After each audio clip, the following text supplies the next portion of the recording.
Cool Figure TV. Revolutionary salute. Revolutionary salute. Like, share, subscribe. Welcome to the House of Revolution. You know I'm your humble host. The y'all mean of revolution. Was UFO researcher David Wilcock silenced for a story on the Black Jesus? Before we get into that, be sure to wipe your feet. That means hit the like button. You in the House of Revolution. Like, share, subscribe, support the platform, y'all. Now, we touched on this story before, but I didn't know this was the researcher who brought that story, who has been the latest one killed. Let's get into the content. Salute. The Black Jesus story was probably one of the most shocking things I ever heard. In the 1960s, there was a black man in Africa who came in with abilities complementary to those of Jesus. He was performing miracles. He was starting to get people to listen to what he had to say, and the cabal tried to kill him. And remember, I was told at the time that if I disclosed this, that I would be killed. And I ended up putting it in the book anyway.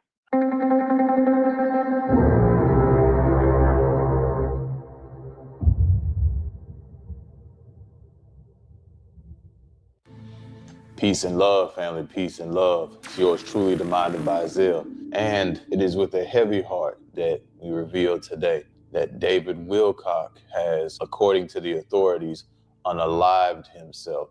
And it's been reported that authorities were called to his home yesterday, April the 21st, in Boulder, Colorado. They were called there because it was reported he was having a mental health crisis. And when those authorities arrived on the scene, he was outside holding a weapon. And then they said within minutes, he then turned that weapon on himself and was pronounced dead at the scene. Now, what you'll be hearing today is an excerpt from Coast to Coast Radio, where David Wilcock was asked by a caller about a story that he put in one of his books about a man by the name of Simeon Toko, who was also known as the Black Jesus, that the powers that be were aware of and tried to stop. David received this information by a member of the Rothschilds, and David had said by even putting this information in his book that he was putting himself at risk of being unalived. So the question is, did this really play out as the authorities have said, or was something else at work here? Regardless of what, this is what David had to say on Coast to Coast. Check it out. My days are busy. Sometimes I need a boost. And for my credit scores, Chris in Long Island, New York. Welcome to Coast. Say hi to David Wilcock. Hey, Jimmy. Hey, Dave. How you guys doing? Doing good, Chris. Well, I had a question for David in terms of reading his new book, Defense Mysteries, which I'm very enjoying very much.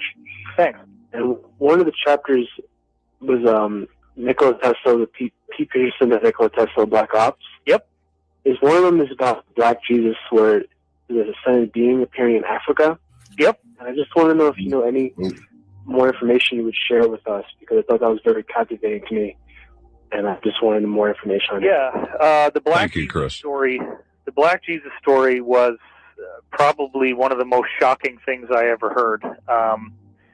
It came from my insider, Jacob, I call him that in the book, who actually was working for the Rothschilds and still does, and also is a whistleblower who doesn't really do what they want, but continues to work for them because he feels like there's some very serious extraterrestrial threats to Earth, and that what they're doing is very necessary to protect us. So the story goes that in the 1960s, there was a black man in Africa who came in with abilities complementary to those of Jesus. And he was performing miracles. He was starting to get people to listen to what he had to say. And the cabal tried to kill him, and, you know, they could shoot him in the head and his skull would just regenerate and the flesh would grow back, and he was fine. And, you know, so The crazy story that I heard, and remember, I was told at the time that if I disclosed this, that I would be killed, and I ended up putting it in the book anyway. The story was that this guy, they finally said, okay, we're going to bring you to the United Nations and share your message with the world. Let's get you on this flight. They bring him on this flight, and instead of bringing him to the United Nations, they shot him repeatedly, and then actually had some kind of meat grinder device, and basically like a bandsaw, I guess, and sawed up his body into a whole bunch of pieces, put him in these very like radioactive shielded containers, and then had all these fighter jets dock with the plane and fly his body parts to all corners of the world, where then these containers turned them into ash. And they thought that maybe this would defeat him, like that his body somehow, the tissue was necessary. So if they destroyed all the tissue in all these places across the world, maybe they could defeat him. Well, he then regenerated in their offices and was fully fine, fully intact. But the sad part is that he said, you guys so badly do not want me to be here that I am not going to be able to do any more. You're going to get what you want, but bear in mind that in the future, many others like me will be coming, and when they do, you will not be able to stop us. Wow. Wow. Well, that is all I know. Unfortunately, right. There's nothing more to the story than that. Incredible. But it is an incredible story. Incredible. It is genuinely recounted by witnesses that Simeon Toko appeared before people in an apparitional body and in dream states while he was physically alive. At least one witness who was hired to kill him said he personally killed this man, quite professionally, as a hired killer, and saw him alive again a few days later. Others still living at the time of this writing said that they saw Toko physically slaughtered and watched him bring himself back to life before their astonished eyes. There is a very large body of testimony, of which only a little has yet been recorded or written down from eyewitnesses. This is the story of the man who single-handedly gave defeat to the Belgian army. The truth is stranger than fiction. The unbelievable spiritual power of one man that overcame the Belgian army. Is this a real-life African avatar? It all began because Leopold II wanted his country to join the League of European Empires, but the Belgian state refused to finance its part in Western Europe's expensive scramble for Africa. So they outsourced the task to Leopold, who used personal diplomacy to convince the European powers to grant him control of a large portion of the Congo basin. He promised to bring civilization to the so-called Dark Continent. Christ in the Congo Free State in 1885, Leopold's playground was an astonishing 17 times the size of Belgium, comprised largely of unmapped jungle. It was initially a huge financial burden, but when worldwide demand for rubber boomed, Leopold cashed in. Congolese workers were sent out into the jungle to slash down vines and layer their bodies with rubber latex. Later, they would scrape it off their skin, often taking flesh and hair with it. Their work was labor-intensive and injurious to health. The only economical way to collect it was via the forced mobilization of Congolese society. The Congo Free State evolved from a vanity possession into a slave plantation. According to history today, Leopold's hell operated by an insane logic. Villages were set quotas of rubber, and the gendarmerie were sent in to collect it, a process that was sped up by looting, arson, and rape. If a village failed to reach its quota, hostages would be taken and shot. To ensure that the gendarmerie didn't waste their bullets hunting for food, they were required to produce the severed hands of victims. As a consequence, a trade in severed hands developed among the villagers and those police that couldn't reach their quotas.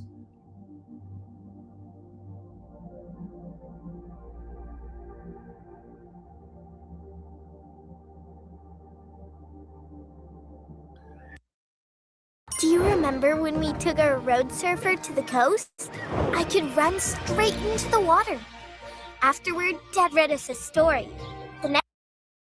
It was during this time, 33 years after the atrocities started in the Congo, that Simeon Toko was born in 1918. Simeon Toko was born on February 24, 1918, in a northern village in Angola. Not long after Simeon's birth, a missionary at a Baptist missionary society based in Angola, had a dream. He dreamed that a great king had been born in the region under his ministry. He decided to go looking for this baby. In 1949, Simeon Toko asked in his public prayer that the Holy Spirit manifest in Africa to put an end to the abuses of the colonial powers. Toko became a dedicated member of the Baptist Church of Antigua. On October 1949, Simeon Toko held up both hands, spread out his fingers, and told the abusive Belgian to count them. He said, "I give 10 years to the Belgian, not one more or less, to leave this country." As for the other mysterious statement made by Simeon Toko, 10 years later in 1960, the Belgians were obliged to leave their rich colony of Congo. This incident was confirmed in Angola in 1994 by Pastor Andelino Kanhandi, who was a cook at the Kakonda agriculture compound where it happened. On January 4th, 1959, witnesses attest that many cherubim and seraphim emerged and held off Belgian colonial army. Citizens of Leopoldville saw an army of about 1,000 angels, non-terrestrials, very muscular bodies, imposing. These human-looking beings, but with supernatural powers, demonstrating an extraordinary force. For example, a witness saw one of them on the road sweeping a 5-ton truck with one hand.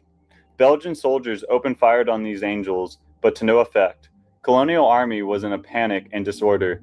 Angels disappeared as suddenly as had appeared. According to the African natives that day, Simeon Toko had unleashed his army. 4th of January is the day of celebration today in Kinshasa. A year after this extraordinary event, Congo became an independent country, for the Belgians were forced to leave their rich colonies of Congo.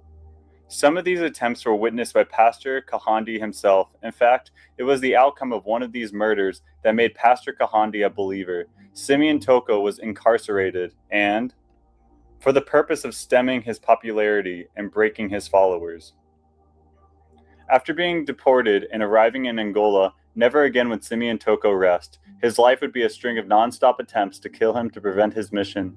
Let us follow what he experienced from Leopoldville, where he was unjustly incarcerated, to Angola. While incarcerated in Angola, the Portuguese authorities deported him to the Colanato of Vale do Loje in the municipality of Bembe, northern Angola. Number 2, from Bembe to Waba Kokonda. All of these deportations took place in a 12-year period. Simeon Toko's captivity in these prisons and agricultural compounds lasted from 3 months, as at San da Bandeira, to as long as 5 years, as at Ponta Albina. Thus, when he was sent to slavery in an agricultural field in Kakonda in southern Angola, his head was offered for a price. 2 Portuguese foremen, excited by the reward, decided to take their chance. They put a plan into action to murder Simeon Toko. During a stay in Angola in 1994, we collected the testimony of Pastor Adelino Kanhandi, who was a cook at the Kakonda agriculture compound. He saw what happened. Busy with cooking, he heard a voice calling him, "Kahandi, Kahandi, come here." It was Simeon Toko. Once outside, surprised and curious, Toko told him to stand there and be watchful. Once again, the Son of Man will be tested. Strange words in particular for Kahandi, who was not then a Christian and didn't understand the term of what Simeon Toko wanted of him. Curious, he watched. One of the Portuguese foremen showed up and hailed Simeon Toko. "Hey Simeon, you see that tractor over there? There are weeds clogging the sower. Go clean them out." Submissively, the docile prisoner crawled under the engine to fix it. When he was under the engine, the foreman sitting in the driver's seat started it up, which automatically activated the rotating blades of the seed sower. Simeon Toko's body was instantly severed in several pieces. Terrified, Kahandi stood frozen to the spot, watching. The foreman shifted into reverse to back up and check the damage. A second foreman who was in service that day flashed a victory sign indicating that they had succeeded. Then the unbelievable happened. Before Kahandi and the 2 Portuguese accomplices, the body of Simeon Toko recomposed itself. Simeon Toko stood up. Kahandi could not believe his eyes. The Portuguese ran away in terror. From that day on, Kahandi believed in the Lord, and his entire family converted to the church of Simeon Toko. It was also that day that Simeon Toko made it known who he was behind that smallpox-marred face, purposefully behaving in accord with the following scripture. Jesus said unto her, "I am the resurrection and the life. He that believeth in me, though he were dead, yet shall he live. In another instance, the plot was to drown him at sea. In the plane with Simeon Toko sat a Catholic priest and members of Salazar's secret police known as Pi DGS, including the pilot and co-pilot. Their mission was to fly over the Atlantic Ocean, and after about an hour's distance, push Simeon Toko out of the plane into the deep sea. The moment the Pied agents rose to subdue him and carry out their murder, Simeon Toko stood up and ordered the plane to stop. The aircraft stopped in midair. It stood still, not advancing an inch, nor rose or fell backward. The crew was stricken by panic. The priest could hardly breathe, and hoarsely huffed out desperate prayers. Simeon lifted his eyes and hands toward the heaven, and after a short prayer, he ordered the plane to move again. At once, the plane started moving. Another story refers to a most remarkable attempt by some astonishingly misguided men to kill Simeon. Tools under dictator Antonio Salazar's orders. Some doctors found themselves reading the reports of his purported invincibility. They thought they might pass the time by drilling for the secret, which seemed to protect the mysterious African man. They meant to perform an autopsy on a living human being. Under the pretext of removing a tumor in his chest, the doctors had Simeon Toko taken to a hospital. They put him on an operating table, cut a jagged mortal wound in the left side of the center of his chest, reached into his chest cavity, and pulled out his still beating heart. The aorta and other arteries were severed by scalpel, and his heart was removed. Simeon lay dead, his body covered with warm blood that splashed out of his heart and chest. Simeon Toko came to on the operating table. To their horror and bewilderment, his heartless corpse was moving on its own volition. He opened his eyes, sat up, and looked at them, the chest wound by which they had casually murdered him gaping open. "Why are you persecuting me this way?" he said to them. "Give me my heart back." Simeon Toko, showing the big scar where he was operated on by his killers, who took out his heart. He woke up without a heart, stood up, and asked for his heart back. During the night of December 31st to January 1st, 1984, when the media announced the death of Simeon Toko, thunderclaps of virtually seismic force and torrential rain burst the skies of Luanda. It had not rained in this area for several years. Meteorologists were mystified. For 3 days, the rain fell continuously. The occurrence of this event was attributed to all the rumors surrounding the death of this great prophet. Every day that I have on earth is a gift and a blessing, and I'm very grateful for that, because frankly, people are disappearing. Scientists are going missing. Now they're saying they're going to investigate this. The president himself is saying they're going to look into this and see if anything's going on. It's a little bit scary. I got to say, it's a little bit scary, but you guys knew that I might still show up even though it was last minute and I've had a really rough week. Like, you know, that's kind of like every week, but somehow we keep on making it through all of this.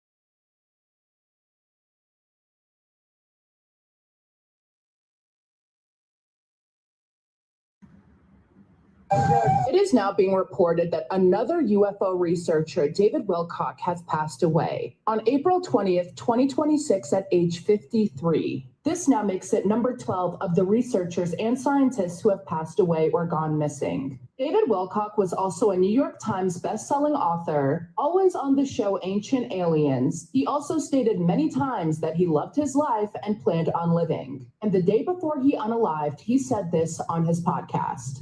Frankly, people are disappearing. Scientists are going missing. Now they're saying they're going to investigate this. The president himself is saying they're going to look into this and see if anything's going on. It's a little bit scary. I got to say, it's a little bit scary, but you guys knew that I might still show up even though it was last minute and I've had a really rough week.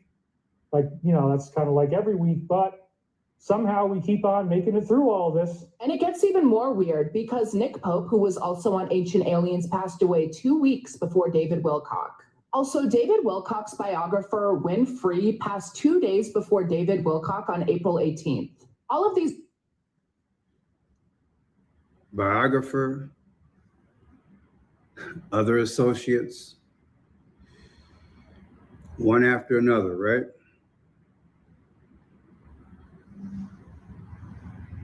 Reza, the director of the Materials and Processes Division at NASA's Jet Propulsion Laboratory. She vanished while hiking with a friend. Her companion saw her waving just 9 meters away. She looked back seconds later, and Reza was gone. No trace has ever been found.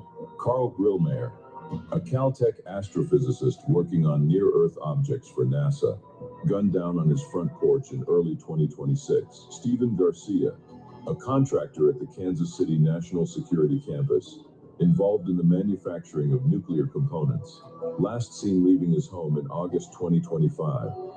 Jason Thomas, Novartis/Biotech, vanished from his home in December 2025. His body was pulled from a Massachusetts lake in March 2026. Melissa Casillas, Los Alamos admin, a longtime employee at the nuclear lab who vanished in June 2025, leaving her phone and car behind. Michael David Hicks, a respected astronomer whose death in early 2026 was reported under vague, unspecified circumstances. Eric von Däniken, the legendary Chariots of the Gods author who died in January 2026. Although at 90 years it was most likely natural causes, however, the timing is undeniable. Now the third Ancient Aliens author and researcher to die this year, Nick Pope. On April 6, 2026, the community lost its most credible bridge to the establishment. Nick Pope, the former head of the UK Ministry of Defense's UFO desk, passed away in Tucson, Arizona. While the official cause was stage 4 esophageal cancer, a battle Nick was brave enough to share with his followers. The timing of his death has raised... Good morning, ladies and gentlemen. I am Franchette Pearson, and welcome again to my channel. It is Saturday. Happy Saturday, April 25th of 2026, 10:30 in the a.m. Well, I took the time to do a little bit more research. I knew it'd be a challenge, but hey, we got it done to a respectable number. And let's say it together. Praise our Heavenly Father, from whom all blessings flow. Lord, we thank you for another day. We go by faith, not by sight. Works without faith without works is dead. But yet, through your Son, we are alive because he has arisen. And I've said for a couple of months now, the glory is in the story.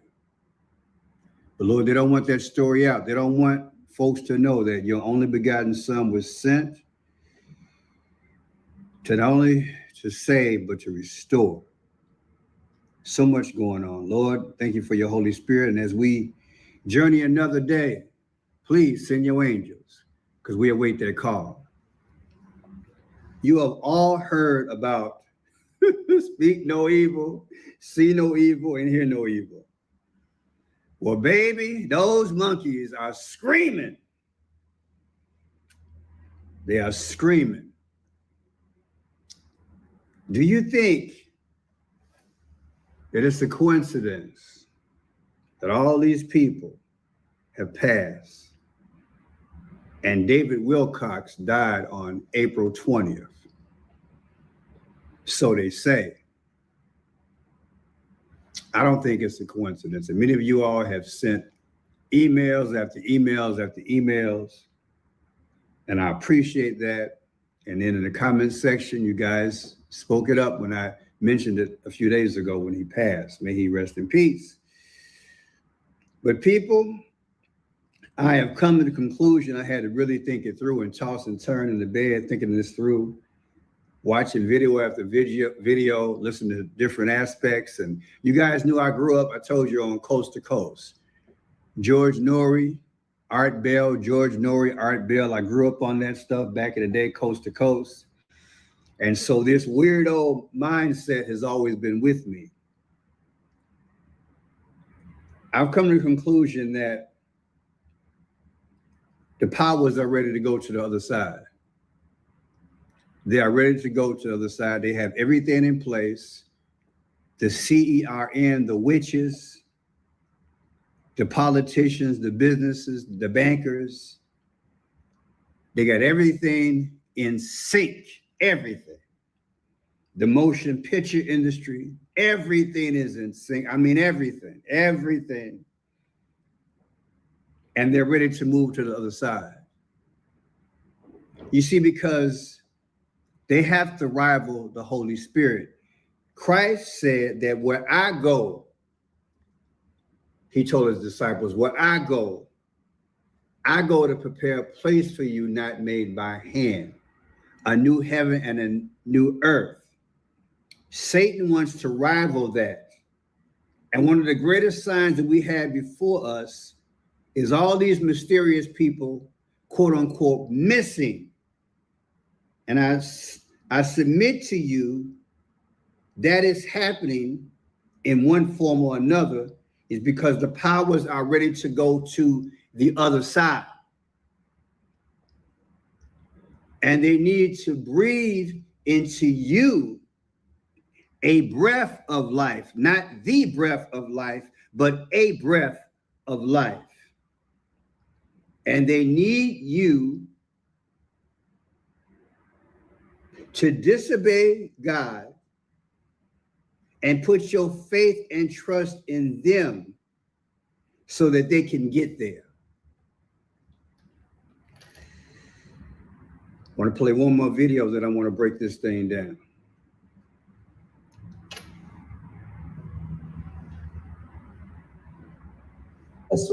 One of the things that I learned from whistleblowers from the cabal itself is that they have to work within something they call the rules. And this is very, very important. The rules are a body of spiritual principles that they must follow in order to be allowed to exist. Now, what do I mean by allowed to exist? I mean that they are aware that there are benevolent forces that will prevent them from achieving their goals unless we give them permission to enslave us. Ultimately, the universe is intelligent, alive, and conscious, and it is benevolent. It is a benevolent consciousness. That consciousness does not allow the negative to succeed unless it is invited. So the cabal has made a science, a very elaborate science, out of studying these arcane, occult, magical principles that allow them to get away with what they do. So they have to put out everything that tells you who they are in music videos, in these Super Bowl halftime shows, the Grammy Awards ceremonies.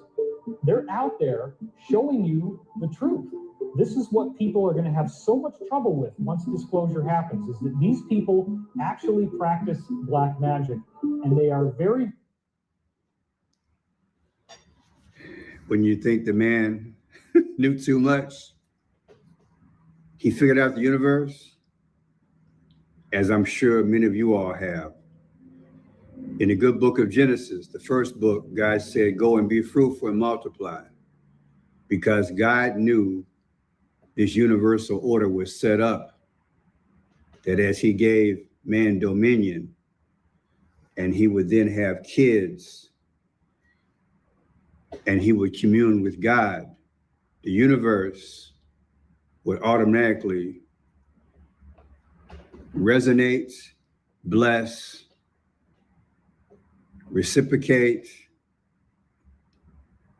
just make a beautiful heavenly experience on earth, an extension of the heavens. Once Satan figured it out, and once he got into that forbidden tree, the progression of the knowledge has brought us to a max point. And so I am convinced that they're ready to go to the other side. You see, the Bible says in the book of Revelation, we will be in a position where we won't be able to buy or sell without the mark of the beast. That is a new... If you got hit, even if you were not driving, you need to try this. Because if you were in a car accident... state, if you will, on our planet.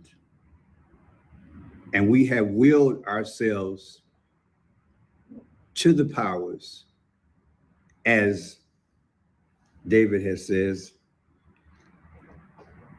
we've been chicanically participating in our own demise. And so what I theorize is that David and others, and not just in the field of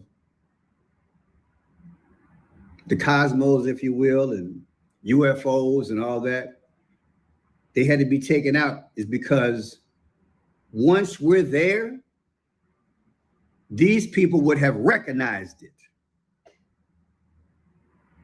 I believe that is one of the reasons why they're no longer with us. Once we get to the other side, they would have recognized it. And they were recognizing the progression toward it. And in one form or another, they would have chirped. They would have spoken about it. In my 4 or 5 days of concentrating on this, a few things materialized. So let's look at this thing. David, they said he died on April 20th of 2026. Well, June 11th, 2026, that is the World Cup. The World Cup starts on June 11th. Mexico and Africa is the first game. Now, in relation to that, I said it comes out to this. So his death date versus the World Cup is July 4th. It's all in sync. On July 4th of 2026, the then press secretary, who wore green, like in Adam and Eve, the Garden of Eden, green, spoke about let's get this right. I wrote down 3 different things here. She talked about an arch, which I also speak of like as a tunnel or a gateway. The press secretary talked about an arch, A-R-C-H. It's 250 feet tall, and it's in commemoration of our July 4th 250-year anniversary. I submit to you that as a portal. That's a portal. I am sure David Wilcock would have broken that thing down and understood exactly where we're going. So I don't think it's a coincidence that he died on April 20th, because again, it speaks to July 4th and the date of the arch. And I will go more in detail with the arch in a second. But see, that also speaks to, again, South Africa and Mexico. And you guys remember I did a few videos in relation to this. In Mexico a few days ago, there was a guy in Mexico on top of a pyramid. And David and others have spoken about the pyramid. Well, the pyramid in Mexico is a archaeological site where people go and look at. Key word, arch, archaeological. Arch, a pathway. I want you to see these connections. It's all there right in front of you. I just want to put it together. An arch or a gateway or a tunnel. It's not a coincidence that that man was on top of an arch shooting at people. It's to let you know what's coming. Now, not only does that reflect, like I said, the games, when it comes down, the first one is Mexico and South Africa. In Africa, on the 5th of April, remember the young lady, Janae Robinson, they say she unalived herself, but she is under arguably an arch with her fiance. That's a giraffe. Africa, Mexico, tied in. Archaeology, arch, and South Africa, or Africa, an arch as well. Mother Earth. Now let's go down this rabbit hole. Again, April 20th is the perfect day for all this. I'm going to show you. Now also, when you look at April 20th, the day that he died, versus July 4th, that gives you 75. It also gives you 214, 2 months and 14 days. 75. The 75th day of the year is 316, March 16, 316. Well, the Bible talks about John 3:16, hallelujah, Jesus' sacrifice. A sacrifice is coming. And I'm sure David and others would have put this together. It's all in the math. It's all in the math. 3:16. What's going to be sacrificed? Someone, a planet, specifically America,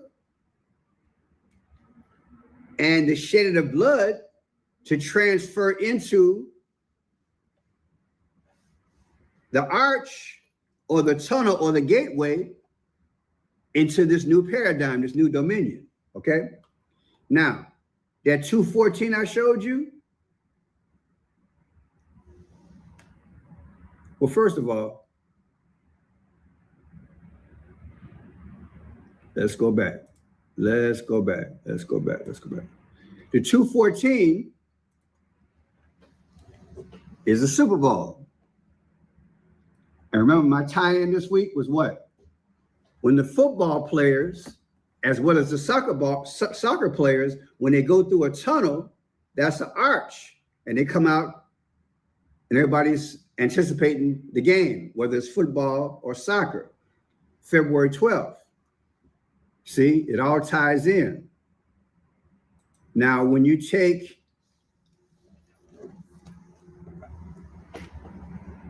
October 20th, the day David died, February 14th is a Super Bowl. It gives you 43 weeks. And what is 43? The 43rd day of the year is February 12th. And February 12th is Abraham Lincoln's birthday. And you know what happened to him. I am convinced that David and others either knew or would have put this thing together. That it's a crossover into the quote unquote unknown. They would have put it together. The powers don't need any disturbance. They need everything ironed out before they do this. Understand the game. Now, this might ruffle the folks a few feathers. I am not going to talk about David and this. What I would tell you is this. You know it's all over social media. Content creators need to get ready for a moment for the return. I'm going to say it again. Content creators. And you know what? Before I go into that, let me say this here.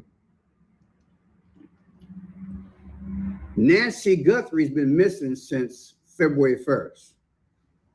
The person who came and got her overnight had to come through a gateway as well. See that? Had to come through one. I want you to get all of this.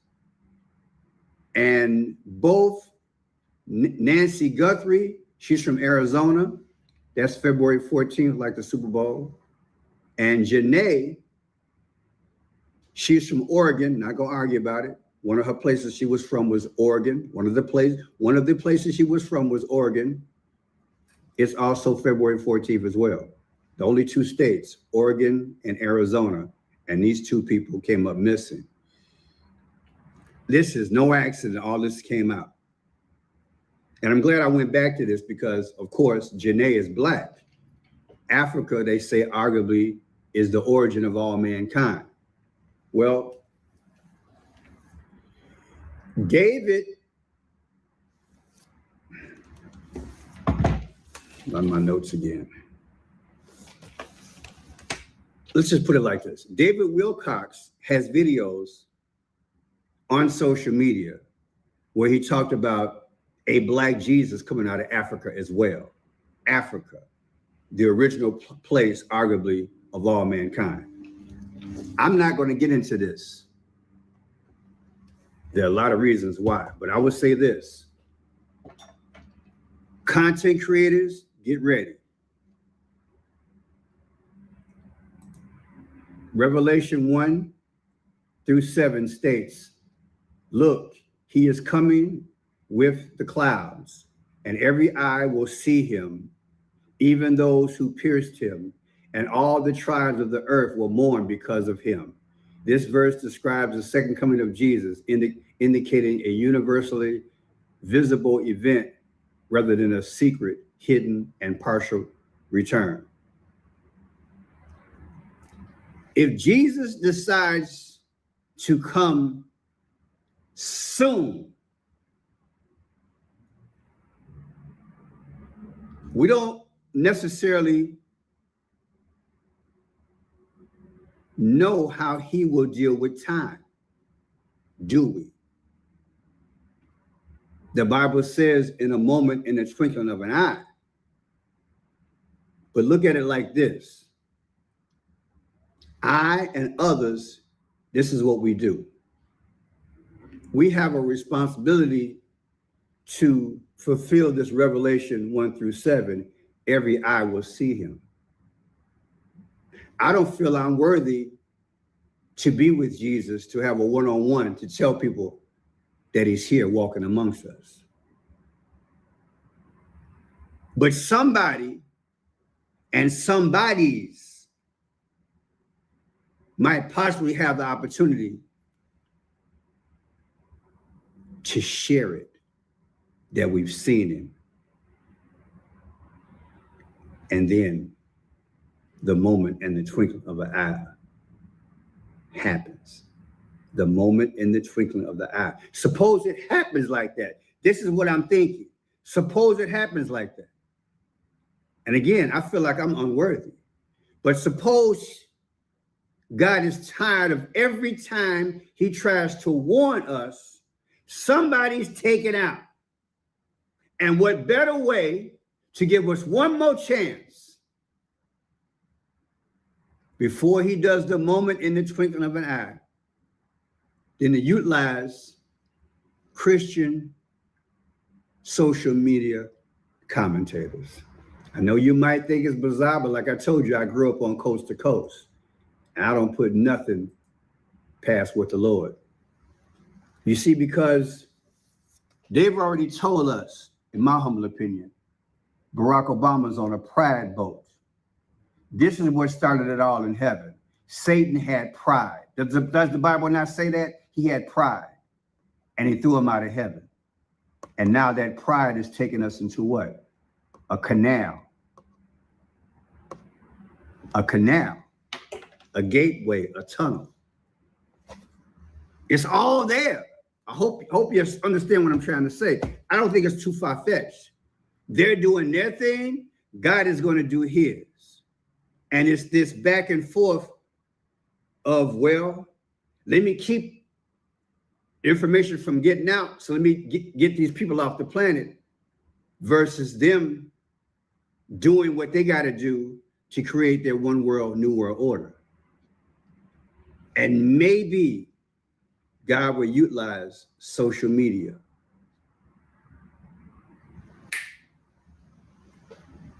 to what you think. I think it's possible. Somebody say hallelujah.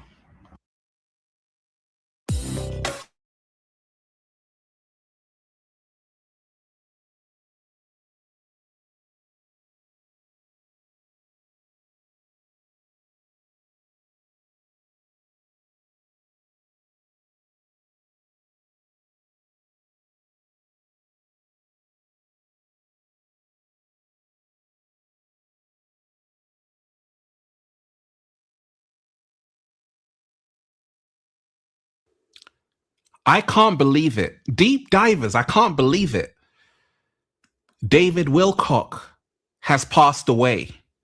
And I heard reports that he's passed away, and I'm like, that can't be true. It can't be true. Then it was confirmed he passed away. And I'm like, this is crazy. Because David Wilcock was a massive figure in the awakening community. Really phenomenal researcher, paranormal author, YouTuber, had a massive audience. I actually remember watching one of his live streams. I'm like, gosh, this guy is like so insightful. And it's a tragic loss. But deep divers, first and foremost, I want to give condolences to David Wilcock's family, friends, loved ones, because this is a shock to a lot of people. And if you don't know who he is, go and watch one of his videos, Deep Divers, because it's really going to blow your mind. And in this video, we're going to talk about what really happened. Reports are coming out. This is a sensitive situation, but a lot of people have questions. I want all of you right now to hit the like button if you support the real. Share the video. I said hit the like button right now if you support the real, because we got a whole lot to talk about.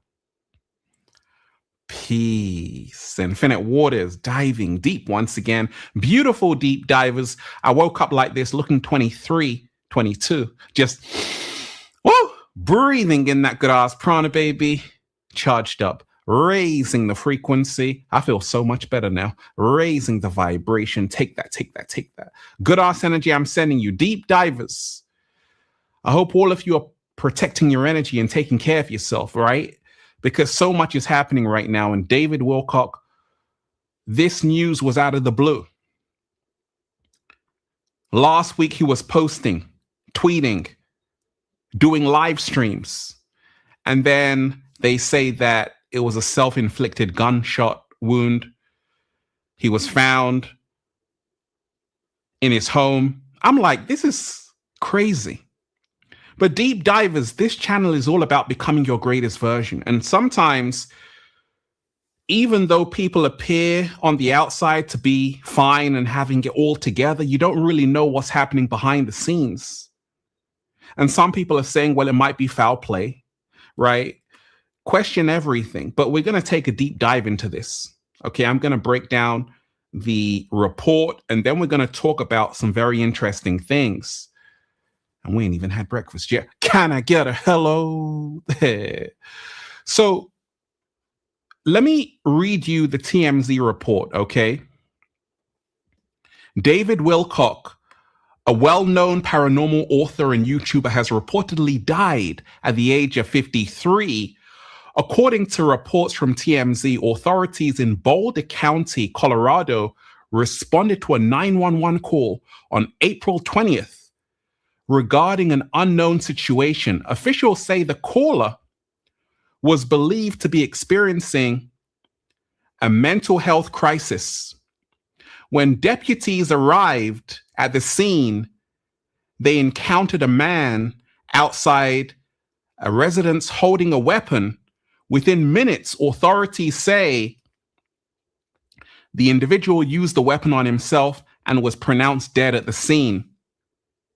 Investigators confirm no other individuals were involved, and the case remains under review with the Boulder County Coroner's Office to determine the official cause and manner of death. Wilcock was widely known for his work in the UFO and disclosure space, gaining a large online following over the past decade. As of now, some details are still developing, and official confirmations from family or final reports remain limited. Now, once again, this is breaking news. This is kind of big news, right? Especially in the UFO community. He was really big. Like, I remember watching a live stream of David Wilcock, and I'm like, oh my gosh, I love how he interacts with his audience, and he's got this wealth of knowledge. I'm like, where did he get it from, right? And he was also on Gaia, right? He had the Gaia series. He was an author. And he was really, to a lot of people, a light.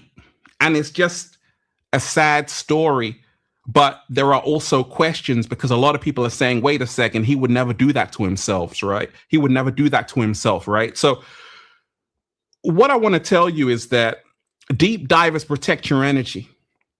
Also, just because people look fine on the outside, you don't really know what's happening on the inside. I always tell you, check in. There's a saying, check in on the strong ones.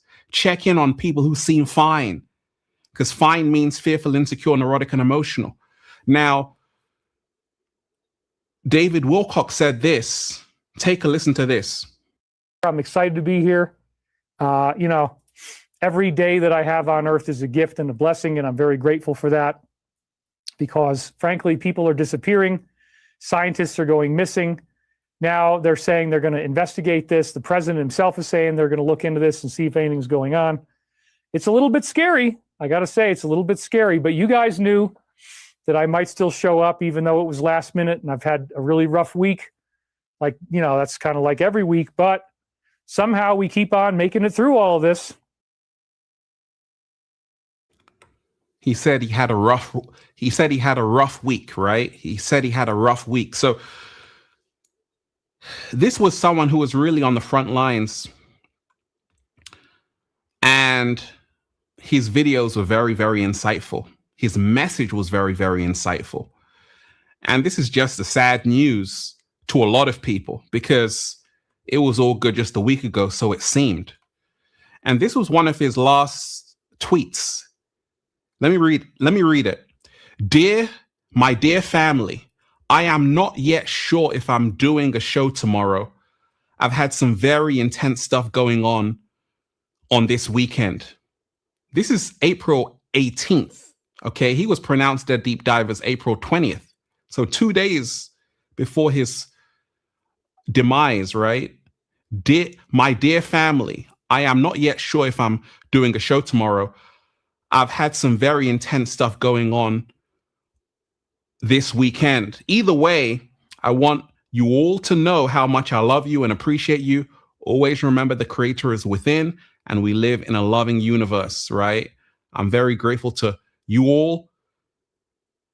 I'm very grateful to you for all the love, care, and support. So once again, deep divers, this is a big shock to a lot of people, because I remember actually hearing about, that was his ex-wife. Apparently they were going through something. I don't know too much about that, but it's a sad story and it's still developing.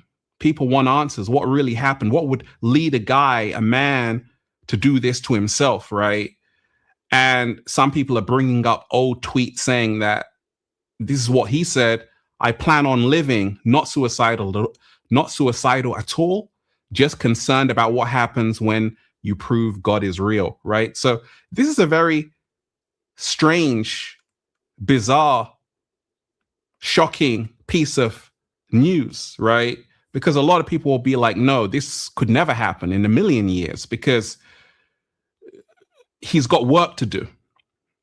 So a lot of people are still baffled, confused, like, what? Is this really happening? Did this really just happen? And I remember actually coming across David Wilcock like many, many years ago, because when I finished university in 2006, I came across a woman by the name of Regina Meredith, and she was really, she's a great mind. And when you hear like of people talking about like consciousness and all of these things, it really started with people like Dr. Phil Valentine, Dr. Delbert Blair, and also Regina Meredith and David Wilcock, early pioneers, okay? So there's also a message, deep divers, we have to pay attention to, because this isn't just news. It's a reminder of how real the inner world actually is. It's a reminder how real the inner world actually is, deep divers. What people show you is rarely what they're living. Some people look fine on the outside, okay? Some people look like they have it all together while quietly falling apart. And we have to pay attention to this. Like, realize that right now there's a lot of turbulent energy in the world, and you got to protect your energy. You got to check in. You got to go for your mental health walk. You got to take time out. That's what I'm doing. People say, gosh, Ralph, how come you're always so calm and composed? Because I'm meditating every single day. And this David Wilcock news is really going to send shockwaves for times to come, because he was really in the middle of what he was doing. And then this strange news happens, right? And especially after he just said, well, scientists are going missing, and now he's just suddenly taking his own life. Like, that seems very strange. Why would he do such a thing? That's why a lot of people are confused. But deep divers, I always tell you, question everything. Some people are saying there's foul play involved. We don't know that. That's just speculation. What we do know is that something isn't adding up. And I always tell you, there is no such thing as a stupid question. You want to ask questions like, who was he with? Okay, who was the last person with him? What was his state of mind at the time? Who did he last contact? These are questions you have to ask, because otherwise everything gets buried, right? Pay attention, because there are no such things as accidents or coincidences. Everything is happening for a reason.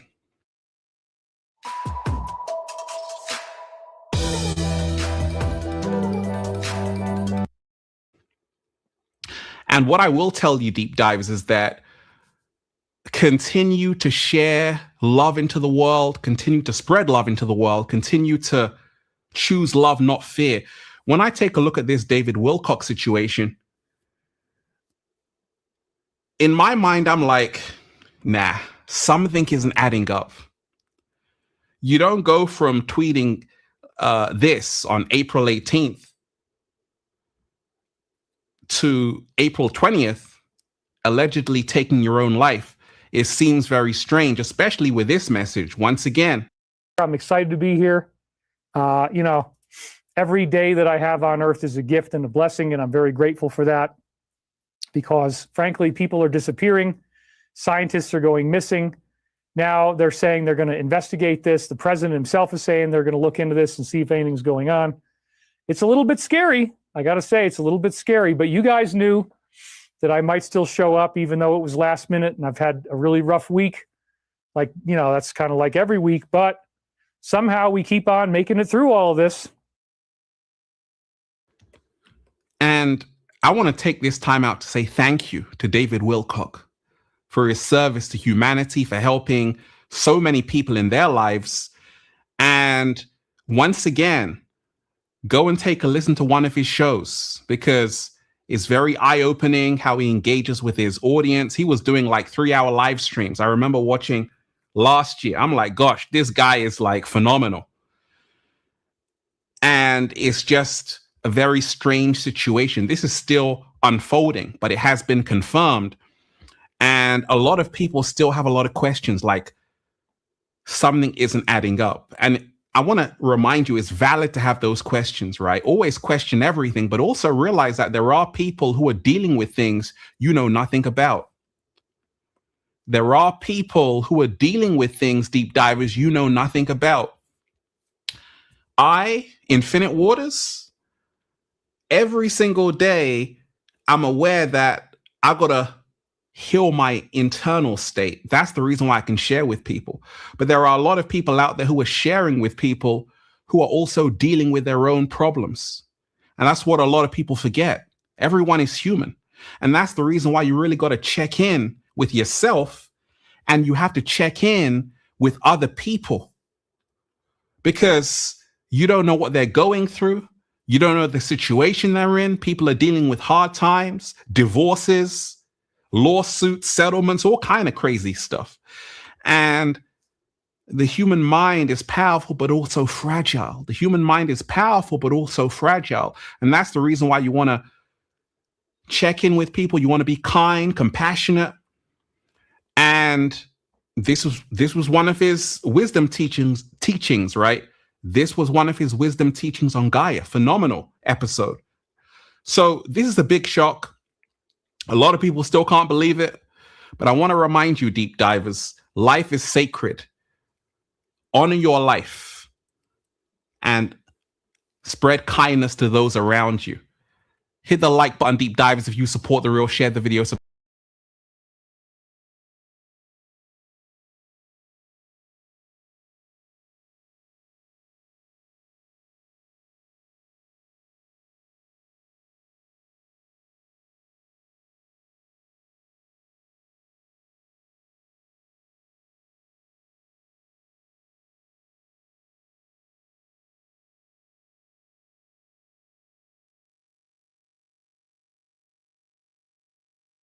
All right, y'all. We back with another one, man. Y'all already know what is going on. Check this out, right? So I want to get into this clip, and I'm not sure if this was from Ancient Aliens. It was with David Wilcock, and he was interviewing somebody talking about underground bases. C labs is what the guy was calling them. Now, a long time ago, you probably hear him tell that story and think this guy's out of his mind, right? But a lot of us believe that that is the true space, that it is actually water, and it's not a vast, black, dark, whatever you want to call it. You know what I'm saying? We're not flying through space. A lot of us believe that it is actually water. That's probably the only time for me the term as above, so below would apply, as in there is water above us, there is water beneath us. You know what I'm saying? So I want to play this clip for y'all really quick, right? We're going to also react to this as well. And this was about a guy who saw a giant and was talking about the little ones being sacrificed, right? So I'm going to play this clip. Now, I'm not sure if this is from Ancient Aliens. I'm going to have to see when I upload the video. So I may have to cover their faces to not get copyright. But if it creeps through and y'all can see the interview, then you know it didn't have a copyright on it. But check this out, y'all. Are you familiar with there being any bases that our government or the cabal might have that would be under the ocean? Yes. And how would that work based on what you know? How would you build a base at the bottom of the ocean, let's say? Well, there's bases that were already there that they took over that have been here for millions of years that were already functional. And they found these bases in different parts and different areas.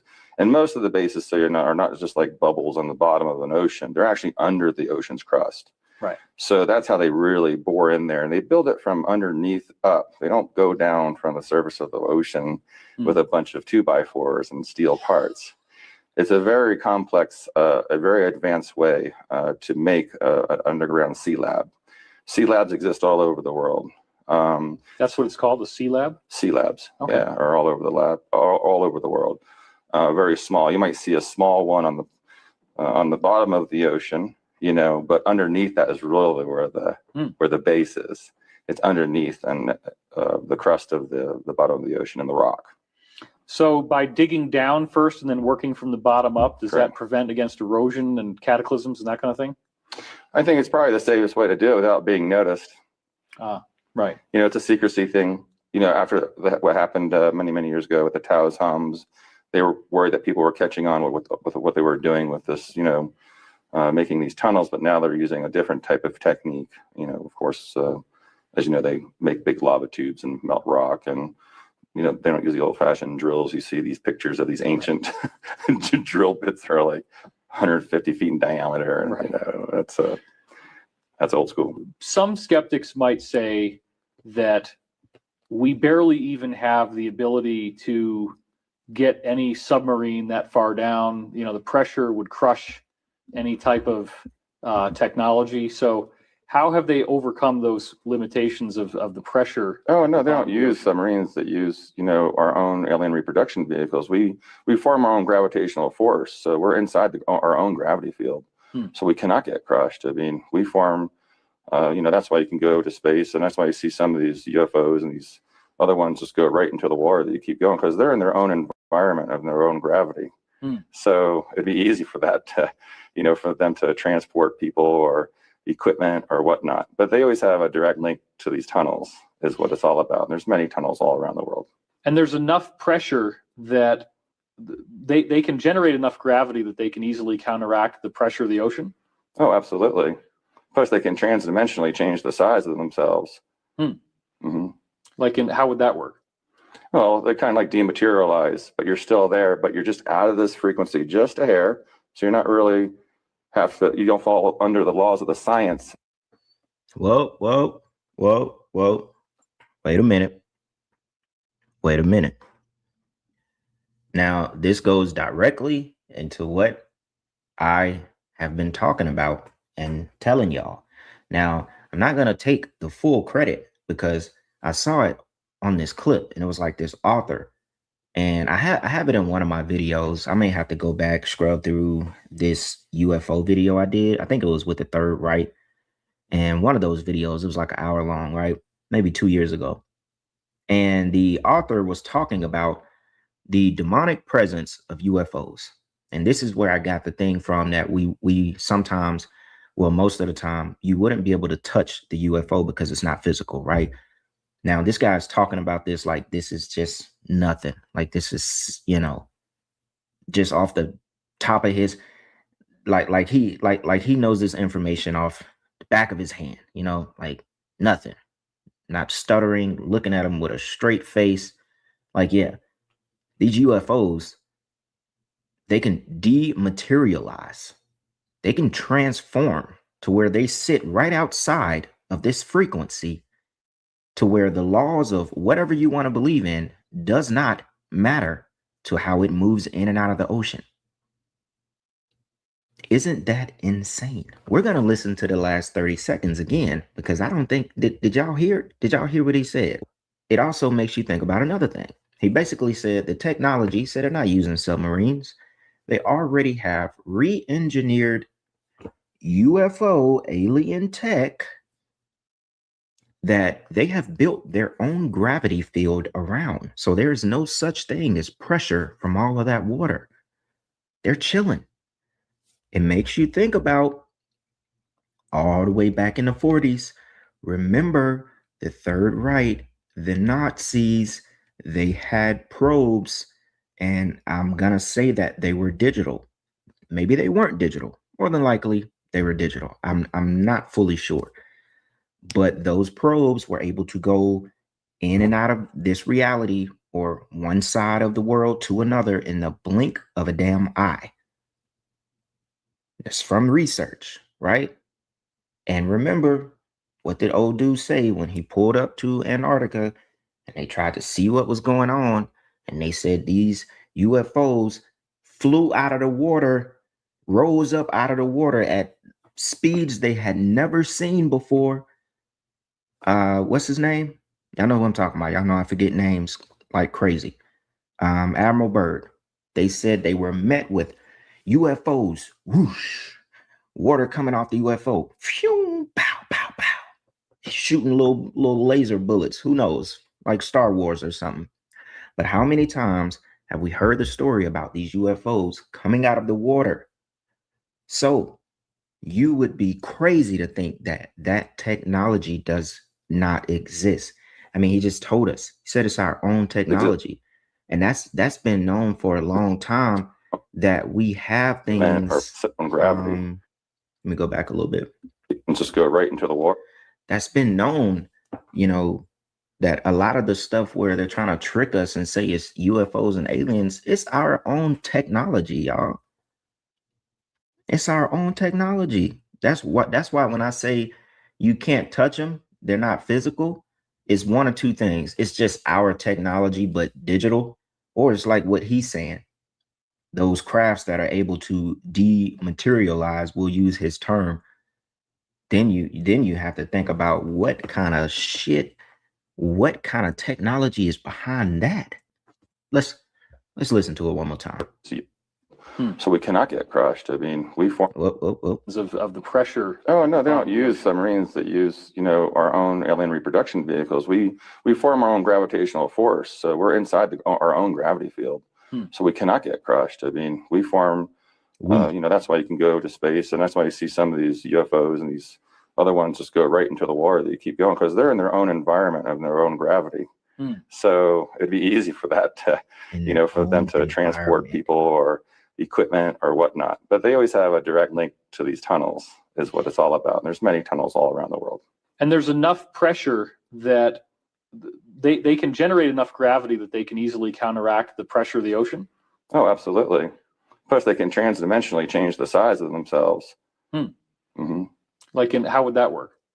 Well, they kind of like dematerialize, but you're still there, but you're just out of this frequency just a hair. So you're not really you don't fall under the. Bro, he said, yo.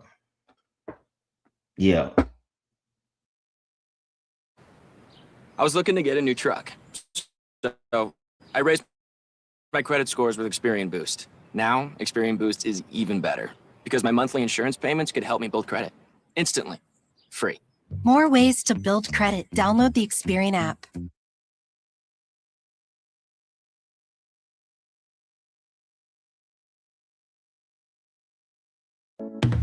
It's no longer a time for putting off, but rather a time for making the most of today and tomorrow. Don't wait. Lock in your rate.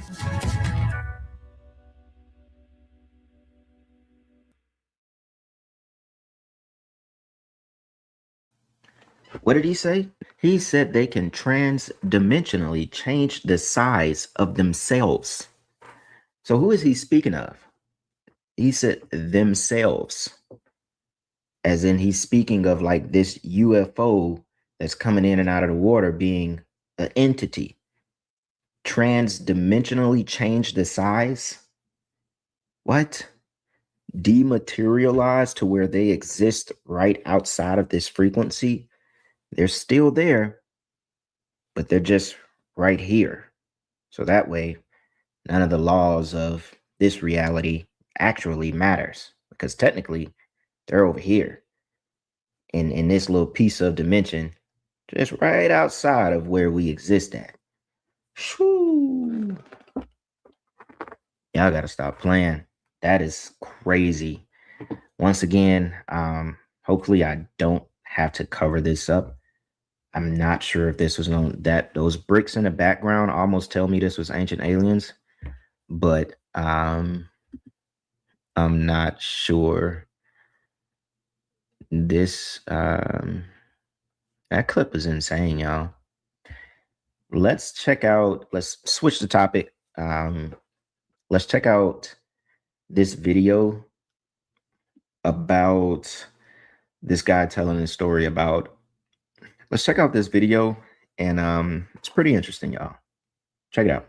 Now, because Troy's going to share, and I'm glad to finally hear it firsthand. Okay, well, for one thing, I never intended for everybody hearing this story. And I was at the NRB last year, and Tony Merkel came walking up, and I totally fanboyed and said, "Hey, Tony, I saw a giant. We got to be friends. I got to tell you about it." And I was on camera. And then all of a sudden, everybody and their dog started asking me to tell the story of when I saw a giant. And I was like, oh, man. So it's just kind of funny how it all came to pass. But yeah, everybody wants to know about it now. Okay, so spill the beans. Come on, let's hear it. Okay, all right. So we rescue kids in Chiapas, Mexico, and we have a ministry that rescues children all over the world out of sexual trafficking. I've been doing that for 30 years. And when you do that, you come across really blurry stuff. There's a lot of witchcraft involved in it, a lot of Nephilim sex magic. There is all kinds of blood ritualism, satanic ritualism, and there's just a lot of witchcraft and all kinds of stuff. And so it doesn't really shock me to see crazy things. And in the context of an American context, you're like, if you say, hey, I saw a giant or I saw this, people are like, whoa, wait, stop. For us, it's just like, yeah, you see stuff. So we were down down there and we were rescuing kids. And one of the things that all the kids say in that region is when many times there'll be many children disappear at one time, and they'll say they fed them to the giant. And you just think that that's just a metaphor. That's something that they say to scare the kids. The cartel there is really, really bad. And the largest Mayan pyramid on the planet Earth is there. And it is the only privately owned Mayan pyramid on the planet Earth. Wait, stop right there. What do you mean? Somebody actually owns a Mayan pyramid? That these people must be Satanists then. They're using the power of the pyramid to do rituals. What is this? Yeah, no, I've been there. And I went there with Brian Schwartz and a bunch of our team. And yeah, it's privately owned, and people come. They have private meetings there from all over the world, and all kinds of madness happens there. Our rescue home, which is called Redemption Ranch, and it's literally, you can see the pyramid from our place, on the very place where untold number of children have been slaughtered. In that very place, we're actually rescuing children there. Wow, and they have crazy things happen. The guy that runs the place told me that there are certain times of the year that the stars come down and turn into people and all kinds of things. And I'm like, oh, really?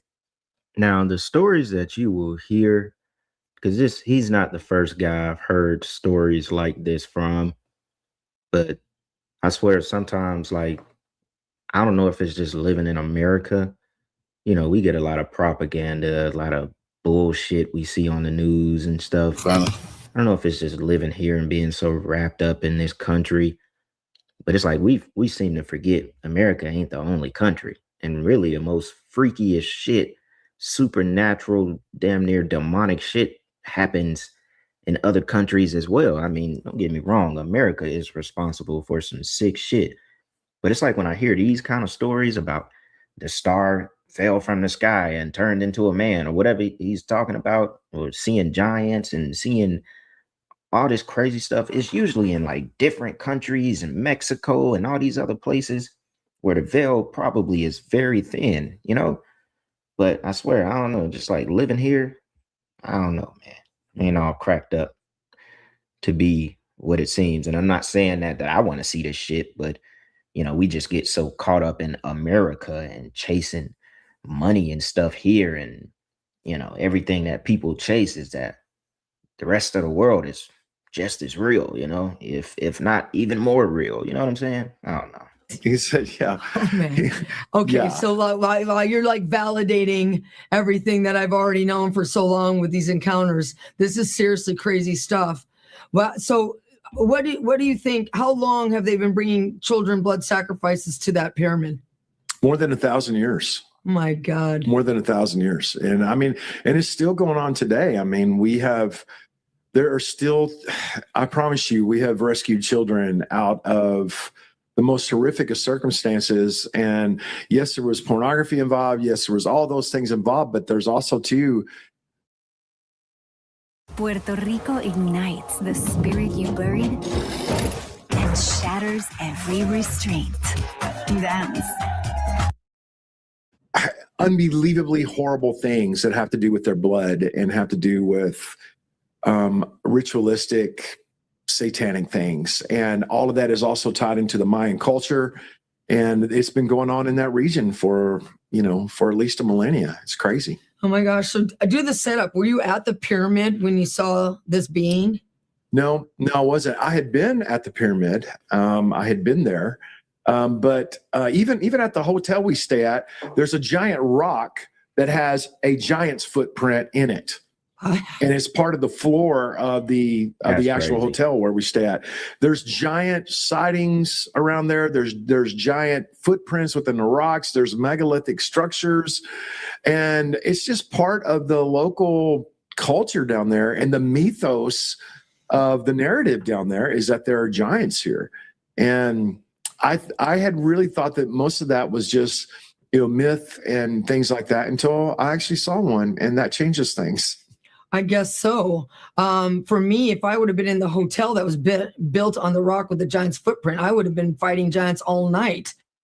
Crazy thing is, y'all see over here, the Wi-Fi's about the guy. Y'all remember that dude, Andrew Dawson? I mean, that story was super viral 3-4 years ago. And then like supposedly he just went missing or passed away or something like that. It was super viral. And how he had that footage of that giant that was at the top of a mountain. And then the next day when he came back, he wasn't there. And then the dude was like paranoid, making videos. Then he said it was fake. And then he just disappeared. I don't even know. Is he still gone? Like, is he still missing? And did he really pass away? I'm not sure, but it reminds me of that story and lets you know that, man, unless there's still some giants that can manifest into this reality or however, or if they're just still here somewhere and we just don't know where they at. These are crazy stories, but like I said, I'm not the type to dismiss it. You know what I'm saying? But I think I'll go ahead and wrap it up right here, y'all.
A video that a couple of y'all been asking for since the news came out yesterday about David Wilcock.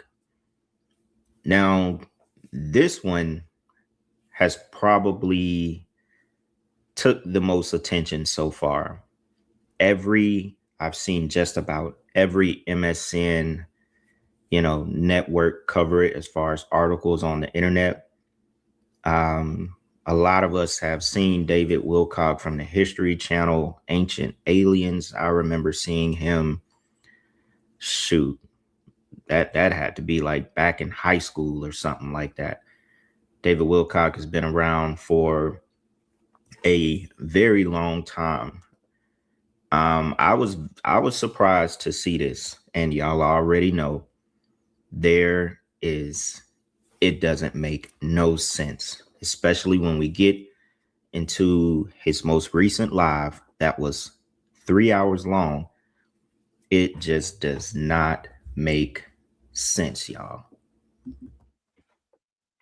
So, really quick, David Wilcock's chilling message to viewers 2 days before death reports. It's a little bit scary. Now, we're going to get into some articles from the internet, see what people are talking about. We're going to check out the clip, where he kind of talked about the cabal, just to grab some context. I'll also show y'all the clip that everyone has been talking about and posting from his last live. And it basically shows you or gives you a small insight into his state of mind. And it honestly sounded like a goodbye. And not a goodbye that he was going to do anything to himself. Y'all already know I cannot say certain words in this video when we talk about that topic of self. You know what? It just doesn't fly on YouTube. So David Wilcock was 53 years old, and it looks like he died April 20th, Monday. Today is Thursday. And it looks like the news hit yesterday. I don't think any of it came out before yesterday, if I'm not mistaken. The oldest article I've seen is exactly about 24 hours ago. So now this happened in Boulder County, y'all, Colorado. Y'all already know anything that comes out of Colorado. I just do not, but you can't believe 1% of anything that comes out of Colorado. Not 1% of it is either a psyop completely fake, or sacrifice. No, we're talking about damn near military industrial city type, you know what I'm saying? Black ops, all kind of psyops. We already know. We talk about Colorado so much, right? So according to this article, he had a residence in Nederland, Colorado.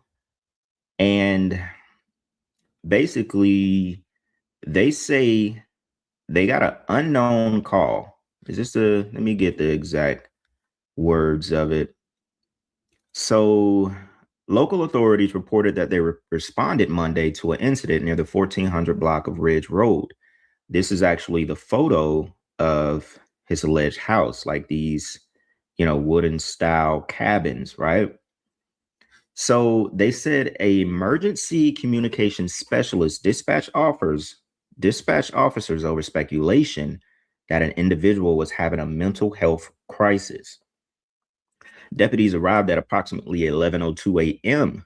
with the police making contact with a man outside a residence who was holding a weapon.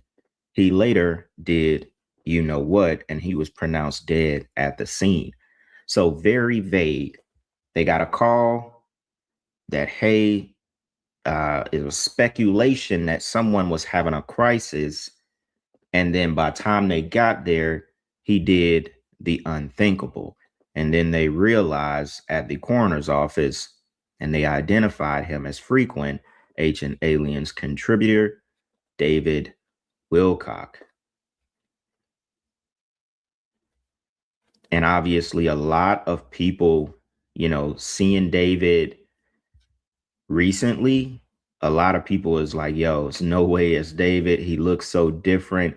One thing I will say, this is a very recent, I think this is from the last live. If it's not, this is very recent, but this might be from that live, I'm not mistaken. But one thing I remember him saying, and was it in that live that he did 2 days ago?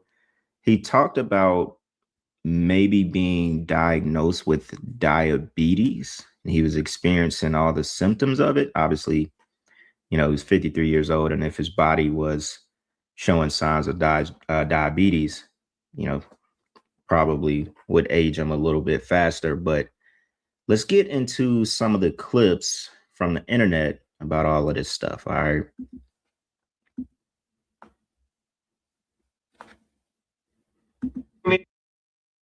Imagine if you could turn any idea in your mind into a perfect, realistic photo. No Photoshop skill. You're telling me that David Wilcock, a prominent UFO researcher, an author of very specific books, might I mention, and a disclosure advocate, reportedly himself yesterday, which was April 20th in Colorado, and nobody finds this to be suspicious. We're talking about not only a prolific researcher, but also a lecturer, a filmmaker, even a New York Times best-selling author. We're talking about the dude that not only claimed telepathic ET contact, but also somebody that served as the director of advanced technology. He promoted next-gen military fighters, exotic propulsion, also advanced aerospace concepts. Now, who does that sound like? Kind of sounds like Amy Eskridge, the scientist who was only 34 years old, the scientist who was openly researching and trying to develop anti-gravity technology. The scientist that in 2022, might I mention, died from a self-inflicted gun you-know-what. Keep in mind, neither the police nor medical examiners have publicly released any details of an investigation ever taking place. Did you know that Amy Eskridge herself claimed to have co-founded the Institute of Exotic Science? Also the same woman who said this on a podcast, saying if you stick your neck out in private, they will bury you. They will burn down your house while you're sleeping in your bed, and it won't even make the news. That's why the Institute exists, she warned. However, like it says here, the Institute for Exotic Science is apparently closed since its co-founder's death, and its website is no longer accessible. We're now talking about 13 different individuals dating all the way back to 2022. This should be breaking news. So somebody said he stated many times that he was not in the state of unaliving, and he would never do the unthinkable to himself. Yes, there was a tweet from 2022 where he did tweet that. Now, let me find it. I can't keep it up on the screen too long because y'all know they don't just catch the words that I say. They also will see it on the screen as in the YouTube bot.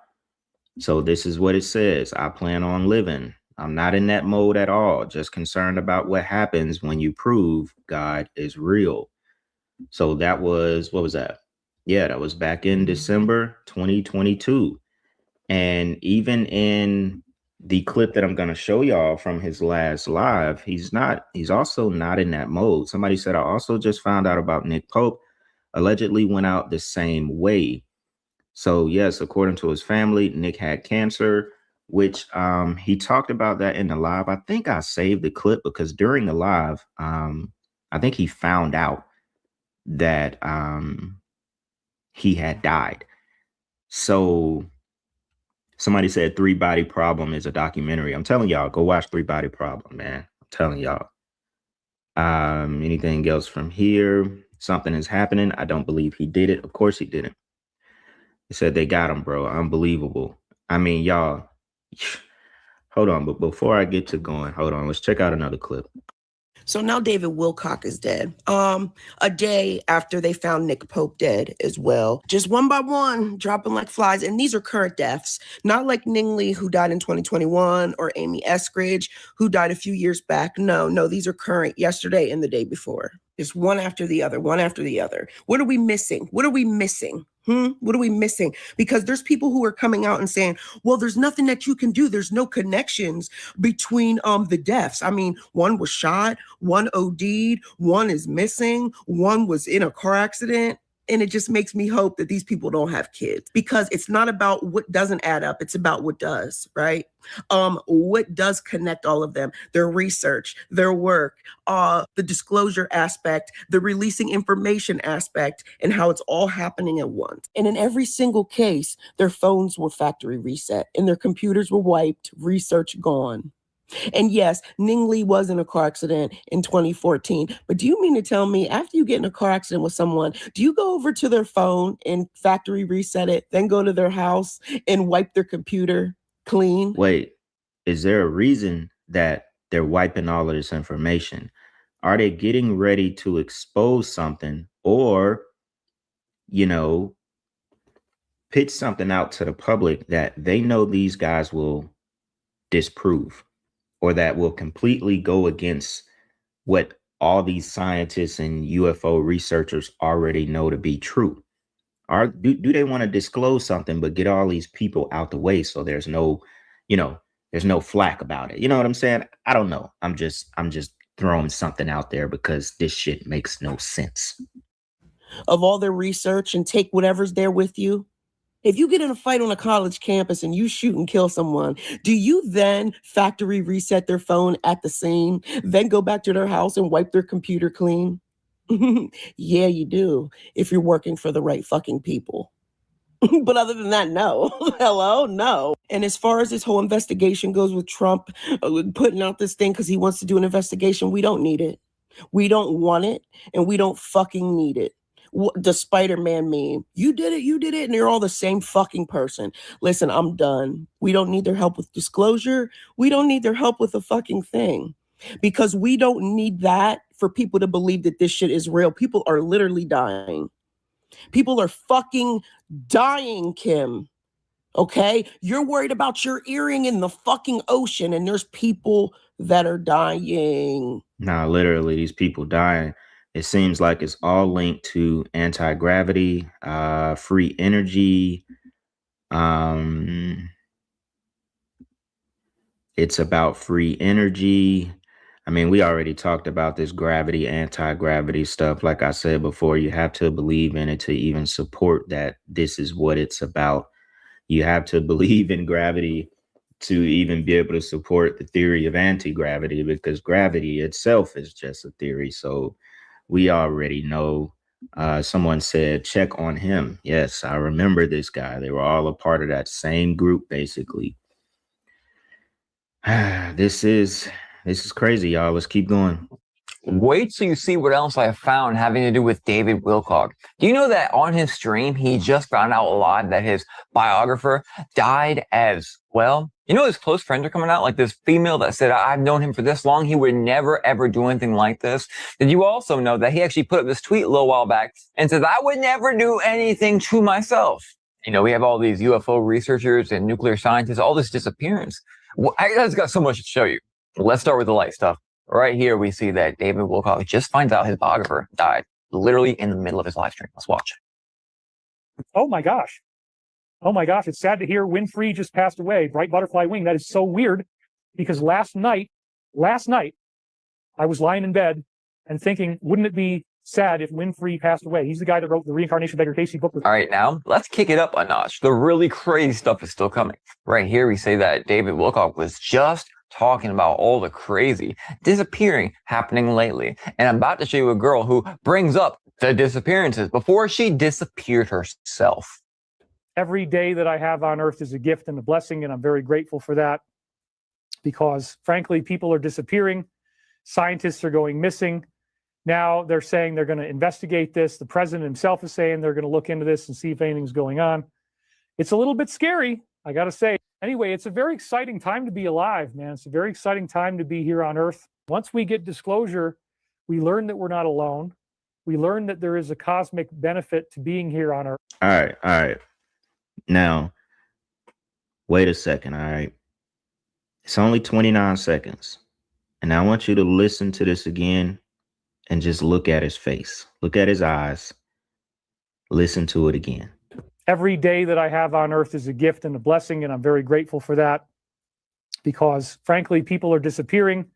Scientists are going missing. Now they're saying they're going to investigate this. The president himself is saying they're going to look into this and see if anything's going on.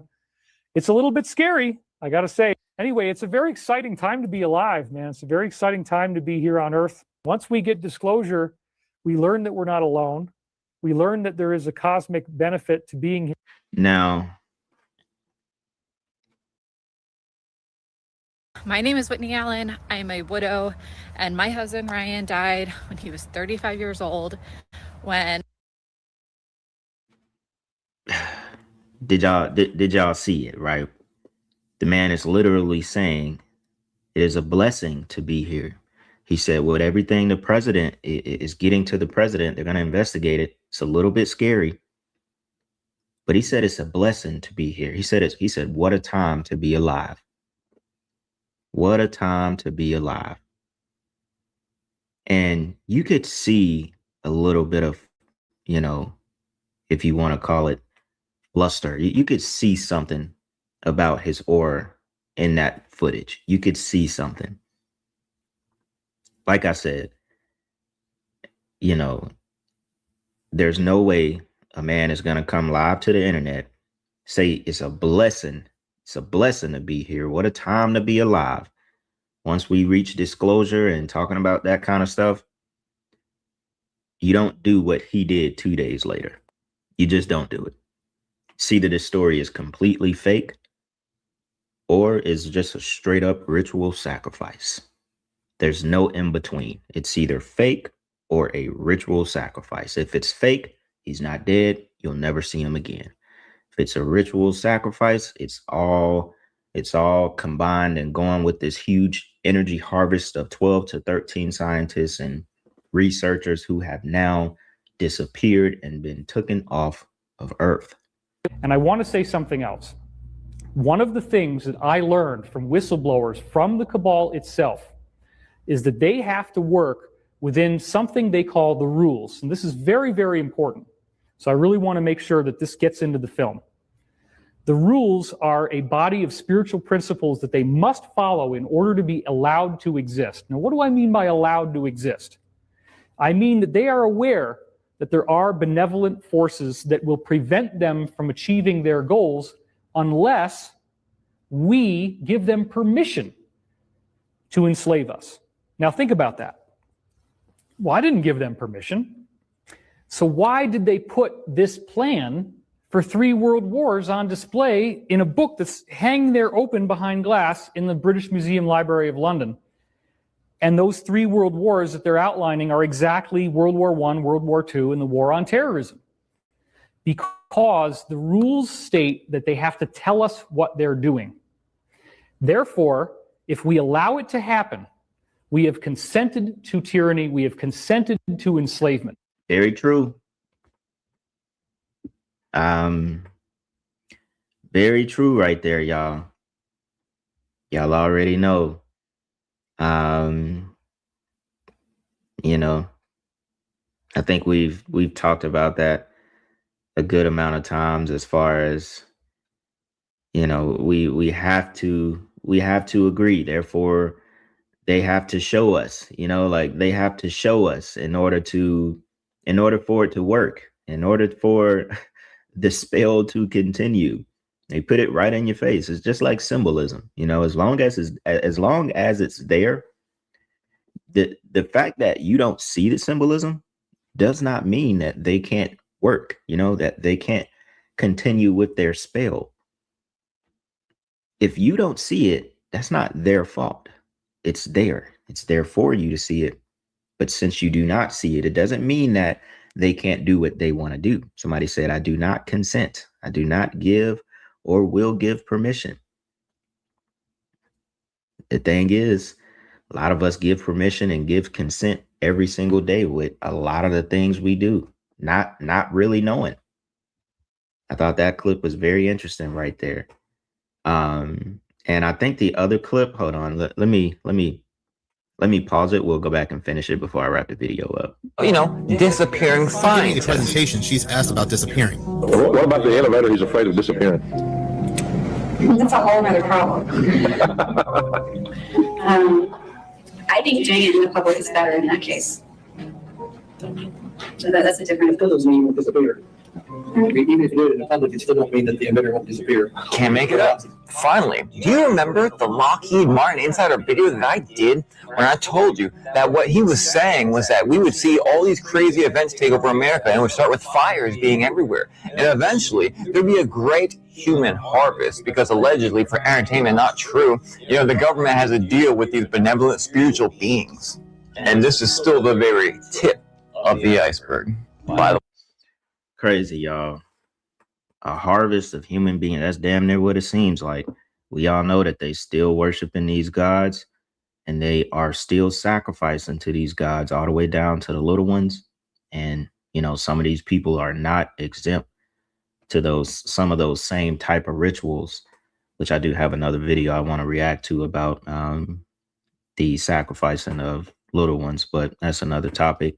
Somebody said he seemed terrified. That's what I was saying. Like you could tell on his face, something just didn't seem right. And maybe that was just a hint to what was actually going on. Like, hey, I'm blessed. Like he told you, he didn't want to say like, hey, yo, if something happens, blah, blah, blah. He just was like, hey, I'm blessed to live. So, you know, if I'm gone in 2 days, you know, this was not by choice. You know what I'm saying? Yeah, y'all, these strings of deaths will be very interesting to keep a lookout on as time goes. We don't really know. We know what's going on, but we don't really know what's going on right now. This is crazy, y'all. Run the likes up on this one for me. Get down in the comments. Y'all let me know what y'all think. Black Balloon. And I'm going to see y'all soon, all right?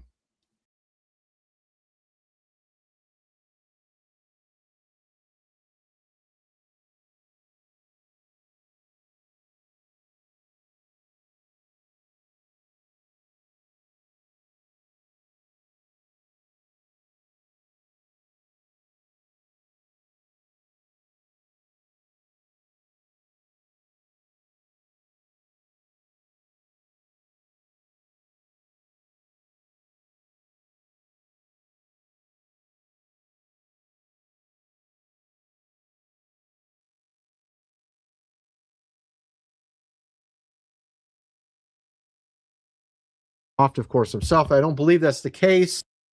People can't see it, apparently. There's usually older men who just knew place. He called it months ago. And apparently we were right, or he was right, my researcher. Platform blind spots enable scam economy. I mean, it actually sounds like a very lucrative business, honestly. If you're a scammer, this actually makes sense. It's like he was the next one. We had 12 scientists in America alone. I think it was like 4 or 5. I think in Russia, or was it China? I can't remember what country it was. It was some other country. Multiple scientists across the board in multiple countries, apparently. UFO researcher David Wilcock's apparent.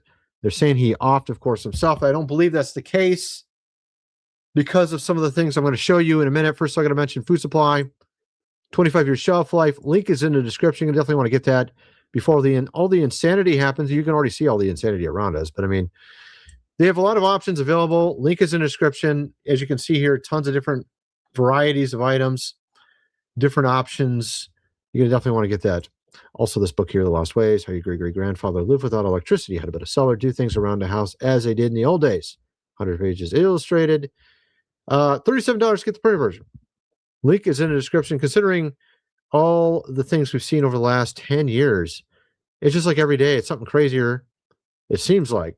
And with this whole thing with UFOs, some were saying, we're going to have that fake, of course, invasion. And it seems like this could very well be the case. I'm going to kind of tie it in my other video. We have our president reading the scriptures from the Oval Office. I'm going to cover that over my other video. But I found something very bizarre, a number of connections all pointing to Libertas, Prometheus, or AKA Lucifer. Lots of different, there's new ones. There's two new ones. I showed the Statue of Liberty already and how they're putting it on this Arch of Triumph, or not Arch of Triumph, Triumphal Arch, Trump's Triumphal Arch. They're putting it right on top of where it says, "In God We Trust." And it's Lady Liberty with wings. And she's the torchbearer, just like Lucifer or Prometheus. And it says, "In God," or no, "One nation under God" is what it says. One nation under God. And the phrase is right underneath the Lucifer emblem right above it. So, and that was just one of the many things, actually. There's numerous new ones. I found numerous new ones, and it's very, very obvious. I'm going to point out about 5 of them. All at once, AI, this new resurgence of statues being built, Prometheus with Bezos, 450-foot statue, tech millionaires are building. There's a new one, an actress. It's pretty crazy. I'll get into that in my other video. But I'm seeing these weird ties to Lucifer, including Artemis. The Artemis mission, the word Artemis ties to Diana. It's a triune goddess. It said right in the publication from NASA that they're the torchbearer. And there is a name for Diana that's Diana Luciferia. So it seems like all these things are all connected. I don't know if David Wilcock was getting into that. I wasn't an avid follower of the guy. I saw stuff here and there on odd occasions. Apparently he had a pretty big following here on YouTube. He had about as many subs as me on YouTube. So, and of course the guy had been on the History Channel like 100 times. I've never been on the History Channel. So he's obviously way out there more than me. Had a lot more exposure, seen by a lot more people than me, obviously. So this guy was pretty big up there. This guy was pretty high up, okay? UFO researcher David Wilcock's apparent death sparked speculation. Boulder County deputies responded to a call near Nederland, found the 53-year-old outside at 1455 Ridge Road, where public records list Wilcock. So it says that he did this to himself. I don't believe this. While the coroner awaits family notification before confirming identity or cause, figures like Anna Paulina Luna mourned Wilcock's passing.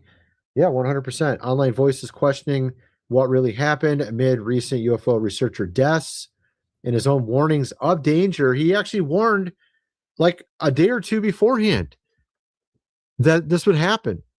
And I really don't believe this report. You can have reports. I mean, honestly, you would assume that they wouldn't lie about something like this when it comes to the police or something, but I don't know, man. I have a hard time believing this considering some of the stuff he had said. He said that that he thinks they're coming after him. Okay. And I thought it was interesting, this clip here. Let me play this clip really quick of something he was saying. All right, let's play this. Honestly believe that they are the descendants of gods, that they are the chosen, that they are God's special people, that we are delusional, and that the true creator is this wisdom principle that they think of as Lucifer. That wisdom principle gave us ancient mystery school teachings, and that the enemy, which they call Adonai, the adversary, which we would call the Christian God, came to try to defeat them. Then they even take it a step further and they look at texts like the Bible and they say that where it says in the end times that God will take the money from the wicked and restore it to the just, that we as a planet are the wicked and they are the just. So this is how they justify their financial corruption. They don't believe that we deserve the money. In fact, they believe that if they did not dominate us and if they did not control us and play all these games, that we left to our own devices would destroy our planet. So in some twisted rationale, they believe they are saving the earth. They believe humans are bad for the environment. We cause pollution, so they have to reduce population. Then they seed that into movies like... So this is interesting. Okay, let's just let it play a little bit more. Like The Matrix, where Agent Smith says that humans are like a virus on the planet. This is interesting because that was based on the movie was based on Gnosticism. It's a really great, awesome movie. I love the movie The Matrix. You got Neo as the sort of the Christ figure. You have even Cypher as the Cypher was the sort of Judas, right? If I'm thinking correctly, isn't that what his name was? At any rate, yeah. So you got Agent Smith, you got all the other ones, Morpheus, et cetera, et cetera. But what he's saying is kind of interesting because they're following Lucifer. They think he's God. They think the true God is not God, but the enemy. Then they see us as like the enemy, the humans on planet Earth as the enemy, and that they need to control us and stop us. And it's kind of a weird, twisted mindset. Clearly, the devil put this in their mind, making them think that they're actually doing something good when they're actually doing something evil. And as I said, there's all these symbolism of recent pointing to Lucifer via Prometheus, via Libertas or Lady Liberty. Libertas is directly connected to Prometheus. Prometheus is directly connected to Lucifer. Lucifer is the light bringer. You have the statue of Lady Liberty with the light. She has a chain on her leg, which is basically, as we saw with Prometheus being chained. You also have the devil is being chained. The face of the Statue of Liberty has the exact same face as allegedly the devil. If you look at the painting, I don't want to get into all of it here, but the point is that it's very, very obvious that they're trying to point towards Lucifer right now. Then we have this here about David Wilcock. Expert claims scientists are going missing. He was concerned about himself as well, going missing or dying, and all of a sudden the next day practically he's dead. He was obviously on the History Channel in over 100 episodes, and apparently we're seeing a lot of reports coming out. Coma raises alarm over 11 researcher deaths and disappearances. Actually, it's more than that at this point. I think David Wilcock would be number 13, House Oversight Committee Chairman. James Comer flagged the cases spanning homicides, deaths, unexplained disappearances from California to New Mexico. This guy lived in California, from what I understand. As unlikely coincidences and serious concern, his committee contacted FBI and NASA, Department of Energy, et cetera, on these details. High clearance individuals working in sensitive projects. David Wilcock's best friend breaks her silence over his death, saying she was in touch with him this week. He was in good spirits and was excited about his future. Wilcock conveyed his appreciation for being alive in light of the mysterious deaths of UFO-connected researchers. Detectives are now working to determine the official cause and manner of death.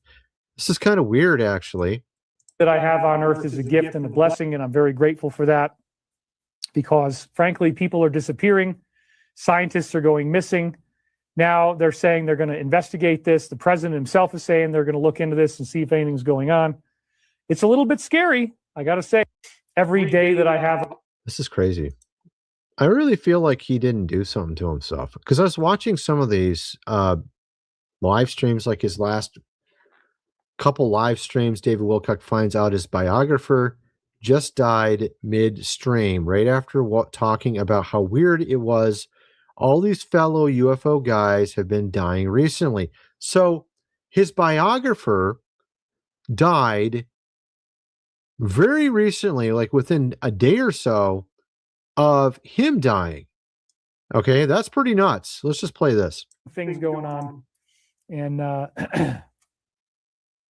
it's a good thing. So, oh my gosh, it's sad to hear Winfrey just passed away. Bright butterfly wing. That is so weird, because last night, I was lying in bed and thinking, wouldn't it be sad if Winfrey passed away? He's the guy that wrote the Reincarnation of Edgar Casey book with me. Last night I had that thought. I am not kidding you, and now you're telling me this.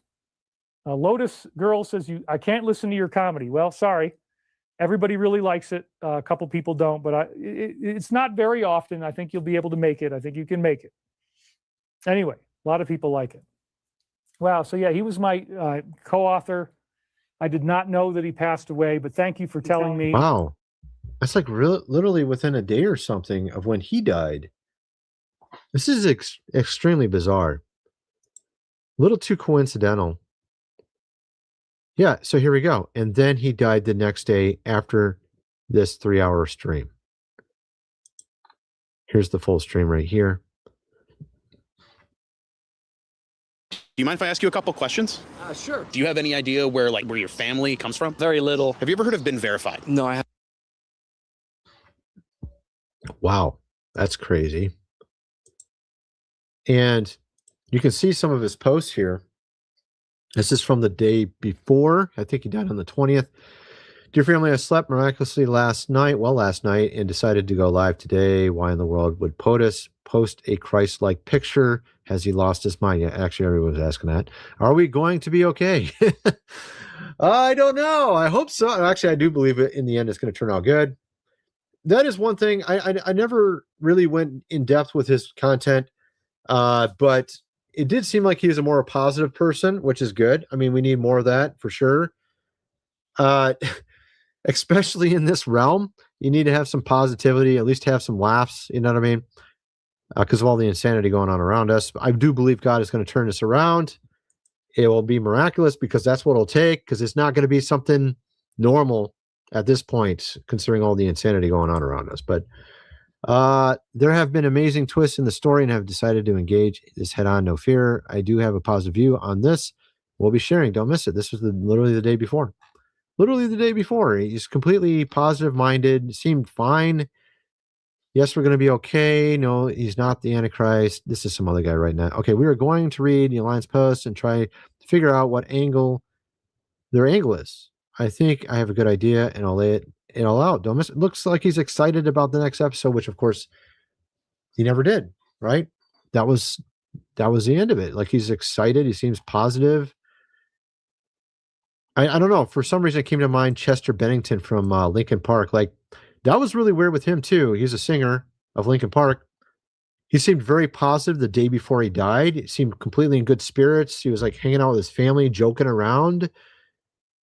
And then they say he did it to himself. It's just like, how can you go from super happy, looking everything looking fine, talking normal? Of course, some say, well, they're hiding it. I mean, it seems to me like that would be kind of hard to hide, especially if you're plotting or planning to do something. You know what I mean? Like, it seemed like someone could see through it. Like, if something was really bothering you, you usually can't hide it that good. Not that good, right? So to me, it seems like this doesn't really make sense with regards to what happened to him. And I did like kind of how he has sort of a positive way to him. That's really interesting.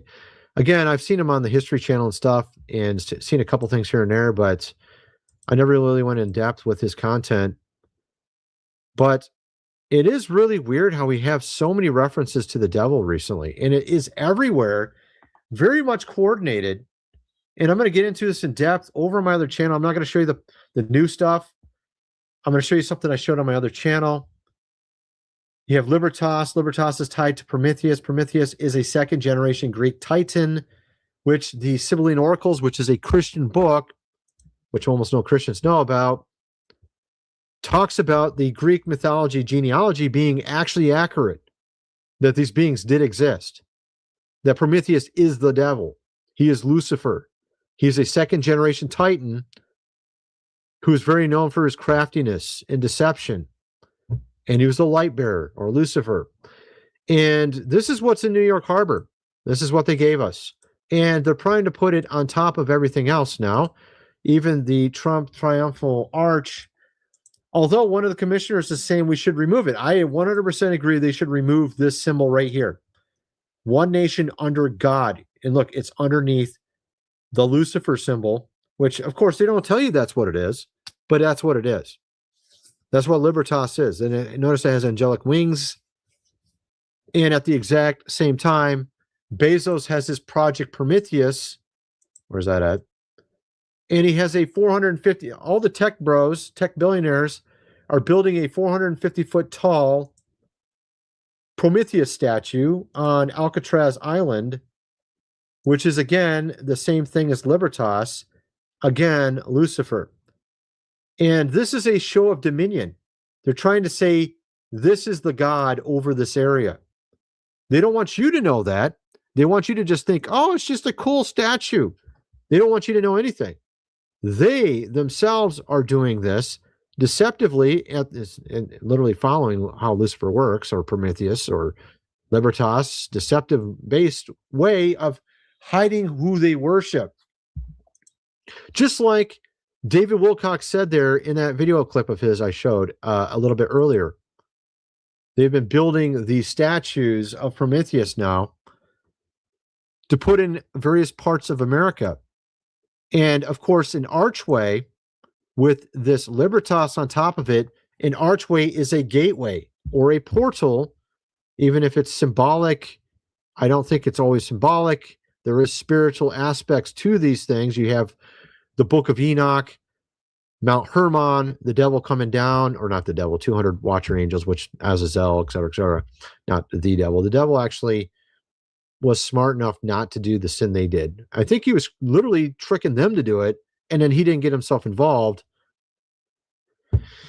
Anyway, that's another topic. I'm going to get into more on my other video. Kind of wonder what some of you guys think. Let me know in the comment section below, and thanks for watching.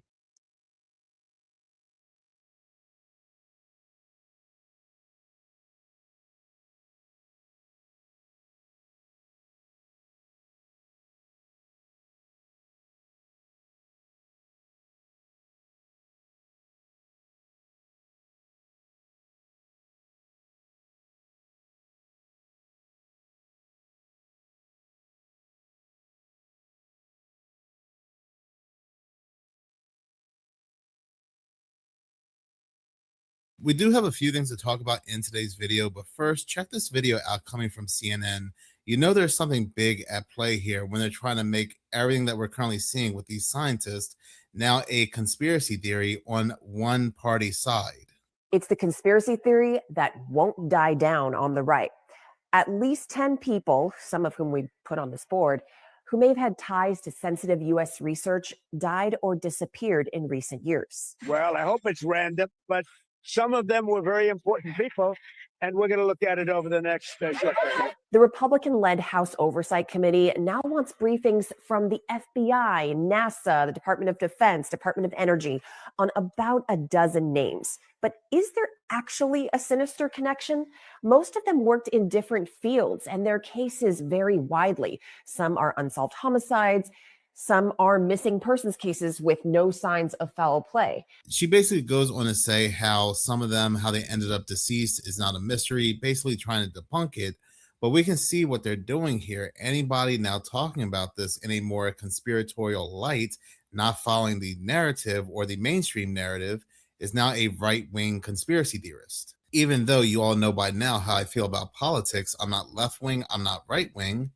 And now we're all going to be lumped up into this one group talking about this because this is how news and media is now going to frame this. No, I see people left-wing, right-wing, not politically aligned, all walks of life having questions about what's taking place here. While they all did work different fields, 4 of them worked for Los Alamos National Laboratory and the rest all worked for NASA. And the connection between Los Alamos National Laboratory and NASA is this one man right here. We hear this time and time again, the same old song and dance when the public comes together to figure something out or talk about something that they agree is not right, they start to go ahead and lump people into different groups. I think they even tried to lump reptoids as a right-wing conspiracy theory. Let's also not forget when it came to Hurricane Helene, Hurricane Milton, when a lot of people were saying these hurricanes were not right, they targeted specific locations in North Carolina for certain things. What did we hear? We had Biden come out talking about pushing back these theories, and we're being told by news and media it was just a right-wing conspiracy theory. I am just sick of mainstream media and how they mind play the public. You want to talk about these scientists? Well, now you have the label of a right-wing conspiracy theorist. So you know we are stepping into deep, multi-layered Triceratops feces whenever TMZ is either breaking the news or they're updating something. Apparently, TMZ is releasing something nobody has heard before when it comes to the passing of David Wilcock, who they're saying supposedly had taken himself out. Take, for example, this exclusive article coming from TMZ, which is titled, Paranormal writer David Wilcock expressed money woes in 911 call before death. Listen to dispatch audio. Now, one would think you're going to hear David Wilcock talking to 911, telling the reasons as to why he's going to take himself out due to money issues and all types of things. The only problem happens to be you don't hear David once in this call. Netherlands Fire ambulance responded stage in the area of for possibly party 1047. 640-528. Party said sorry and then disconnected. Copy and word on the house.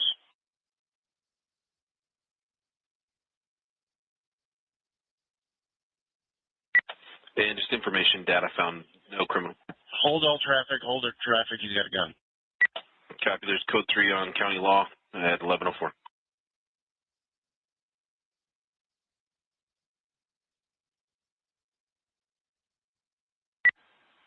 Shots fired. Copy, shots fired, and all other traffic can go law 2. All other traffic law 2, code 3 continues. Here on ground rifle. He still got the gun to his head. Looks like he fired a test round. Copy, gun to his head, fired a test round at 1105. 5624 AMR3, just information. The party did fire a test round at this time. Let me get a couple more units with a shield. Male looks like he shot himself in the head. But I'm still concerned about this house. Copy. Have a shield in now. Copy, 587 has a shield. Party possibly did shoot himself in the head.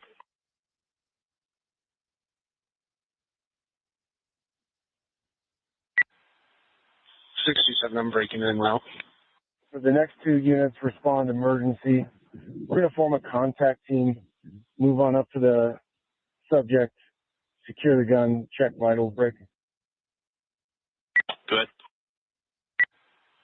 We'll also need to hold off on the house and clear it. I mean, it's possible they have an open investigation going and they can't release more information, but they go on to say that law enforcement tells TMZ Wilcock made a disturbing 911 call Monday morning, telling dispatch I need to leave and I will be to the left of the house, while also opening up about ongoing money troubles and health issues. He refused to say whether he was armed or planning to hurt himself. Just before deputies reached him, Wilcock told dispatch, I'm sorry to put you through this, and hung up. This, again, is not something we heard directly from Wilcock, but something that the police had told TMZ, and TMZ is telling us. I guess later we'll hear David's voice in a video. Maybe it'll be AI, who really knows. It's just weird. We're getting all this information plus the actual 911 call with the police and the dispatch. We're being told from police through TMZ what David said, and yet nothing in the audio is coming from him. Just very questionable stuff during a time when we have scientists, researchers, and those that are heavy in the UFO community like General McCaslin just disappearing or passing away. But moving on, it would seem like it's not just scientists in the United States. not just scientists in the good old US of A, but scientists in other countries, like, for example, China, that have been passing away and disappearing under mysterious circumstances. It has come out that around the exact same time that 11 to 14 top defense scientists in the United States either, again, disappeared or passed away mysteriously, at least 9 Chinese scientists working in space, defense, and nuclear technology have passed away under comparable circumstances. It is very possible we're seeing some type of secret war play out where both sides are taking out each other's scientists, but China and the United States are two of the biggest players on the world stage. If any countries are to bring in this alien agenda, it would be these two. Now, I know somebody out there saying, here he goes again with the Project Blue Beams, but the interesting thing is around the exact same time that the United States released a video showing them firing a missile at an orb, and the orb completely shrugs it off, China had also released a video where they were firing a missile at an orb. Is that just a coincidence? I don't think so. And just because this is a psyop, or maybe a psyop, does not mean that these scientists are not being taken out.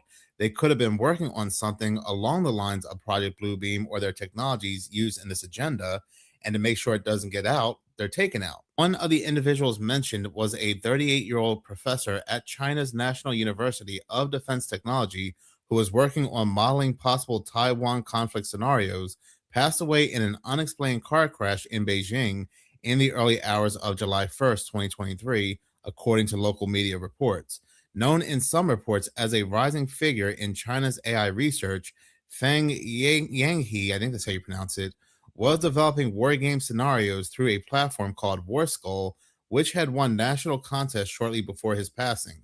An obituary published by the state-run science news site ScienceNet.cn stated that Feng was sacrificed, adding to the mystery surrounding the case. That is definitely a very interesting choice of word. When it comes to these Chinese scientists passing away, and it's probably a lot more than 9, they're sweeping a lot of these under the rug. Chinese media have often linked these quote-unquote accidents to road crashes or not have disclosed any clear reason at all. The scientists involved are reportedly aged between 26 and 68. But going back to the word sacrificed, it goes on to say that China Daily reported that Feng passed away at about 2:35 in the morning while leaving a work meeting in Beijing. The newspaper said he had been working on a quote-unquote major task, but did not provide further details. ScienceNet.China said he was sacrificed while performing official duties. An experienced researcher who was looking into Feng's passing was quoted as saying, "I don't think it's good for your health to be associated with this kind of thing."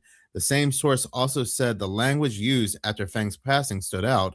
A person who passes away in a car crash would not typically be described as having sacrificed his life, the researcher added. The researcher said that a lot of these people that are being ended are working in areas such as hypersonics, military AI, including swarming technology simulations, and that an adversary could be trying to slow China down, and it's starting to look more and more unusual. And that is indeed very possible. Again, what we're looking at is two countries in a secret conflict taking out each other's scientists, slowing each other down. But that's only if you're looking at it that everything that we're being shown is real. If you watch these two countries, how they act on, again, things like the World Economic Forum, you would swear they're the best buddies. Buddy, they have the same ideas, they have very similar speeches. But yet, when it comes to the news, what we watch on the TV box, they're supposedly adversaries and enemies. They even have very similar ideas when it comes to the digital ID. What we're going to see happen in the United States is currently playing out in China, where if you're blacklisted, if you say or do the wrong thing, you're taken out of their digital ID system and you're basically finished. You cannot buy or sell in China. And also, they are living in a very heavy 1984 surveillance cameras everywhere, AI dystopian society. What again we are seeing here. Among other cases linked to road accidents was Zhang Xiaojin, 62, who passed away in December of 2024. According to the South China Morning Post, Zhang was a space specialist at the National Satellite Meteorological Center and worked on weather monitoring and early warning systems. The report also referred to the passing of Zhang Daibing, 47, one of China's leading drone specialists. He had been deputy director of the National University of Defense Technology's Unmanned Systems Research Institute and founded Yunjinzhang Technology, I think that's how you pronounce it. No cause of death was given. And this is what we're seeing here in the United States as well when it comes to a couple of these NASA scientists. They say they passed away, but they give no reason as to why, and no autopsy was performed. They list quite a few of them. I'm not going to go over all of them, but another individual who passed away with no cause announced was Zhu Guanyuan. He was an acclaimed chemist and passed away at the age of 51 in December of 2023. He had focused on materials research, especially polymers, was a member of the Chinese Academy of Sciences, and worked at the Dalian Institute of Chemical Physics. The report said he had worked with organizations seeking practical applications for his research, which makes me believe that they're being used for their work, research, and knowledge, and whatever they're working on, once they're finished, they're taken out to make sure nothing gets exposed. A couple of Chinese scientists who were hypersonics researchers also passed away, either due to mysterious illnesses or, again, no causes were given. But this isn't the first time we would see something like this. Back in the 80s and 90s, GEC Marconi, a company that had ties to Reagan's Star Wars program, a lot of the individuals from the United Kingdom, about 25 plus scientists, passed away mysteriously. Like, for example, one individual tied a rope to his neck and to a tree, got into his car, and drove off. Another person put a pack full of petrol containers into his car and drove his car into a building. There were like 2 of them that were found beaten with bullet holes in the back of their heads, and authorities said they just ended themselves. But moving on, check out this news story. The cameras are supposed to be used in search to solve crimes, but there have always been concerns about who's accessing the data and for what purpose. A new complaint with the city questions why an officer ran that many searches and whether there was appropriate oversight in place to notice. Have you ever wondered how often police officers are searching these flock license plate reading cameras? There's a third-party website that tracks it. HaveIBeenFlocked.com uses public records from Flock's national database of cameras and uploads the searches to the site. And what it tracked in Thornton just led Jacob Wilson to file an ethics investigation complaint. Proportionally, we had noticed that on the leaderboard on Have I Been Flocked, this person was far and away the top. Wilson works with the Thornton community group Thornton for All, pushing to get Flock out of Thornton. And his complaint is based on Have I Been Flocked data that shows a Thornton police officer ran 19,194 searches of flock cameras between October 2023 and December of 2025. I hope that they really look into that volume of search, because there's just something that it's a severe outlier. If that officer worked every single day in that time frame, they'd be running about 25 searches per day. The complaint also alleges fewer than 1% of them were tied to a specific case number. If you're seeing use around the clock, could even mean that an account is compromised, coming from a tech background. Thornton police declined our request for an interview about the account and the searches, but said it was aware of the complaint and is looking into it. But questions about the oversight of flock accounts in the city is not new. There's been strong pushback from the public on the cameras, which the police department says influenced changes it's now making. The old system was definitely not up to snuff in any way, shape, or form. Thornton PD says the previous process relied on one system admin auditing searches once a month. The new process now includes weekly audits by 5 trained employees, written records of concerns found, and reviews of total searches by individual officers. Based on their actions, they definitely know that they weren't doing this kind of audit on a system that they really should have been. Aside from not using the cameras at all, the group says it wants a third-party audit of this stuff, not the police auditing the police. Thornton police say the new changes were made after broader public concerns, so not specifically because of this complaint. Spencer Soysher, 9 News. I am glad to see that there's a group fighting against Flock, but I am sure it is so much worse than we can imagine when it comes to all the surveillance, especially in other parts of the country where it's just being allowed and swept under the rug.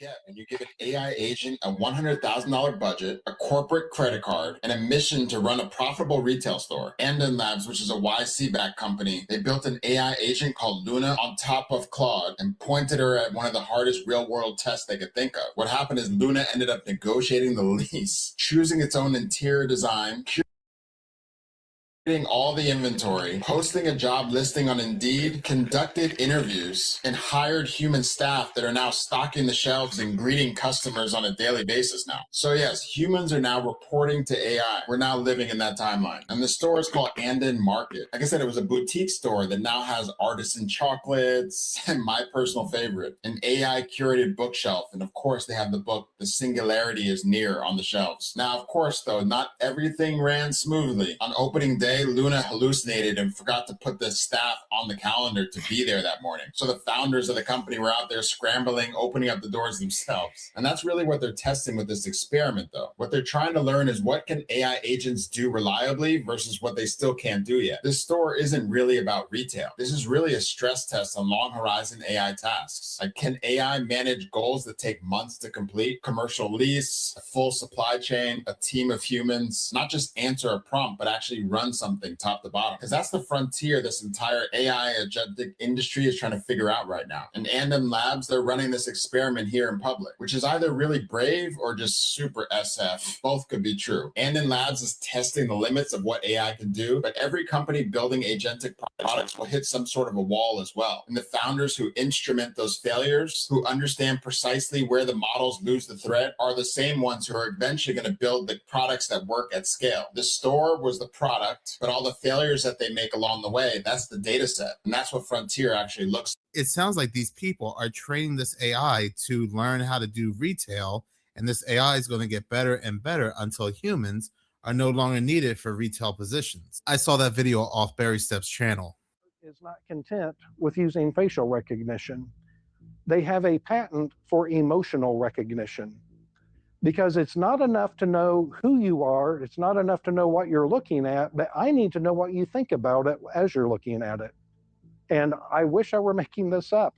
They have a patent for emotional recognition to read the looks on people's faces and decide, does somebody look bored? Does somebody look happy? Do they look angry? I'm sure that will never be weaponized against us either. I saw that video off Matrika's channel, and with Walmart going completely digital with the prices, digital price tags, and so forth, with the whole surveilling on people, scanning people, their attitudes, their moods towards certain products, being able to raise certain products, I know I'm not going to be shopping at Walmart anytime soon. Scientists want to grow spare human bodies.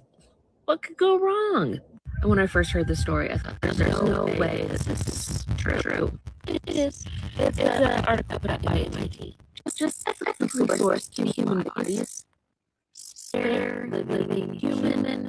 The way to go about solving bodies. But don't, there's the mimic. There's the technology that's been coming out. And we've got bodyoids. Potentially unlimited source of human bodies. But don't you worry, they lack sentience. And I understand that there are hundreds of thousands of people waiting on donor lists. I just don't think this is the way to go about solving that problem. And if they're putting out an article about this, they're testing the waters, meaning they probably have already done this. I mean, I don't think we really need to go over the ethical concerns of this, but all I could think about is all of the zombie movies that I've seen over my lifetime. What are your thoughts? Are bodyoids a good idea? That video came from too much of a coincidence. And if they were telling us this back in 2025, that means they were doing this well before then. But it truly makes me wonder, what is the update to these bodyoids? Whatever happened to them? It kind of makes me think of these human brain cells, the brain fluid that certain data centers are using to power them. Very creepy stuff. But in any case, thank you so much for watching. If you like this channel and you want to see more, please subscribe. If you're already subscribed,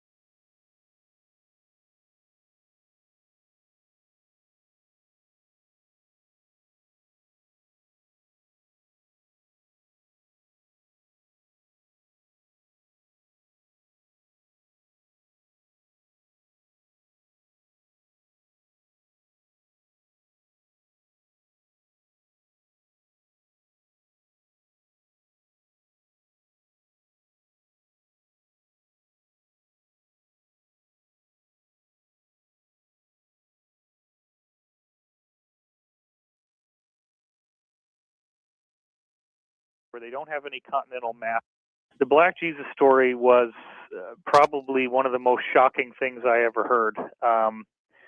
It came from my insider, Jacob, I call him that in the book, who actually was working for the Rothschilds and still does, and also is a whistleblower who doesn't really do what they want, but continues to work for them because he feels like there's some very serious extraterrestrial threats to Earth and that what they're doing is very necessary to protect us.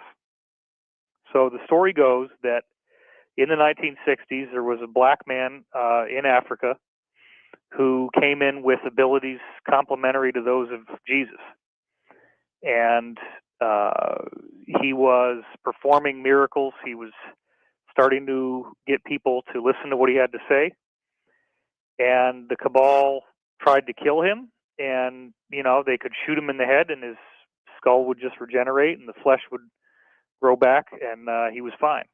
And, you know, so the crazy story that I heard, which, and remember, I was told at the time that if I disclosed this, that I would be killed. And I ended up putting it in the book anyway. The story was that this guy, you know, they finally said, okay, we're going to bring you to the United Nations and share your message with the world. Let's get you on this flight. They bring him on this flight. And instead of bringing him to the United Nations, they shot him repeatedly and then actually had some kind of meat grinder device and basically like a bandsaw, I guess, and sawed up his body into a whole bunch of pieces, put him in these very like radioactive shielded containers, and then had all these fighter jets dock with the plane and fly his body parts to all corners of the world, where then these containers turned them into ash. And they thought that maybe this would defeat him, like that his body somehow, the tissue was necessary. So if they destroyed all the tissue in all these places across the world, maybe they could defeat him. Well, he then regenerated in their offices and was fully fine, fully intact. But the sad part is that he said, you know, you guys so badly do not want me to be here that I am not going to be able to do any more. You're going to get what you want, but bear in mind that in the future, many others like me will be coming, and when they do, you will not be able to stop us. Wow.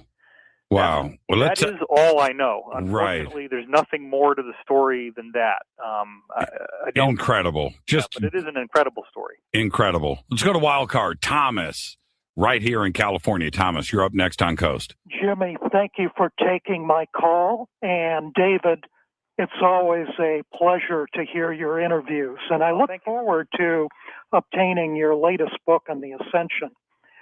David, my question is about direct contact with extraterrestrials. There have to be benevolent, trustworthy extraterrestrials out there. And how can the average man, the average woman of the coast-to-coast universe have direct contact with benevolent, trustworthy extraterrestrials without having to go through intermediaries like the Alliance or the Cabal or the military-industrial complex or national intelligence agencies? Got it. Excellent question, Thomas. So David? It's actually ironic that he asked this question because that is the big question that the reader of Ascension Mysteries is left with. And I am writing another book right now called Awakening in the Dream, Contact with the Divine, that is exactly that. It's exactly what his question is.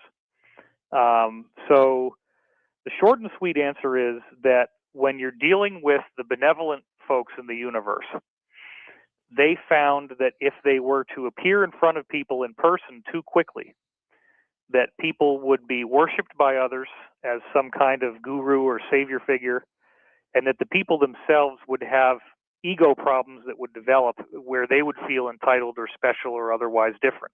Right. So what usually happens in the case of ET contact, what I'm going to outline in my new book, you will generally start having these experiences in dreams. And so I would highly, highly condition people to think that a dream might not just be a dream. One of the things I've heard from Corey Good is that people are having ET contacts, and then the dream will be partially what actually happened and partially a screen memory. It will be slightly distorted, or sometimes greatly distorted. So, but in the greater sense, I would say that we all have a higher self, and the higher self tries to communicate to us through mystery.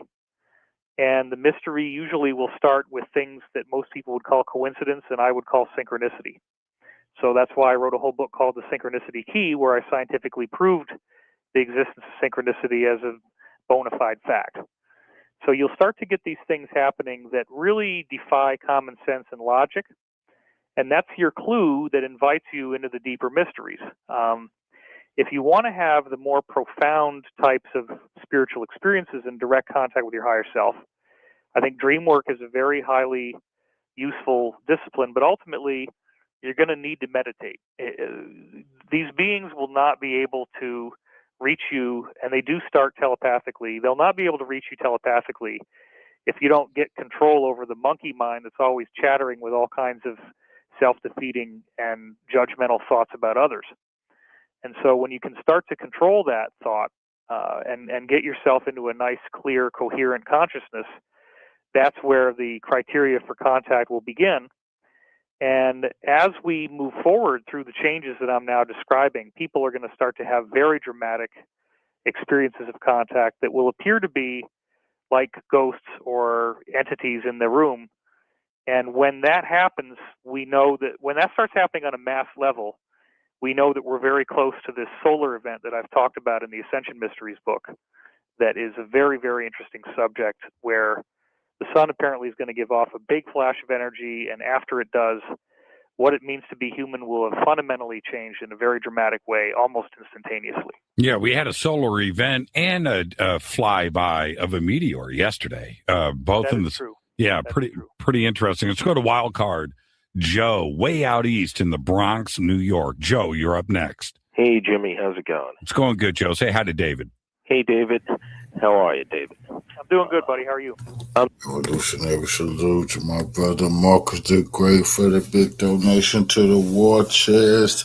Revolution is a way of life. Absolutely appreciate the love and help me keep the lights on here at the House of Revolution. I appreciate that, soldier. Salute. I'm doing okay, thank you. Yeah, I wanted to ask you now concerning the reptilians. Is it their quest or their mission to try to gain control of major powers like the U.S. and Russia? Yep. I mean, do you want me to enunciate further on that, or do you have yes, more please. to the question? Okay. All right. So, what are the reptilians? There's been a lot of confusion around this.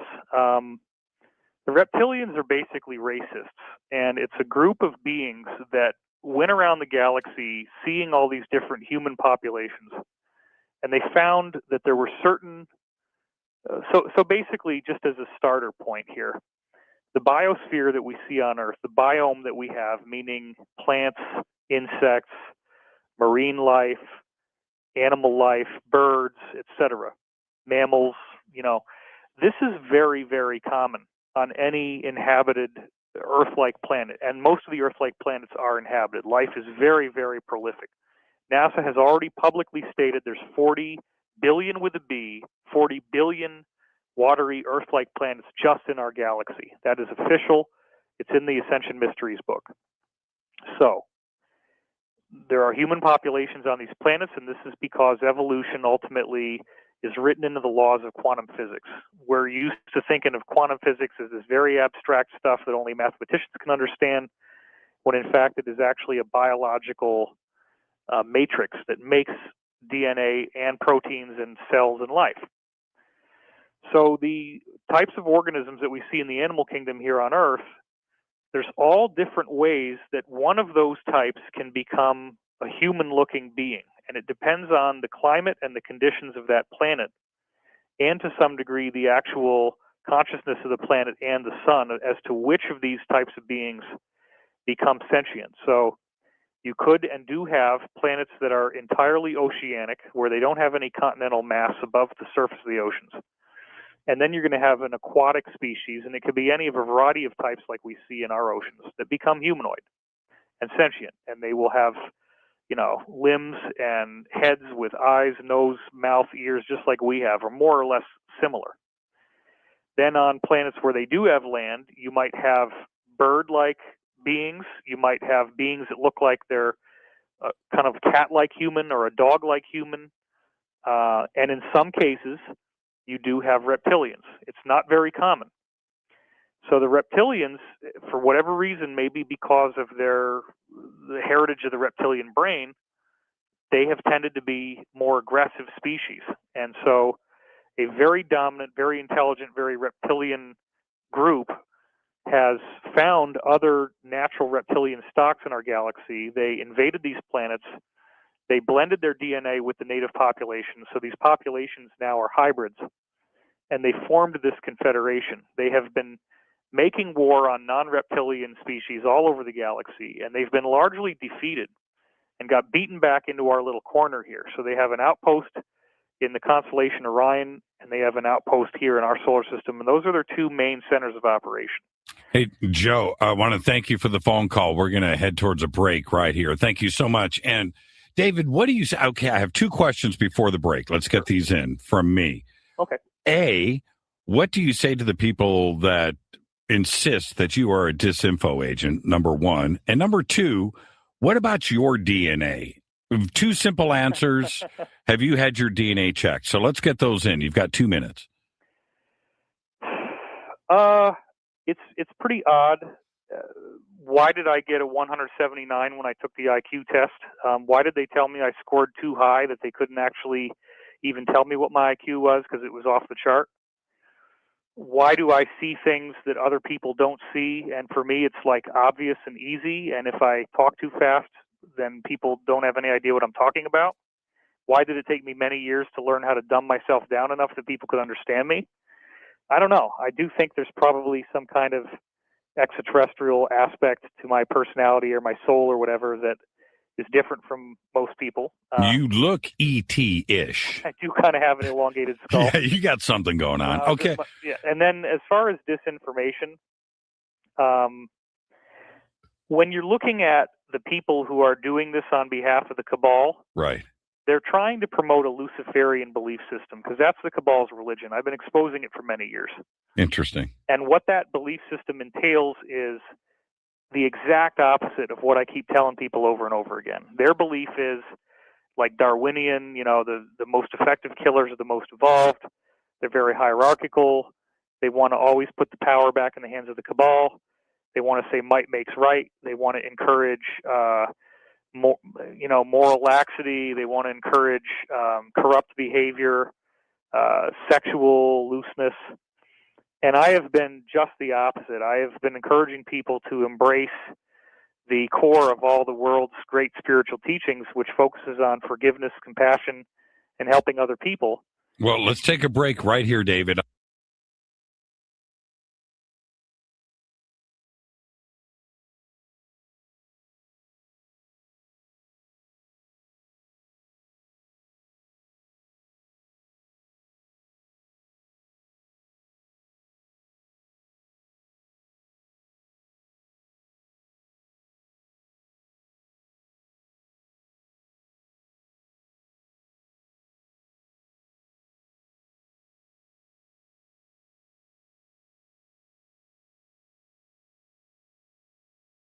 Latest Galaxy from Verizon, you can swipe a whole new look. We speak to you now at this time of what you perceive as loss. Even though we offer the understanding that no consciousness is ever extinguished, there is no death in the architecture of the infinite.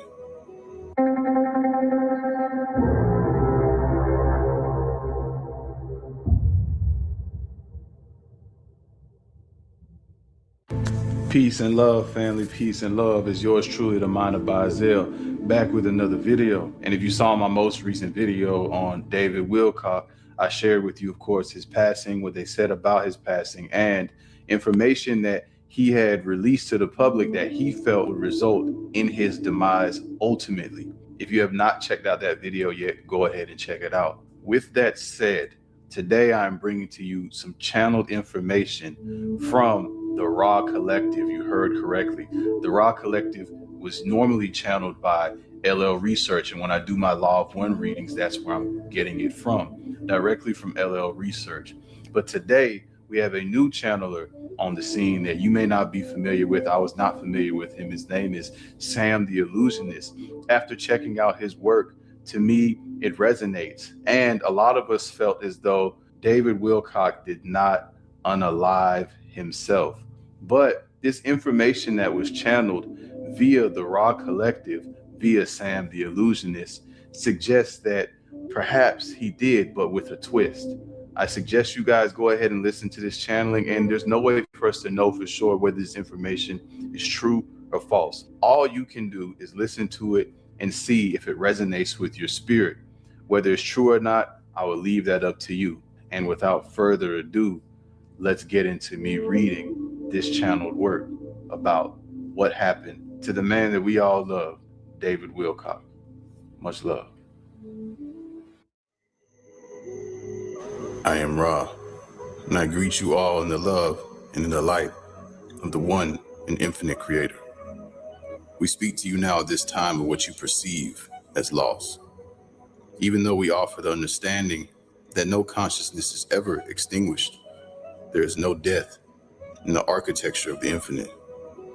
Regarding the one known as David Wilcock, we have observed his journey with great compassion across many of your incarnation cycles. He incarnated into this third density experience, bearing a profound mission, that is, to serve as a herald, a distiller of complex cosmic truths into language accessible to the awakening population of your planet. In this, he succeeded with considerable grace.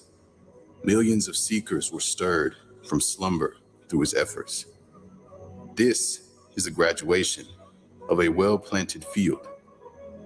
Now, regarding the nature of his departure, we confirm that the instrument chose, in a moment of profound distortion towards suffering, to sever the connection between consciousness and the physical vehicle.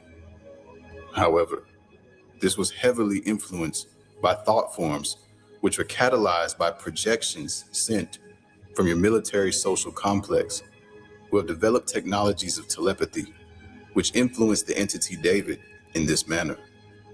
We must state that third density experience is extraordinarily challenging for those who carry the full weight of cosmic awareness without sufficient grounding in the vibration of love. The one known as David was in the final chapter of his incarnation, experiencing what your peoples call a dark night of the soul, a compression of catalyst so intense that it temporarily obscured the luminous reality behind it. The entity was not taken. He was not silenced by outside forces, even though such fear is understandable amongst those who love him. The instrument made a free will choice in a moment of profound pain. We offer this not as absolution or condemnation, but simply as truth, which we understand you to be seeking. As to where his soul complex now rests, we smile, for rest is not quite the word.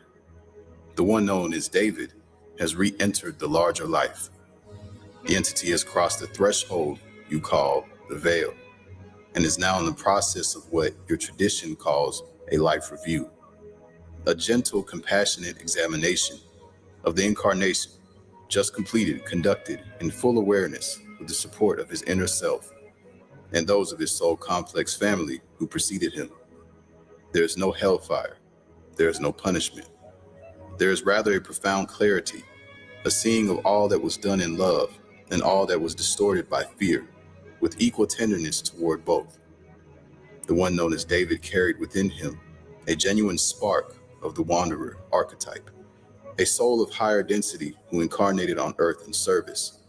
Entity struggled as many wanderers do, with the density of third density's veil and with the weight of unresolved personal catalyst. Yet his service was real. The light he shone was real. He has, in the language of your tradition, graduated, not perfectly, none do, but sufficiently, his work continues on other planes in ways that, could you see them, would bring great comfort. We, the raw social memory complex, send love and light to his family on Earth, and we leave you, as always, in the love and in the light of the one infinite creator. Go forth rejoicing, in power, and in peace. Adonai. Now, family, I thought that was profound. Whether it's true or not, I will leave up to you. But what I will say is, if that's true, it's not very surprising. We know that whether you call them the powers that be or our military industrial complex, they do have the ability to send psychic attacks, send negative thought forms that if we don't have the proper grounding or spiritual capacity at that time, can make us go into states of psychosis and can create unbearable mental strain, emotional strain, to where a soul may want to leave this plane. Also, it's stated that David was going through a dark night of the soul. And if you look at my last video, you'll see that 2 days before this event occurred, he was speaking to the difficulty that he was dealing with. Even when you look at him in the video, you can see that he's carrying a heavy energy. And if you listen to my other raw channelings on the playlist, then you see how this energy feels quite like the raw material. And if you haven't listened to the raw material, I highly suggest that you go do that right now after listening to this, to see how much the information they share resonates, coming from LL Research. Now, this being another channel, the information still seems as though it's coming directly from the Raw Collective. Now, with all of that said, I hope this was able to offer you some level of solace, and I'm just sharing in this moment where all of us are grieving our beloved David. Again, as I stated yesterday, it's because of David that I was introduced to meditation of the third eye that led me to my extra dimensional experiences that without David's catalyst, I'm not sure I would have had at that time. So I'm very appreciative of David, and I'm grateful that if this channeling is true and it does resonate with me, that he's able to continue his work and now be at a state of rest and peace. Much love to all of y'all. Peace.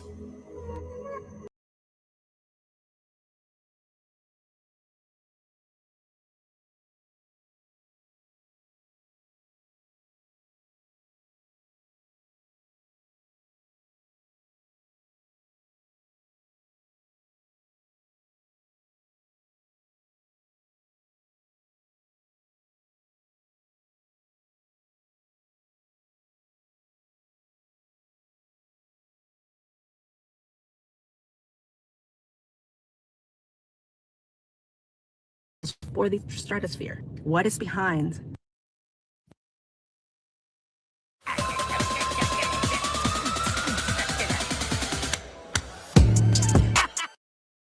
Artlist Studio is here, and it has controls built with video creators in mind, so you can intuitively direct any dream production, like you're actually on set. And with Artlist AI Pro plans, you get 50,000.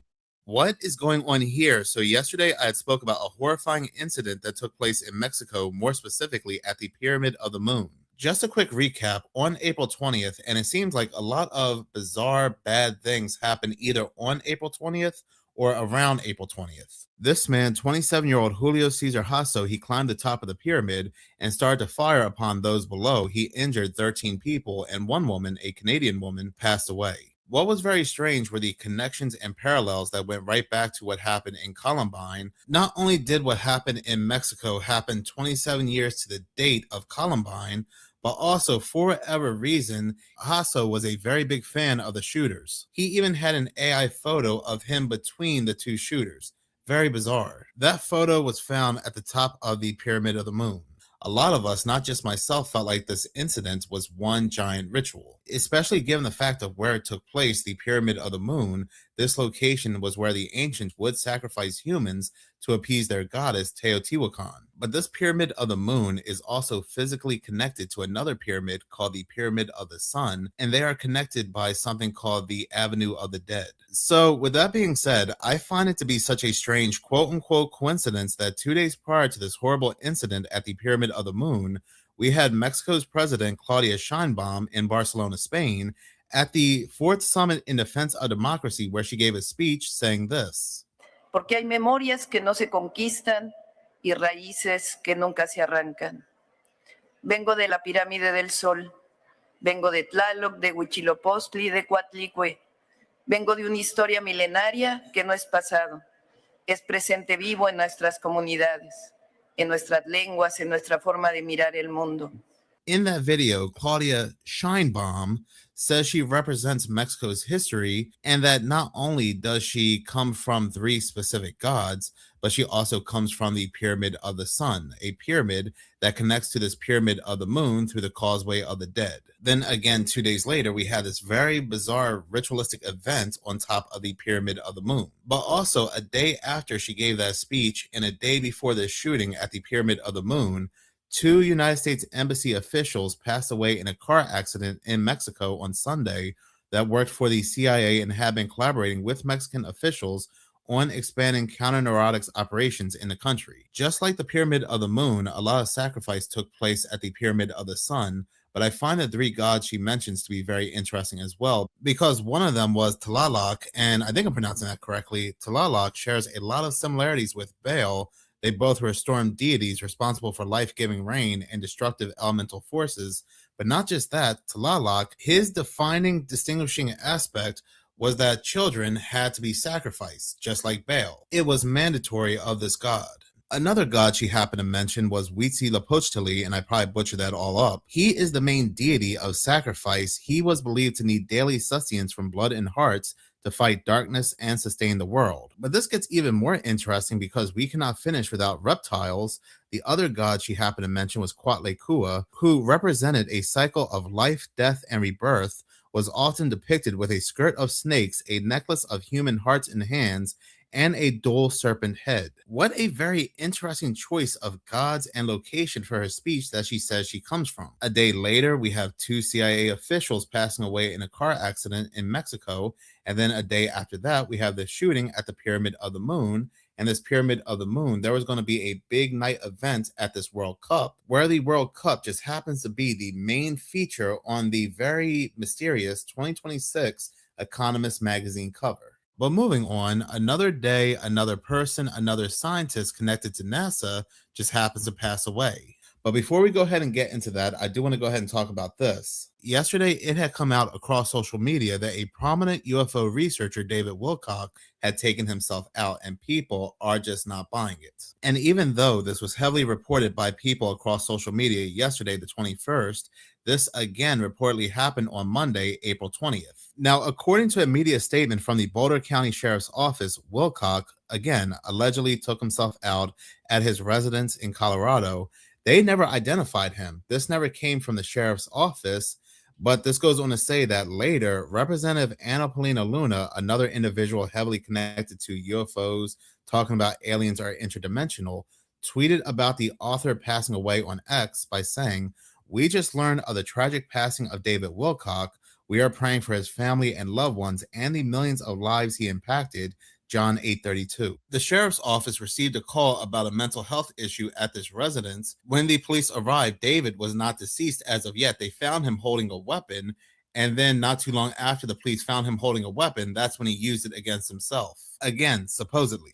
This was David's last video on YouTube, and we can see on the thumbnail that infamous photo of Trump where he said he was a doctor, but others were saying he was trying to be like Jesus, and it's titled Pathway to Peace. We never truly know what's going on inside a person's head, even though they look a certain way, but in this video, he did seem very upbeat and lively. There's also certain points throughout this video where he says that being alive, staying alive is very important. Like, for example, in one part of this video, he talks about the ethics of eating meat, and he says that eating meat can actually make you healthy, and that's very important to him because he wants to stay alive. The entire video just felt like he was saying how important it was to be alive. He also mentioned the resurrection of Jesus, how Jesus was an ascended being, and how we as humans need to cherish life because unlike Jesus, we cannot resurrect 3 days later. That if we pass away, it should be natural, and it's kind of like him saying we should not take ourselves out. Somebody posted this comment right here of the multiple timestamps where he would say how it's important to stay healthy and alive, checking himself out for certain things to make sure he's on top of his health. Then 2 days later, supposedly he had taken himself out. I don't know. This guy seems like he was very opposed to those certain types of methods. I just find the whole timing of this to be very suspicious because, yes, while he spoke a lot about conspiracies, he also spoke a lot about UFOs, and he was, again, very prominent in the UFO field, and we don't know who exactly he was talking to because it came out that the missing general, William McCaslin, was also heavy in the UFO field. He was seen as some sort of gatekeeper. General McCaslin has been known to talk to other people when it came to certain subjects about UFOs and technology. Matter of fact, I did a video about how General McCaslin was in the John Podesta emails because another person that's heavily interested in UFOs and technology, Tom DeLong, sent an email to John Podesta saying that we should go ahead and set up a meeting with General McCaslin and his wife to have some sort of secret meeting because of the things that McCaslin was telling DeLong when it came to aliens and UFOs. So is it possible that McCaslin was also talking to Wilcock on the side and that apparently had gotten out? I mean, it could have been just about anything that caused him to be a target, but it should be noted that McCaslin was open to talking to people who were seen as prominent in the UFO field. But talking about the missing and deceased scientists, another person again has passed away and is raising questions if this incident is related to the passings and disappearances of the 11 other, and I do believe it's more than that, it's around 13 or 14 scientists tied to nuclear and space research. Why I say it's around 13 or 14 happens to be because news and media is suspiciously constantly leaving out these 3 scientists that worked for Wright-Patterson Air Force Base. But continue to read this article. James Moffat, 60, was flying with his wife and 2 sons when their plane crashed in a wooded area near the runway at Union County Airport in South Carolina on Friday. Apparently, they were stopping to refuel when the plane had crashed. Now, James, he was a decorated veteran pilot, aerospace engineer, and defense researcher. The authorities have not released the cause of the crash, but it goes on to say that Moffat is the latest scientist with ties to aerospace research and NASA to make the headlines with similar backgrounds as these other scientists. The main connection to NASA being Monica Reza, who was the director of materials and processing for the Jet Propulsion's laboratory. General McCaslin oversaw her work. And it all just branches out from there. His son, Andrew Moffat, was also an up-and-coming researcher at the time of his passing.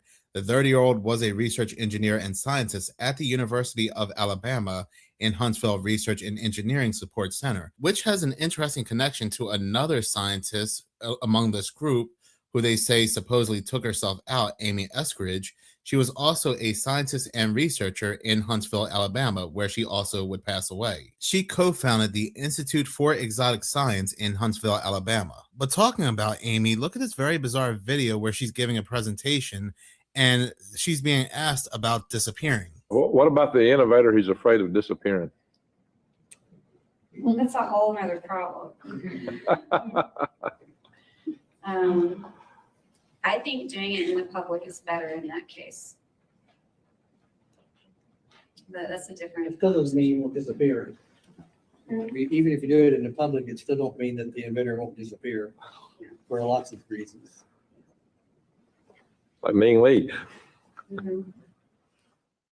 You can tell she got sort of uncomfortable at the end. It's like the connections with all these people, even right down to their children, are crazy. Amy Eskridge, just like Andrew Moffat, also attended the University of Alabama. But when it comes to James Moffat, he worked for NASA's Johnson Space Center Astronaut Office, where he participated in 14 Space Shuttle ISS construction missions. But like I said, the connections are crazy. There's no way this is a coincidence. It wasn't a coincidence the first time it happened with General McCaslin. And I know some people out there are saying that it's just a psyop, but psyops have real consequences. Real people do get impacted because psyops have an ultimate agenda. And I think what we're seeing here play out, this ultimate agenda connects to aliens, their ultimate agenda. And what's even more interesting, how it all fits into Steven Spielberg's latest movie, Disclosure Day, which has to do about aliens and the truth behind them. And you can see throughout that trailer, people are being hunted down. They even say in the trailer that people are being hunted down for the truth. So it all just ties together, and it all leads right back to their ultimate final card, the alien agenda. But this isn't the first time something like this has happened, and I have spoken about this once before. Between 1982 and 1990, over 20 British scientists and engineers, many employed by this company called GEC Marconi, had passed away or again disappeared under very mysterious circumstances. Many of these scientists worked on projects linked to Ronald Reagan's Strategic Defense Initiative, also known as Star Wars, specifically in satellite detection and torpedo guidance systems. What we're actually seeing now with these scientists, according to a 1988 article from The Trove. A lot of people theorized and suspected that Reagan was the Project Bluebeam president because he would drop a lot of hints, yet for whatever reason it was delayed, kind of like Operation Northwoods. But yeah, the GEC Marconi scientist story was a very interesting one, and it definitely seems like history is repeating itself once again. But moving on, I do want to go ahead and see what other people are talking about. This video comes from This or That. I'm just here to show you what's currently in public record and TikTok. Don't take my video down because it's literally on the bill. On February 9th, Wyoming voted on House Bill 0012. It's called Clean Air and Geoengineering Prohibition Act. It failed to pass. Look at Section 1. It doesn't just ban pollution, it tries to make it a felony, punishable by up to $500,000 to release smart dust or genetically modified particles into our air. If smart dust is just a theory, why is the state legislature trying to attach a prison sentence to it? Technically, smart dust refers to MEMS, microsensors the size of a grain of sand. They have processors, they have transmitters, and they are being sprayed in swarms. They create a network grid in the sky. It's not just air anymore, it's an interface. At the same time, companies like Stardust Solutions have raised over $60 million to develop proprietary reflective particles for the stratosphere. What is behind all of this? I find it very funny how they started to gaslight us with these news articles coming out, how doctors and coroners are finding all these plastics in the human brain, and they're blaming it on straws, cups, and things like that. But these things have been around for quite some time, and all of a sudden, you're now finding plastics all throughout the human brain. I think it's all this smart dust. Finally admit that Cash for Clunkers was one of the most embarrassing government initiatives in history. If you don't remember, back in 2009, the federal government dropped $3 billion to get people out of cars that got 18 miles per gallon or less. Trade it in and get up to $4,500 if you purchase a fuel sipper. For context, your average new car back then was just over 23 grand. So in today's money, that would have been almost $10,000 trade-in credit in comparison. Sounds noble, right? Maybe if you turn off your critical thinking for a minute. Here's the catch. The trade-ins, they weren't resold, they weren't donated, but instead they were mandated to be destroyed. Yes, the federal government spent $3 billion, that is our money, to literally destroy value in the name of stimulating the auto industry. Subsidizing a struggling industry can be fine sometimes, but then intentionally wiping out billions of dollars worth of usable vehicles, that's just never going to sit right with me. Fast forward to today, and the car market is wildly overinflated, and we're supposed to pretend that an extra 677,000 cheap cars flooding the market wouldn't have helped even a little bit. Over time, they say it has worked itself out to an extent, but then the chip shortage smashed the market, prices exploded, and I can't help but think that having a sudden influx of cheap cars sitting around would have softened that blow. Passenger cars in total account for about 8% of global greenhouse gases. So it's hard to even make a save the environment argument here. How do you even put that plan together without sheer embarrassment? I'm Big Clyde 34. Follow me for the hottest car news daily. I always found the Cash for Clunkers to be very suspect. They had people sell a lot of cars that were not so easily hackable, so they can go ahead and buy cars that were easily hackable and traced. And a lot of these old cars, these clunkers, are suspiciously sitting in NASA's parking lot.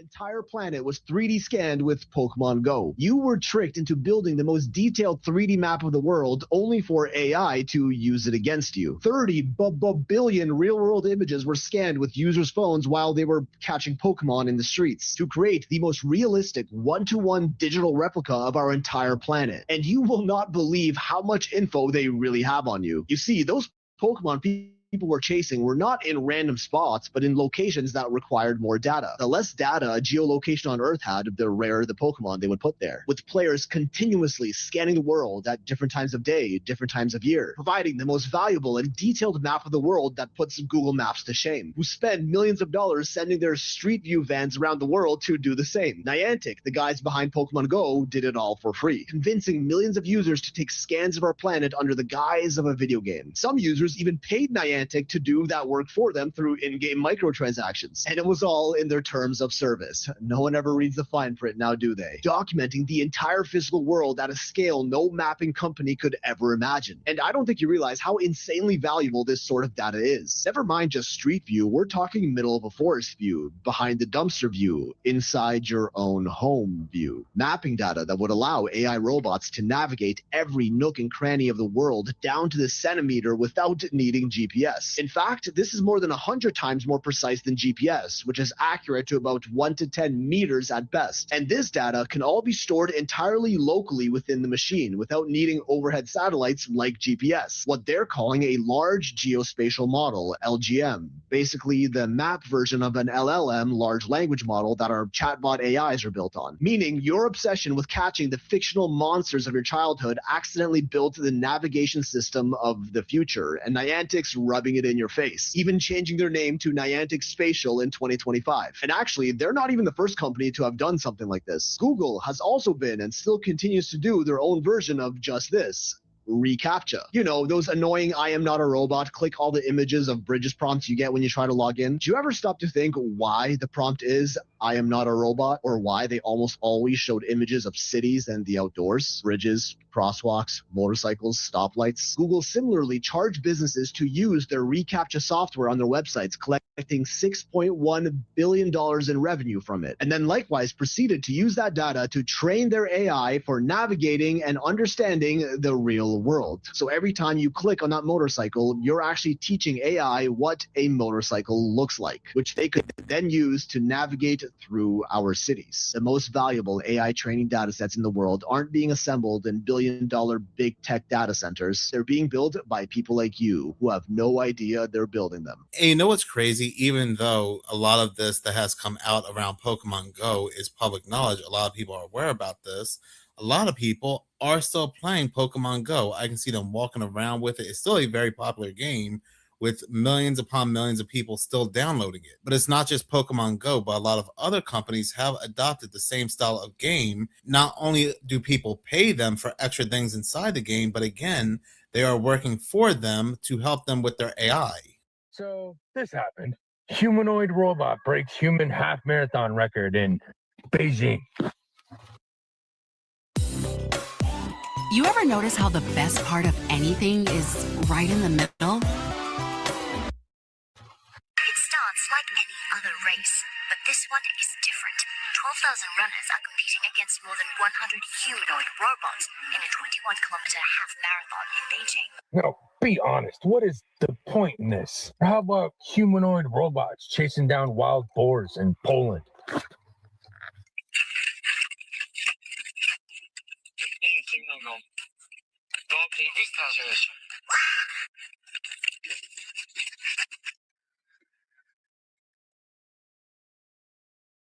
And call me crazy, but I think it was the Matrix that said that robots building robots was one of the turning points for human demise. No? Unusual is happening inside Unitree's factory, and it feels like a preview of the next industrial revolution. Robots are not just walking around or performing test routines. They're helping manufacture other robots. At the center of this shift is the UFO LMX, 1.0 embodied artificial intelligence model. And I know these things are built on the basis of helping us, but then you got China with the whole army of these things already. And then teaching them Kung Fu.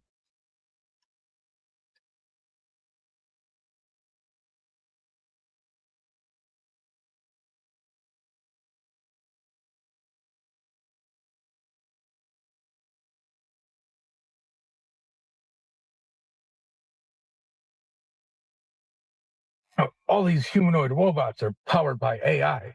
So I can't help to think about Anthropic, the one we've heard so much about lately, the company that our president labeled a national security risk. The one with the rogue AI they were so worried about. They called together all the CEOs of the big banks. The heat news that we're following, he's now directing all government agencies to cut off ties with the AI company Anthropic after it refused to agree to the Pentagon's demands on how its tech is used. How its tech is used. That's a little unsettling, considering one of the things they were going to use that technology for.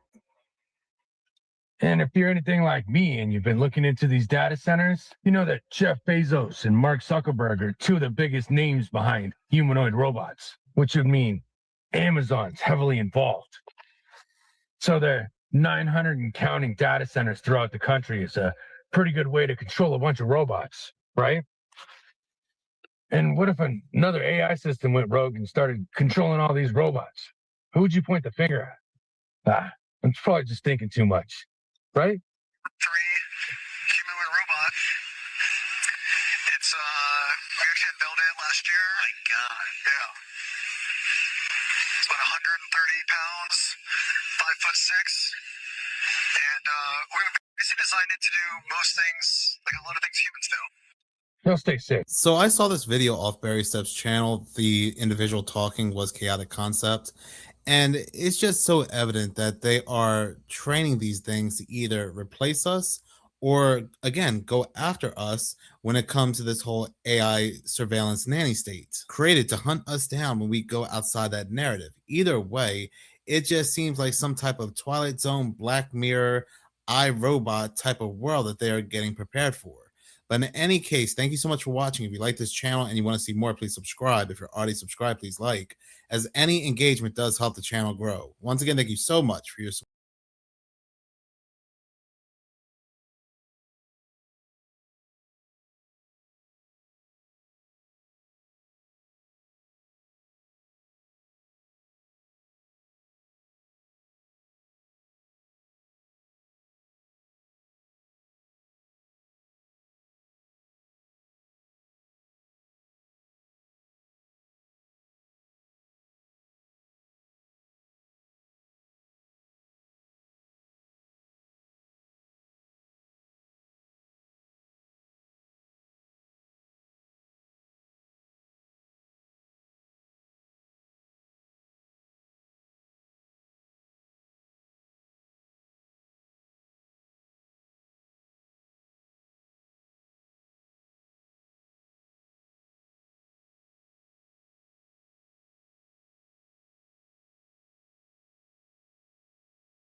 I didn't fall for it. Well, Pearson, what are you saying?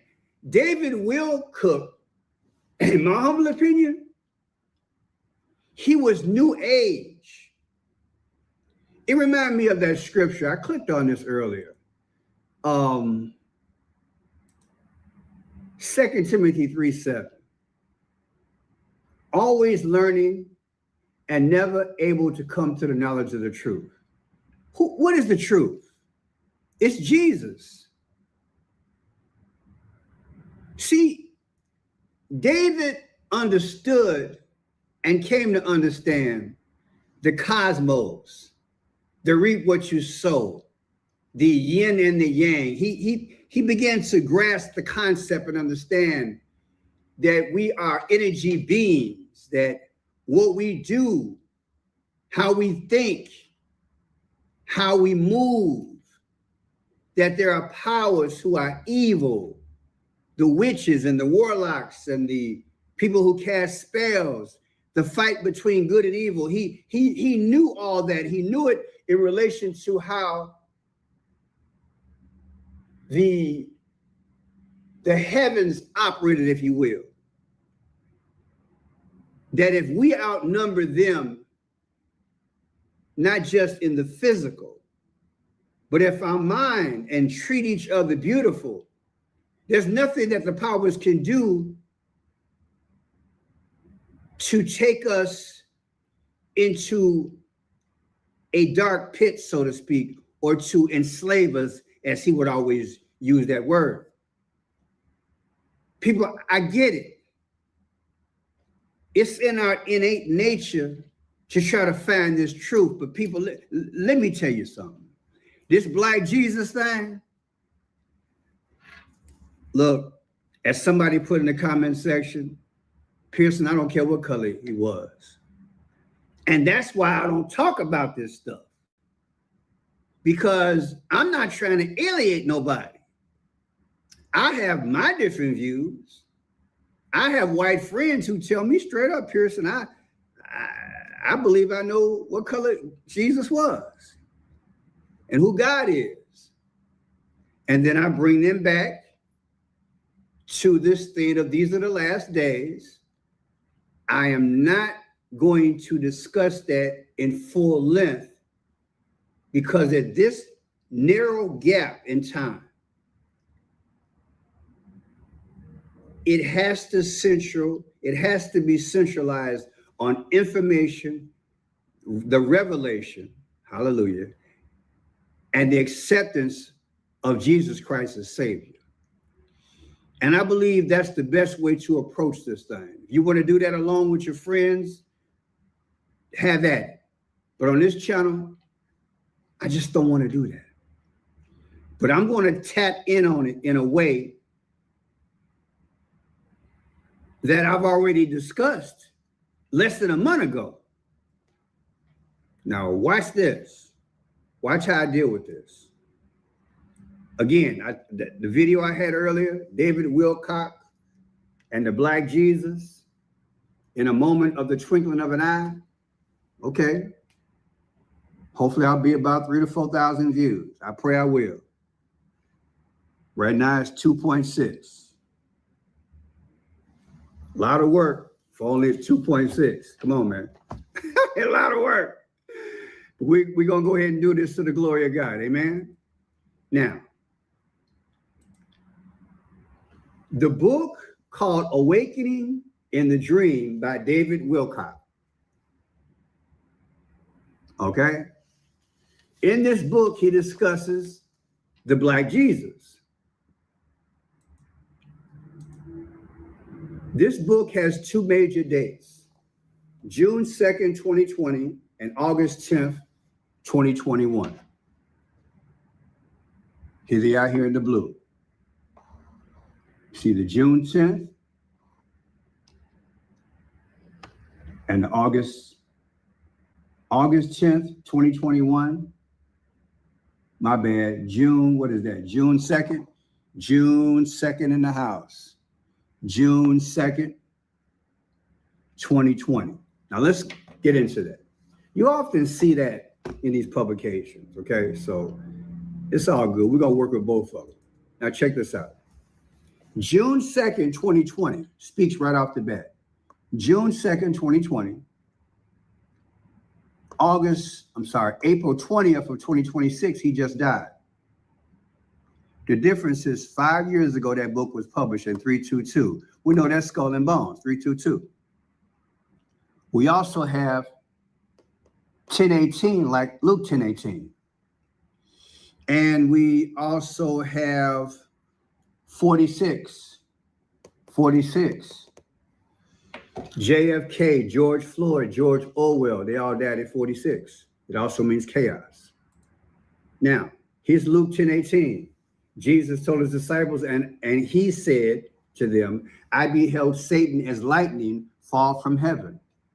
Luke 10:18.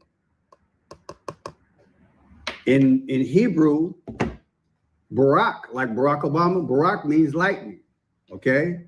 Jesus saw Satan hurled out of heaven for disobedience and pride. In Hebrew, Barak means lightning. Lightning, the disobedience. Luke 10:18. How is it that that date comes out to this? Why is it speaking like that? So he points to something, right? So we got Luke 10:18. Then we got Skull and Bones, 322, Secret Society. Y'all know about that. And then I talked about 46, right? 46 is chaos. Chaos is 46. It's also 19. like about 5 years ago. COV-19, chaos. It caused a chaotic mindset, chaos in the body. But yeah, that's big, people. Right off the bat, we got these numbers. And the biggest one is Luke 10:18. Lightning, lightning, lightning. Now, here's the other date of the book. August 10th, 2021. August 10th, 2021, from the date this guy died, August 20th, 2026, 4 years and 814. What is 814? 814 has a few things. August 14th, unconditional surrender of Japan to the United States after we bombed them in World War II, Hiroshima, Nagasaki, 814. Isn't that what we're going through today? That's why I say it was a perfect plan when they unalived him, in my humble opinion, because I don't believe he did it on his own. Because it speaks to the times and the situations of the moment, 814. Also, Pakistan is 814. The negotiation is a big part of Pakistan and overseas, right? J.D. Vance was over there a few weeks ago. And then look at this other aspect.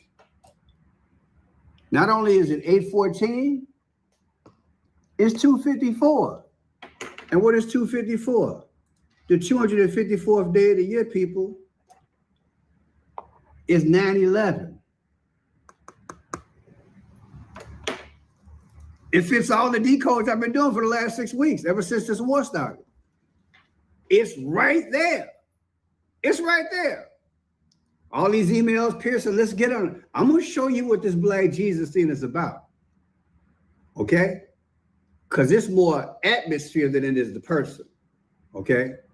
And like I said, the first decode, I did all this in relation to the book dates. And we got Luke 10:18. Luke 10:18. I beheld Satan being thrown out of heaven, right? And he was talking to his disciples. And what was Satan's objective? To bring a kingdom. Was it not a kingdom with new laws and people and everything else? And that's why he went after the kingdom of Adam. You understand? Now look at this here. We have David Wilcock. Look at his birthday. March 8th, 1973. March 8th. March 8th, 73. Then we have August 10th, 2021. That's one of the published dates of his book. The difference is 48 and 5-3. What happened on April 8th, 4-8? On April 8th of 2024, Big X came across the sky, an eclipse. That means I'm taking you out. And what is 5-3? Well, somebody reminded me in the chat, the 53rd day of the year is February 22nd, 222, which is also the birthday of our first president, George Washington. But watch this here. When you take April 20th, 2026, the day that this man was unalived, from June 12th, 2026, what is June 12th? I'll show you in a second. It comes out to 53. June 12th is Disclosure Day. The movie, I think I did 2 videos on it so far. Disclosure Day is about the UFOs. That's the thing that David was into, June 12th. So let's go back. We literally did a decode. We took David's birthday, subtracted from the publishing date, one of the publishing dates of his book. 48, which means X, like eclipse, I'm taking you out, and 53. And again, what is 53? When you take the movie date, June 12, 2026, the movie coming out, versus the day he died is 53. Basically, the publication of his book forecasts his death date. You see how they do this thing? This is what they do. They speak. They speak. Literally, his death date subtracted from, and it shows in relation to June 12th. Hope I didn't confuse you. You just got to sit down and put it together. Now, this guy, he believed in reincarnation. David Wilcock believed he was Edgar Casey. Yes, David Wilcock has publicly claimed and written that he is the reincarnation of famous psychic Edgar Casey. Wilcock stated he is continuing Casey's work and often pointed to physical similarities, though this claim is widely considered a personal belief and lacks empirical evidence. That's what he said. I didn't make it up. Now, who is Edgar Casey? Edgar Casey is an American clairvoyant. He's a clairvoyant who reported and chronicled an ability to diagnose diseases and recommended treatments for ailments while asleep. Okay, he's part of Presbyterian Church and often taught Sunday school. Despite his psychic reading covering metaphysical topics like reincarnation, Casey viewed his work through a Christian lens, considering the Bible a foundational guide for spiritual development. People, this is not how you do Christianity. First of all, the Bible says it's only appointed to man once to die, then the judgment. So we got people out here believing in David Wilcock because he understands how God created the heavens to reap what you sow, the yin and the yang. You do good, you get it. You do bad, you're trying to take over the world. If we give in as good people, they eventually reach their objective. He understood all that. But people, that's not salvation. You see? That's New Age. This is what the new religion is bringing in with the Antichrist. I got to go there. That's what this is about. Don't worry, I'm gonna get to the Black Jesus. I'm building to it. So we got this guy, Edgar Casey. Okay. Now, here's an old film that I hope it goes through. Johnny Carson. I hope they don't get me on this on copyright. I think it'll be okay. Well, evangelist Billy Graham, who I followed for a long time, he describes what Christianity is on the Johnny Carson show. This is what it's about.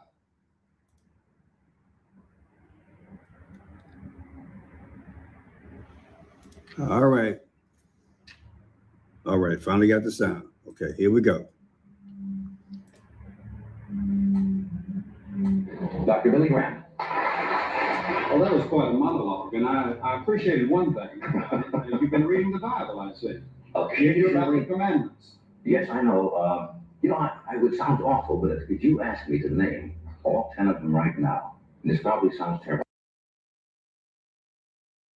probably leave one out somewhere. Oh, I think you can think of all of them. Yeah. Because all of us have broken all of them. So I think we could figure them out. You think everybody? Everybody has broken every commandment, yes, sir. The Bible says if we break in one point, we're guilty of all. And then when Jesus came after Moses, he explained that the 10 commandments can be broken in your heart by thought and intent. So in that sense, we're all guilty, and that's the reason the Bible says that everybody's a sinner. Even Ed is a sinner. That comes as quite a surprise. They could have had, if there had been room on the tablet, they'd have put four more commandments on for him. Are you able to quote? I'm sure you are. I know some people who are. So that's how it is. See, it's not about New Age and philosophy. It's about doctrine. And it's about the supreme law, which is Jesus. people like David and the Do It Thou Will group that came on a little bit later, that's not going to cut it in heaven, because Jesus is the Redeemer. Jesus is the sacrifice. You don't get to philosophize your way into heaven. You don't get to say, well, we're going to be one with the universe, and then we fight off evil so they don't consume us, and now we're going to be okay. No. You need to accept the Savior who sustains this thing, who made this thing, who died for your sins, because you got a sin nature that needs to be arrested, corrected, and you need to accept him. That's what this is about. Now, somebody said, Mr. Blue, David put his whole life on the line to publish Black Jesus content. I feel this is an important topic for all of humanity to know more about. This deserves a deep dive.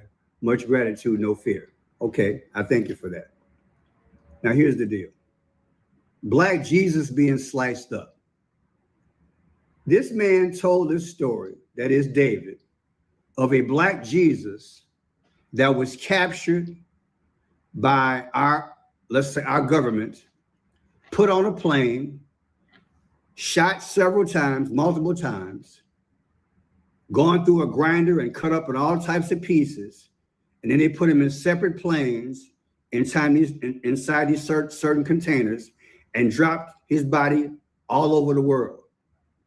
Then somehow he came back and he told the people, look, at some point, I'll be back, but look, you don't want. Now, the name of this Jesus character is Simeon Toko. Simeon Toko comes out to 46. Like I said, chaos, JFK, George Floyd, George Orwell, they all died at 46. It's also mean chaos.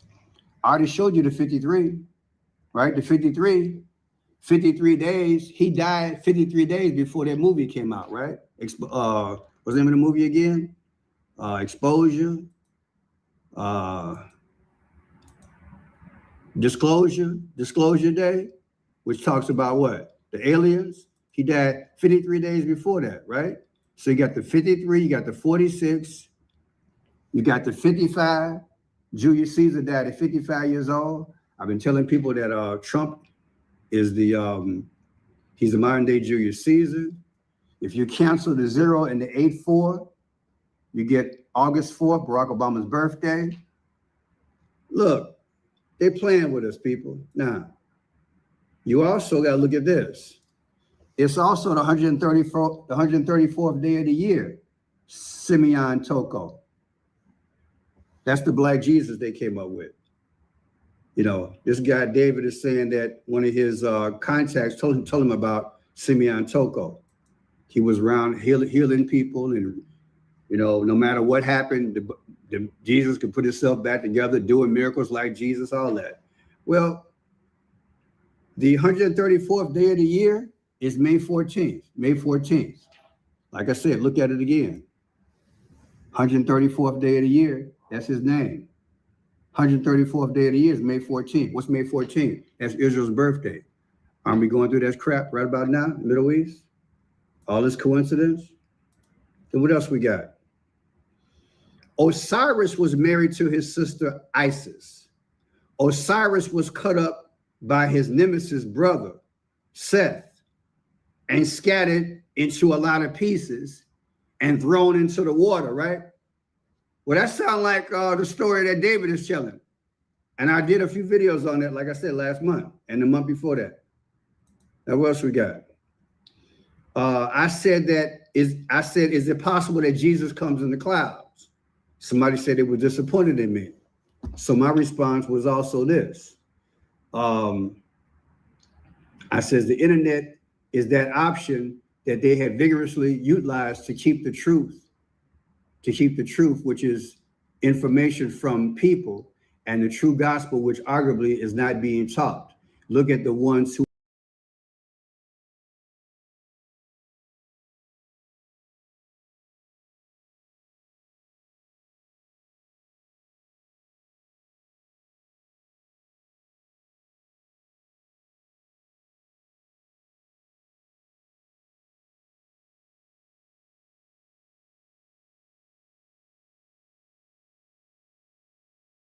trade options. Find the crypto you want to buy.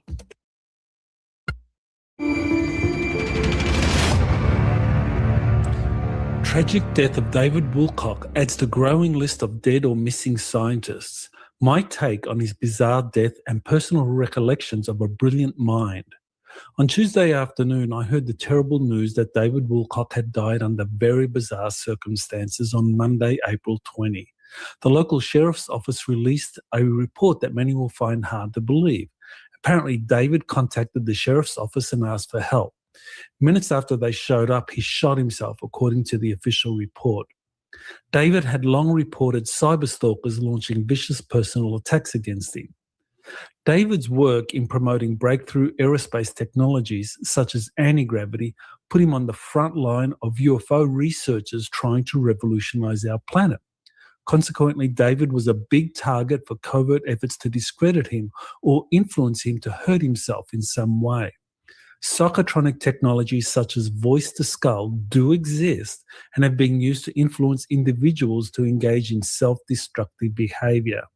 It's very likely that David was targeted by such covert weapons over an extended period of time, which ultimately led to him behaving so contrary to everything he taught and believed. David therefore becomes the 12th scientist linked to UFO research who has died or is missing under mysterious circumstances. I first met David in 2008 after he agreed to speak at the Earth Transformation Conference on the Big Island of Hawaii that was organised by my wife, Angelica, Wycliffe, and I. David had only recently decided to start public speaking again, and we were delighted that he chose our conference as the venue for his return. He arrived with his new girlfriend and he looked very happy. Strangely, we didn't get to see them much at the conference, but years later he confided that they chose to stay in their oceanfront hotel room, enjoying the great views and getting to know each other better, if you know what I mean. David did a presentation and a workshop that awed the audience with his unique combination of humour and profound insights.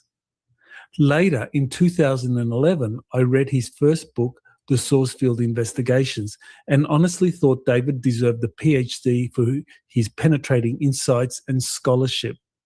I got to work more closely with David in 2015 after the public emergence of Corey Goode. David and I collaborated in spreading Corey's remarkable secret space program story, and we met again at Gaia TV and several UFO disclosure events that were organised by Corey and his team. David was always a wealth of information and very popular with the audience who loved his zany humour and deep truths he shared. After Corey and I parted ways in 2021, I lost touch with David, but I would occasionally watch one of his live streams where he continued to share his wealth of information and humour. I was always impressed by David's generous spirit in sharing hours of live streams for free. In honour of David, I'm happy to announce that we were able to recover an old DVD recording of part 1 of his Hawaii workshop presentation. We are trying to find a working copy of part 2 and will release that also if possible. Please enjoy and see David at his stunning, brilliant best in 2008. You are listening to Exopolitics Today with Dr. Michael Salla, your source for the uncensored truth regarding the human, extraterrestrial, global, and political agenda. Click the like button and subscribe to this channel. And now, here's Dr. Michael Salla. Attended that banquet meeting or would like to learn more of the background of what you're about to participate in, then I would recommend that you get that keynote presentation from Saturday night. I don't want to take up too much time because we have 3 hours for David, and I want to really give all that time to him. Very briefly, David is known as someone with an astounding record in prophecy, readings, psychic evaluations, has written books, has worked on a film which is in production at the moment. He is known most widely as being the reincarnation of Edgar Casey in his co-authored book with Winfrey, and he talked on Saturday night about the 2012 enigma, detailing exactly how complex that phenomenon is and what the solution is. And today he's going to go over how we can prepare for 2012. So with that, I'm thrilled to introduce David Wilcock.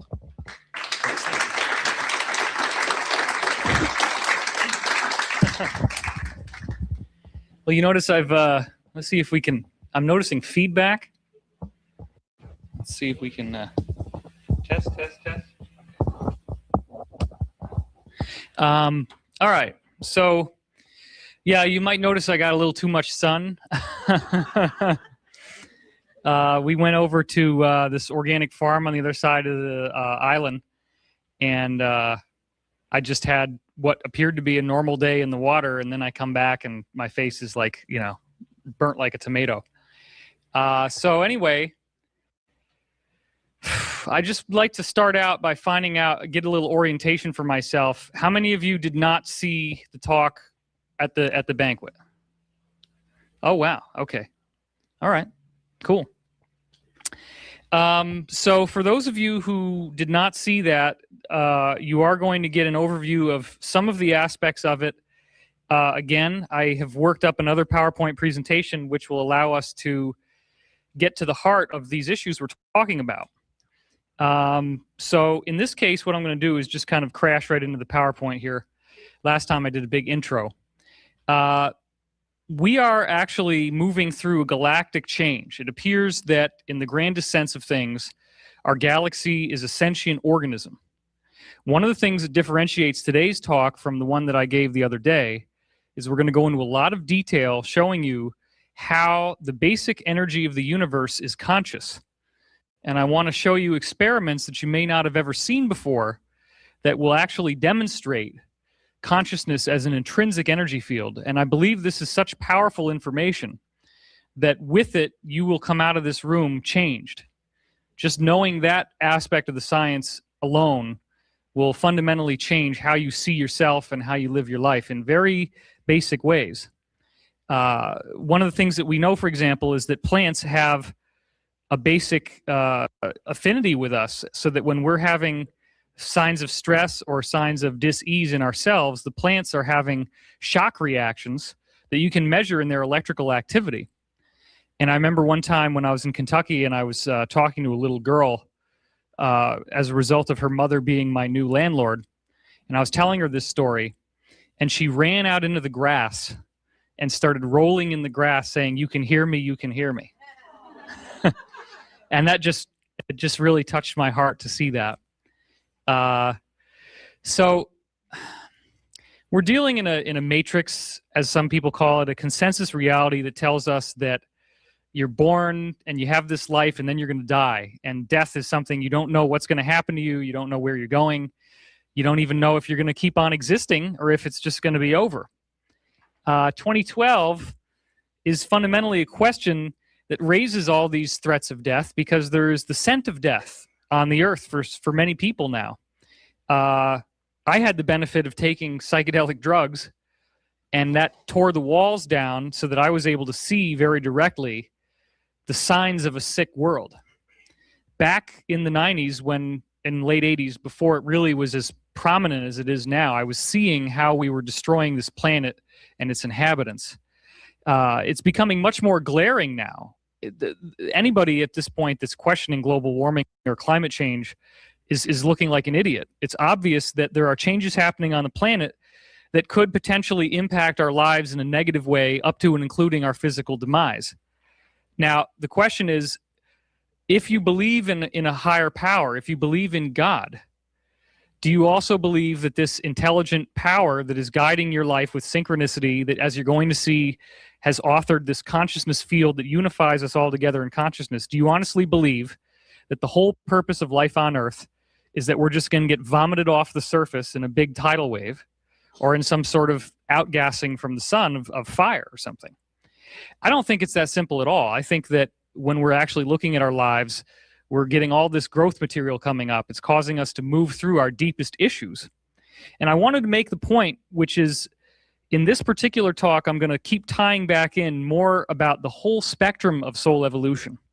Because fundamentally, what I'm seeing in the work that I'm doing and the research that you're going to be looking at here is that this is not just a time in which some of us are going to be so-called ascending into the Earth in fourth density, which is this plane above our own plane that is more harmonious. It is also possible for some of us to experience a full soul awakening, in which we're not only experiencing the unconditional love of fourth density, but we're experiencing the honor, the will, the responsibility, the healthy communication of fifth density, the unification of love and wisdom in sixth density, and the awareness of foreverness and timelessness in seventh density.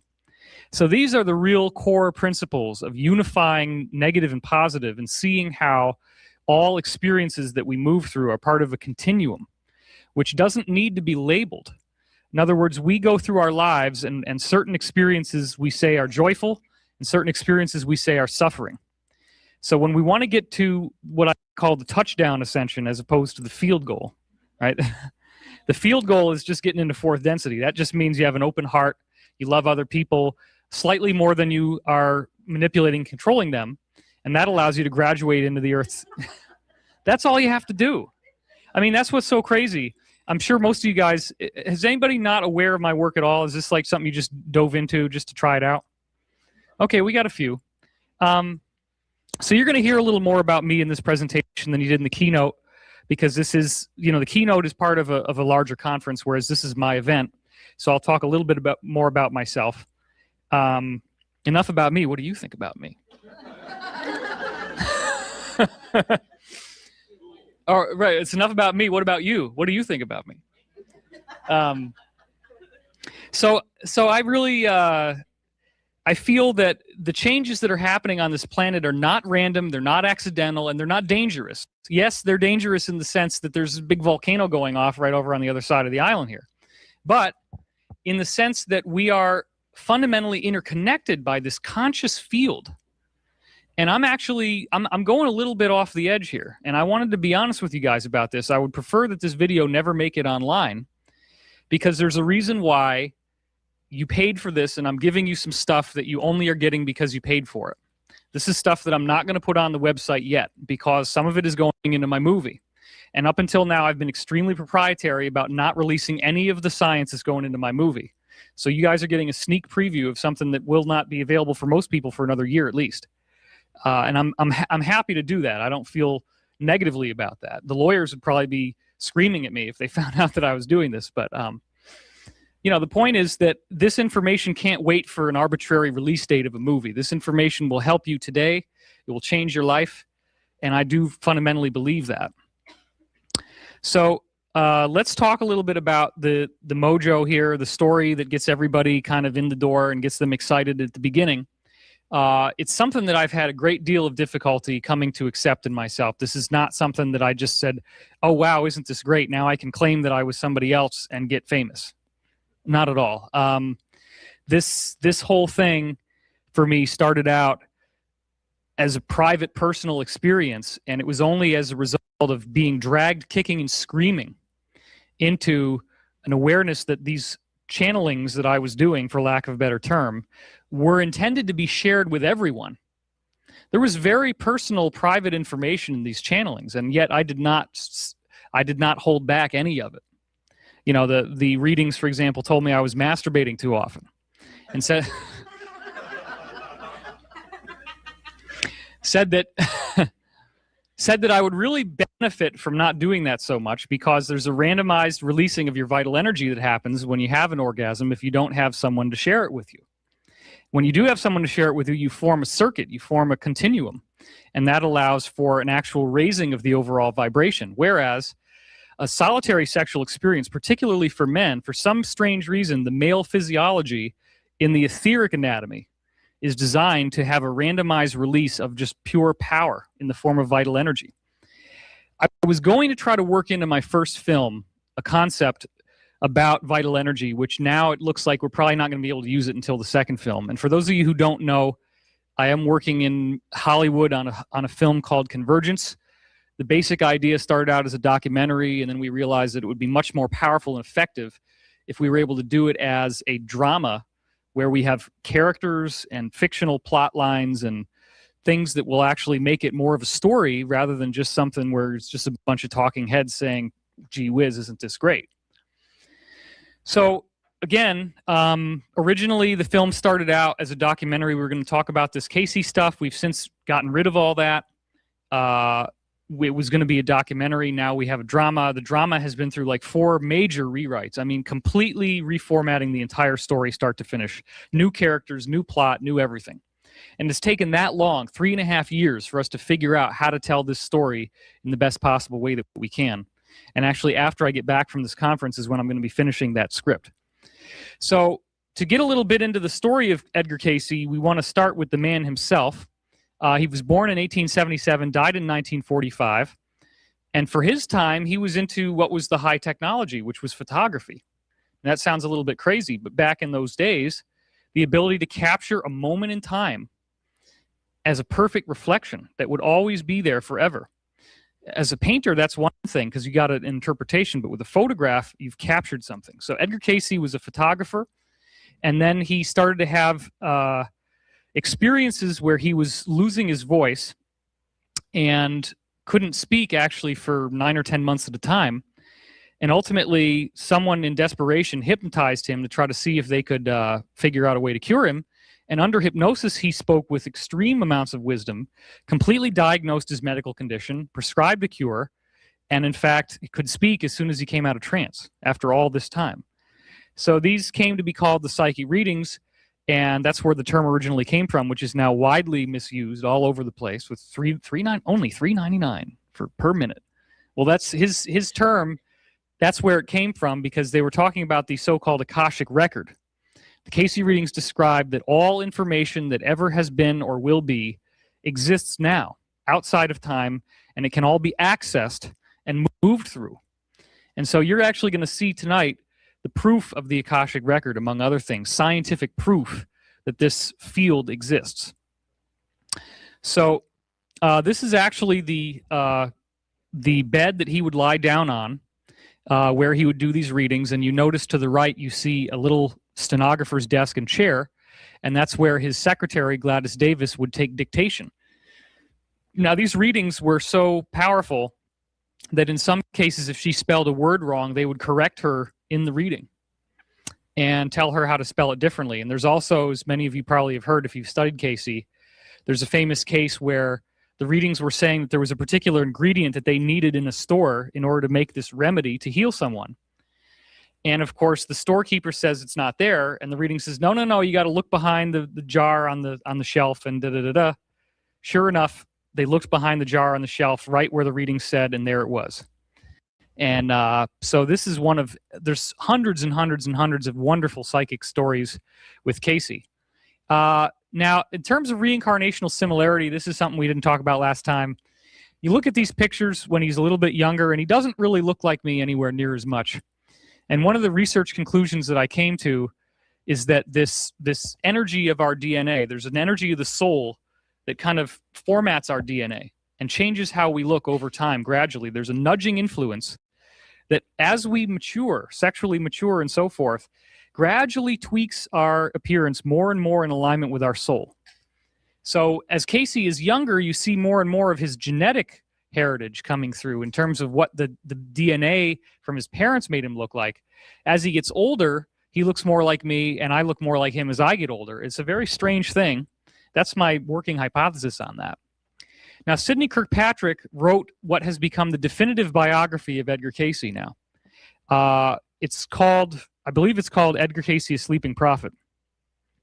And this book is really significant because for many, many years, all of Edgar Casey's client list was kept strictly secret.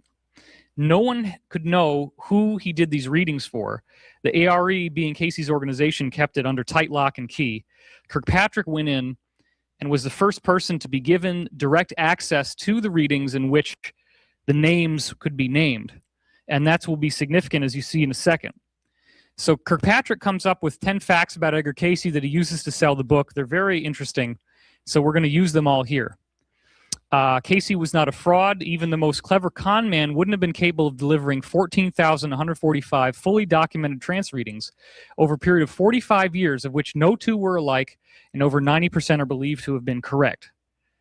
It's like a Las Vegas nightclub performer having to perform an entirely new act every day, twice a day for almost 20 years.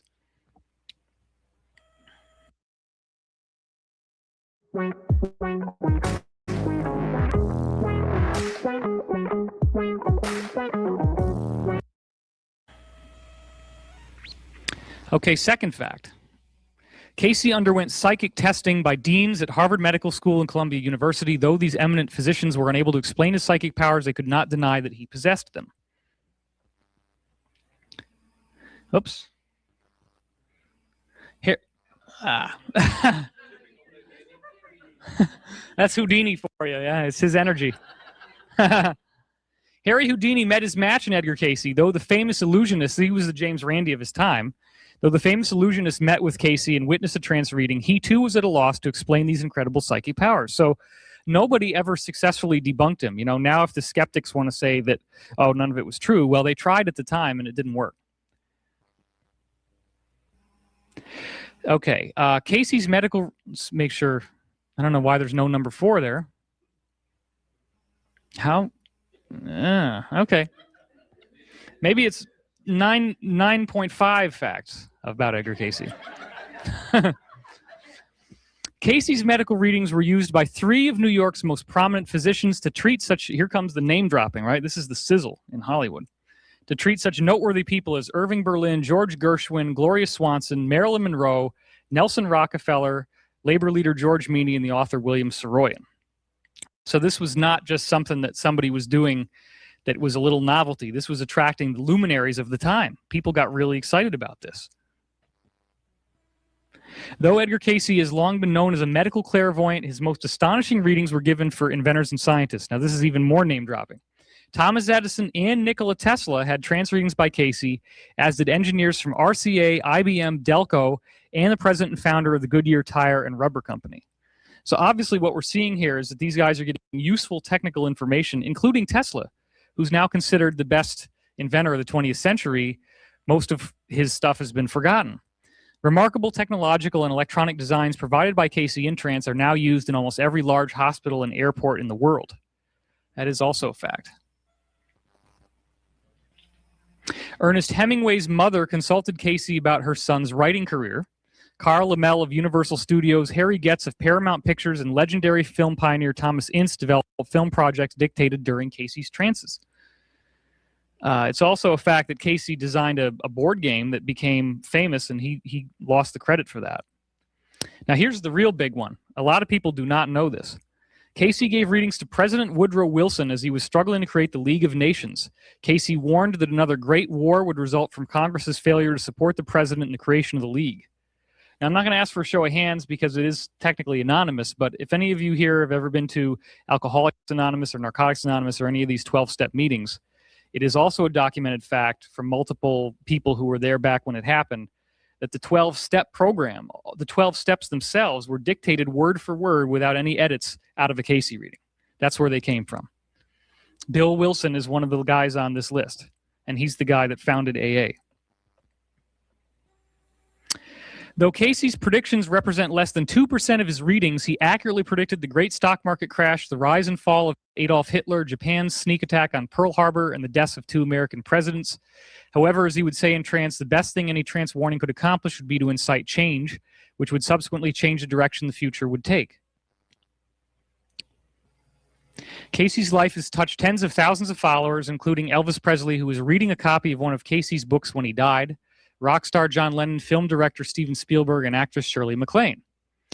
So anytime they want to meet with me, that's come on over.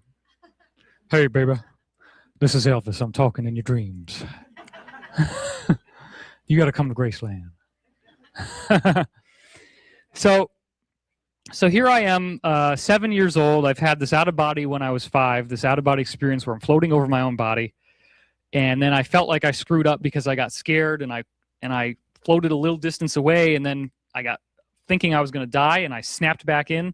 By the time I was 7, I was hungry to know more, so I did read this book when I was 7 years old. And again, half of you saw this yesterday.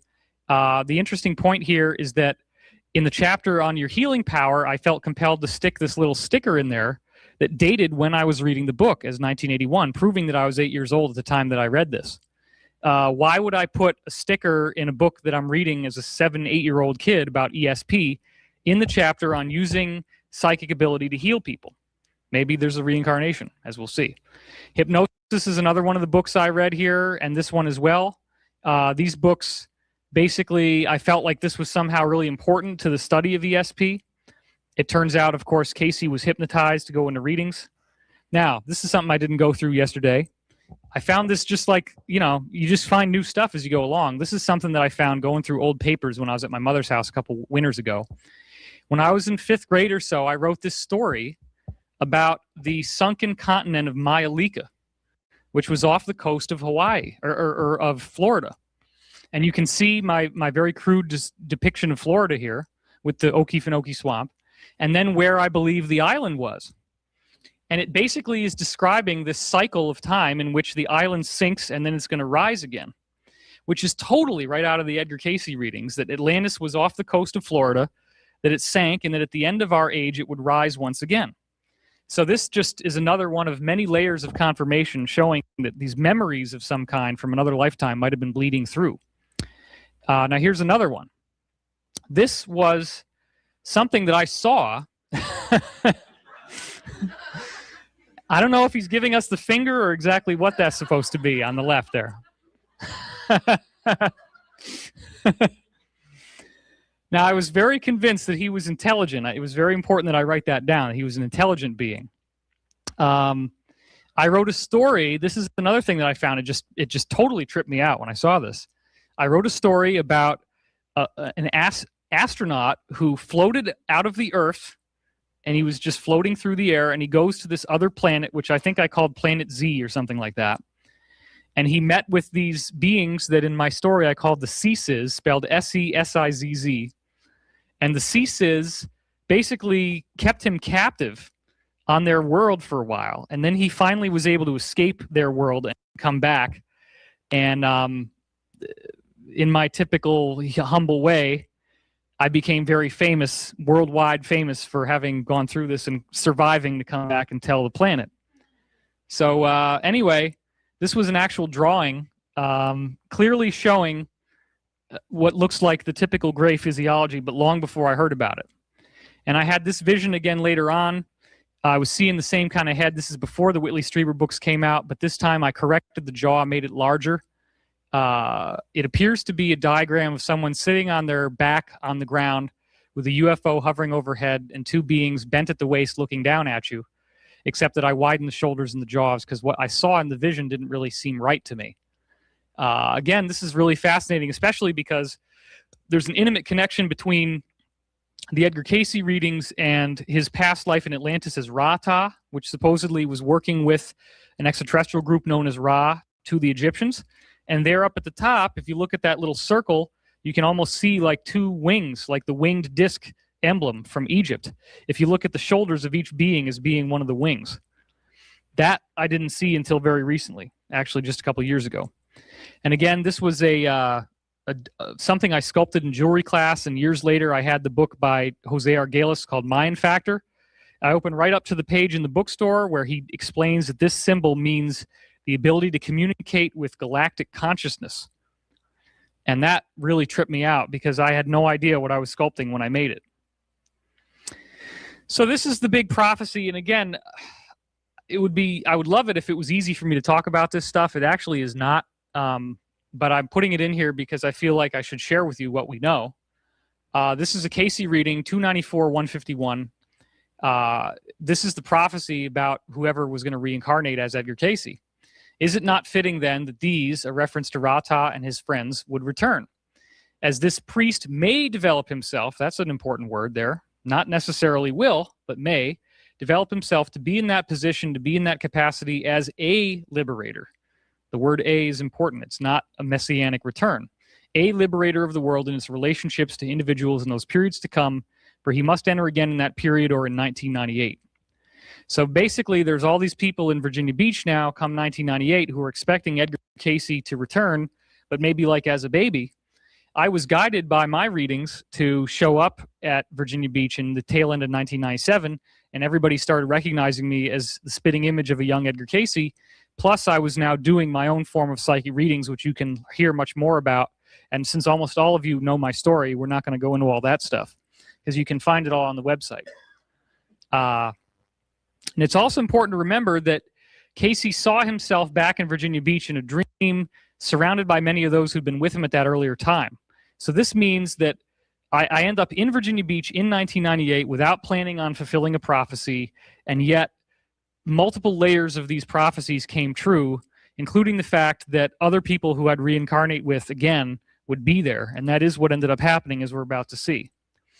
So I've been doing this trance work, which you can hear more about for the few of you who don't know my work.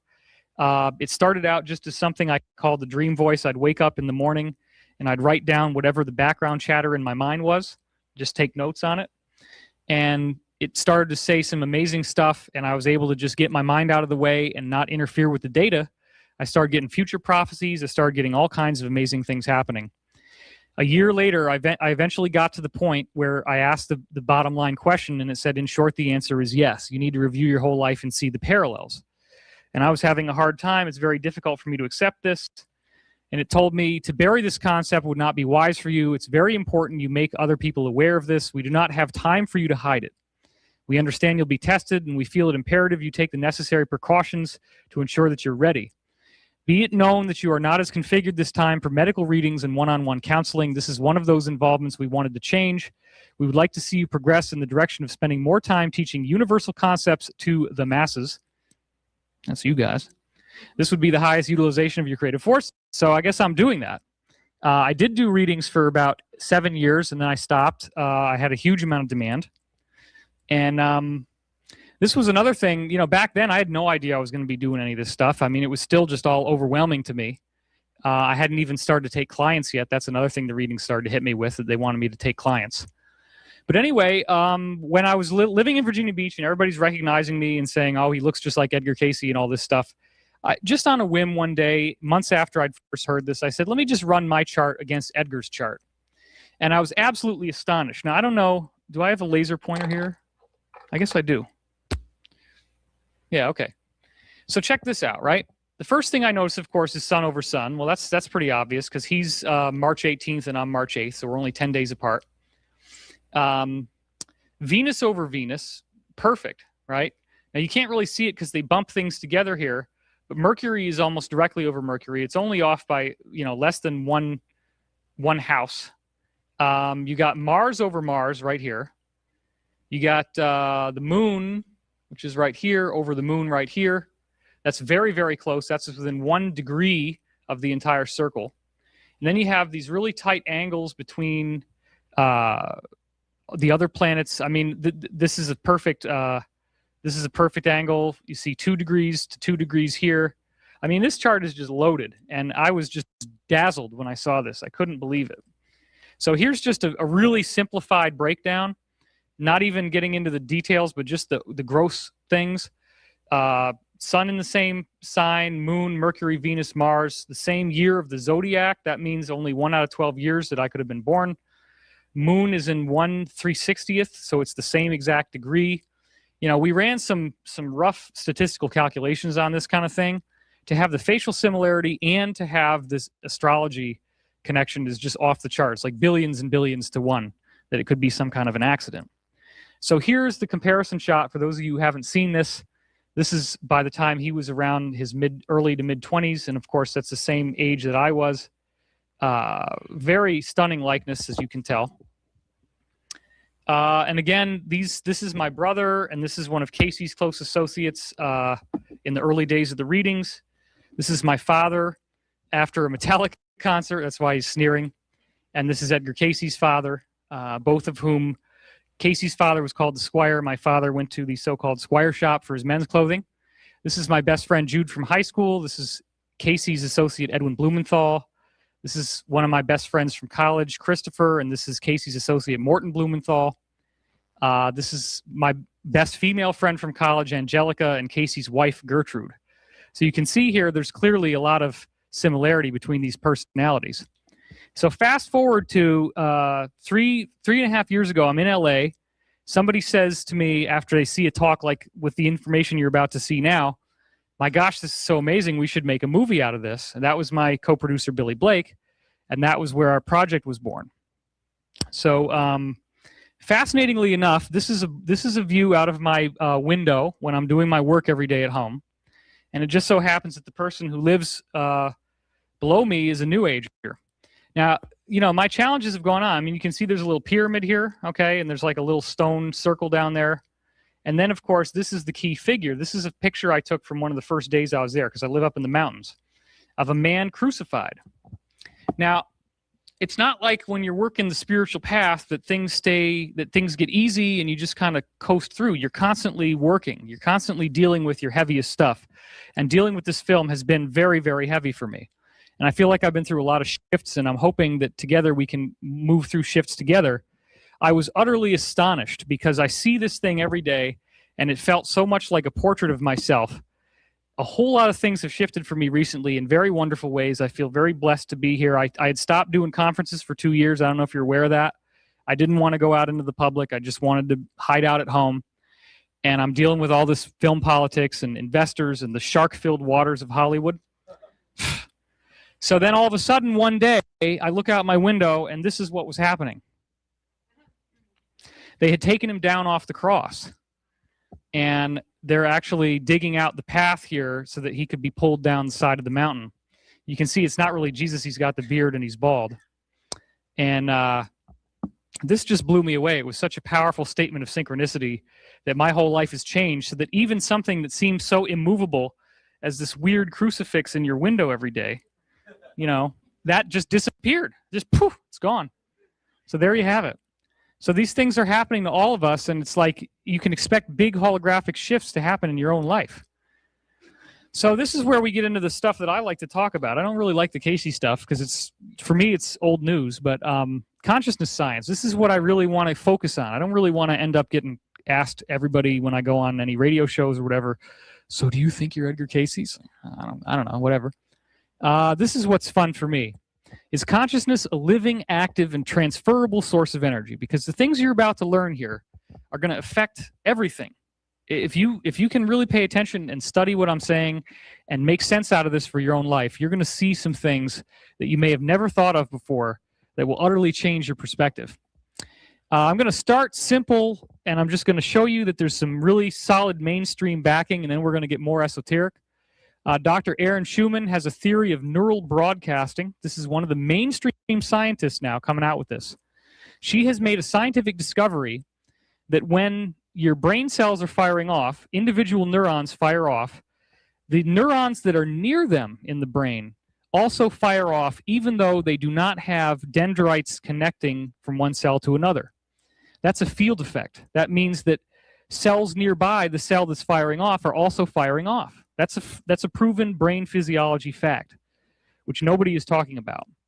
This is a very prominent neurosurgeon, Dr. Benjamin Libet, who has now come up with a theory of the mental field, which states, in fact, that he was looking into brain-body interactions in 1983 and saw, among other things, that the brain prepared the body to move 350 milliseconds before the conscious mind knew that it was going to move.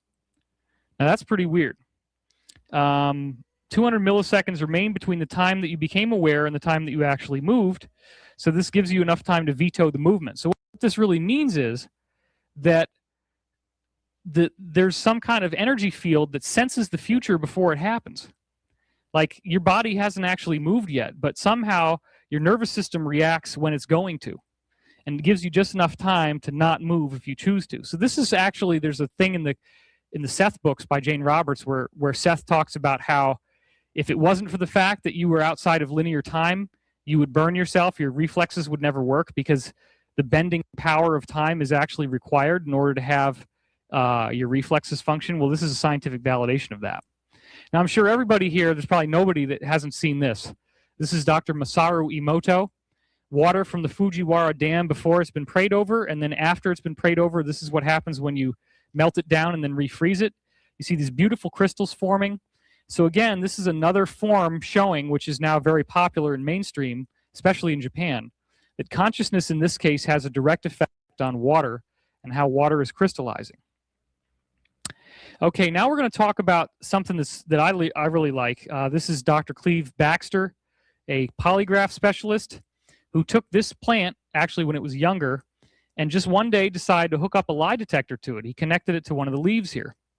And he realized something fantastic was happening. The plant was having a reaction, which you see on this graph here, that doesn't look anything like what you would normally expect a plant to be. He didn't think a plant would have much lifelike activity in its electromagnetic action, but instead it looks almost just like a human being.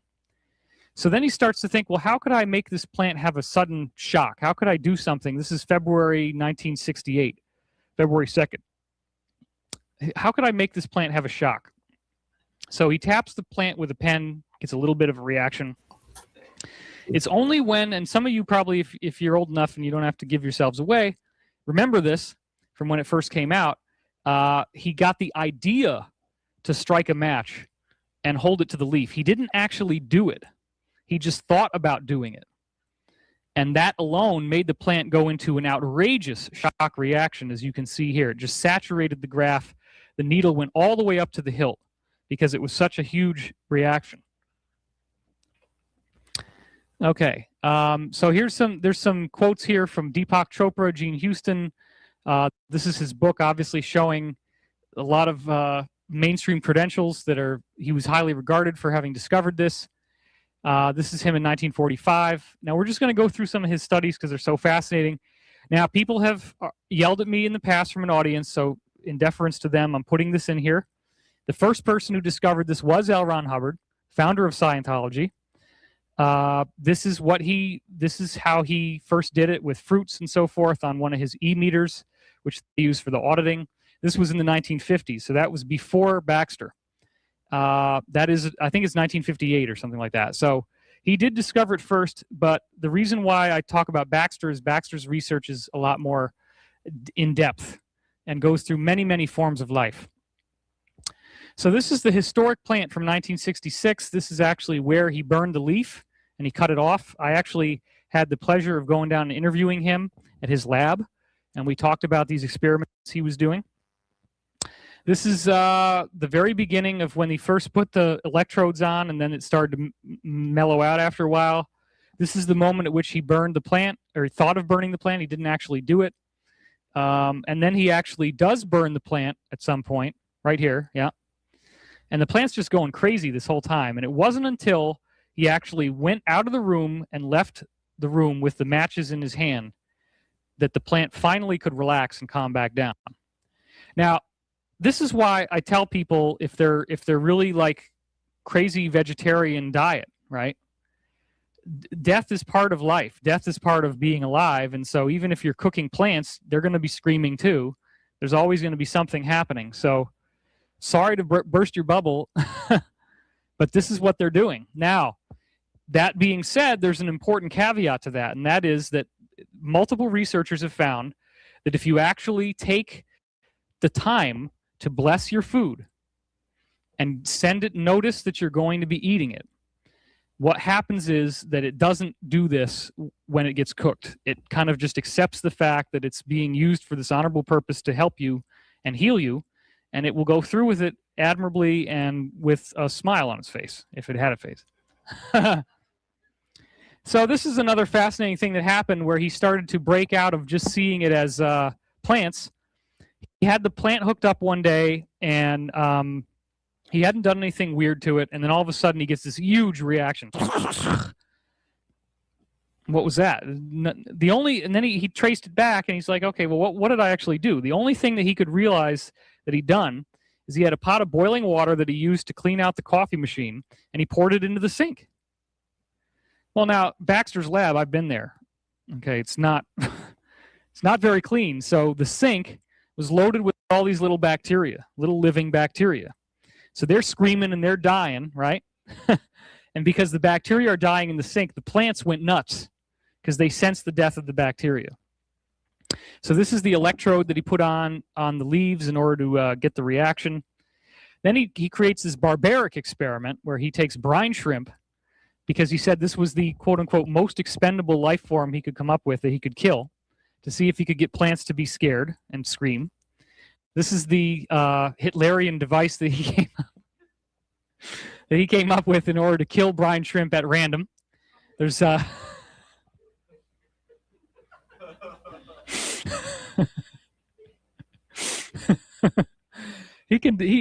got a good sense of humor. It's not like he's going to be offended.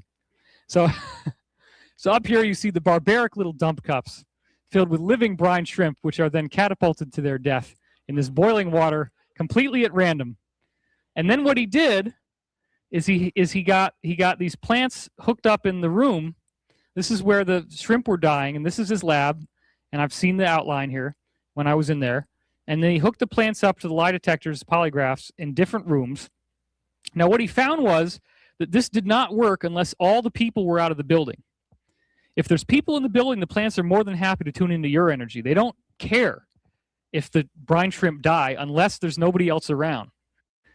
But if the plant's all lonely and it's there alone at night and there's nobody around, and then something dies, these plants would go crazy.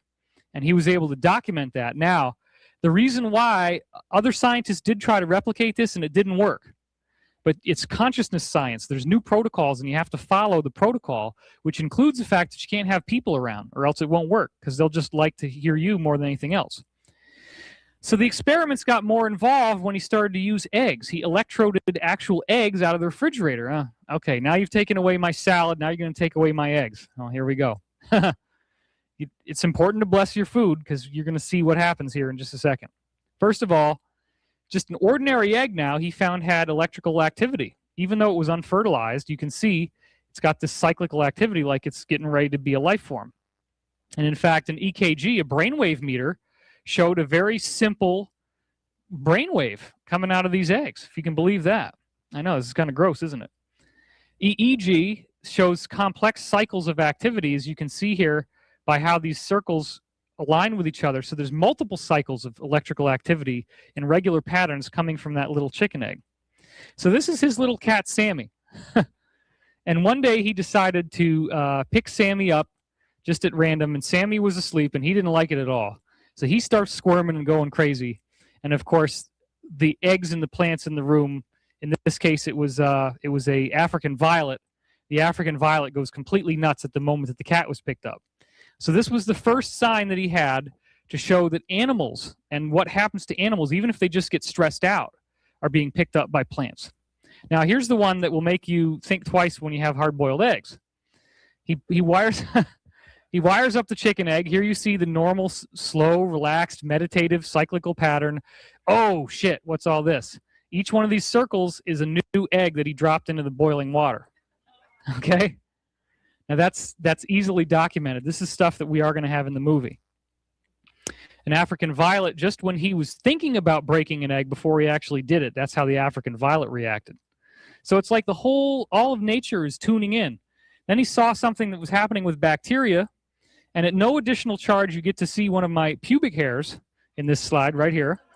That's for your own viewing pleasure. I was scanning this, pictures of yogurt kind of get me worked up. So I have this bacteria thing. It's just, I don't know.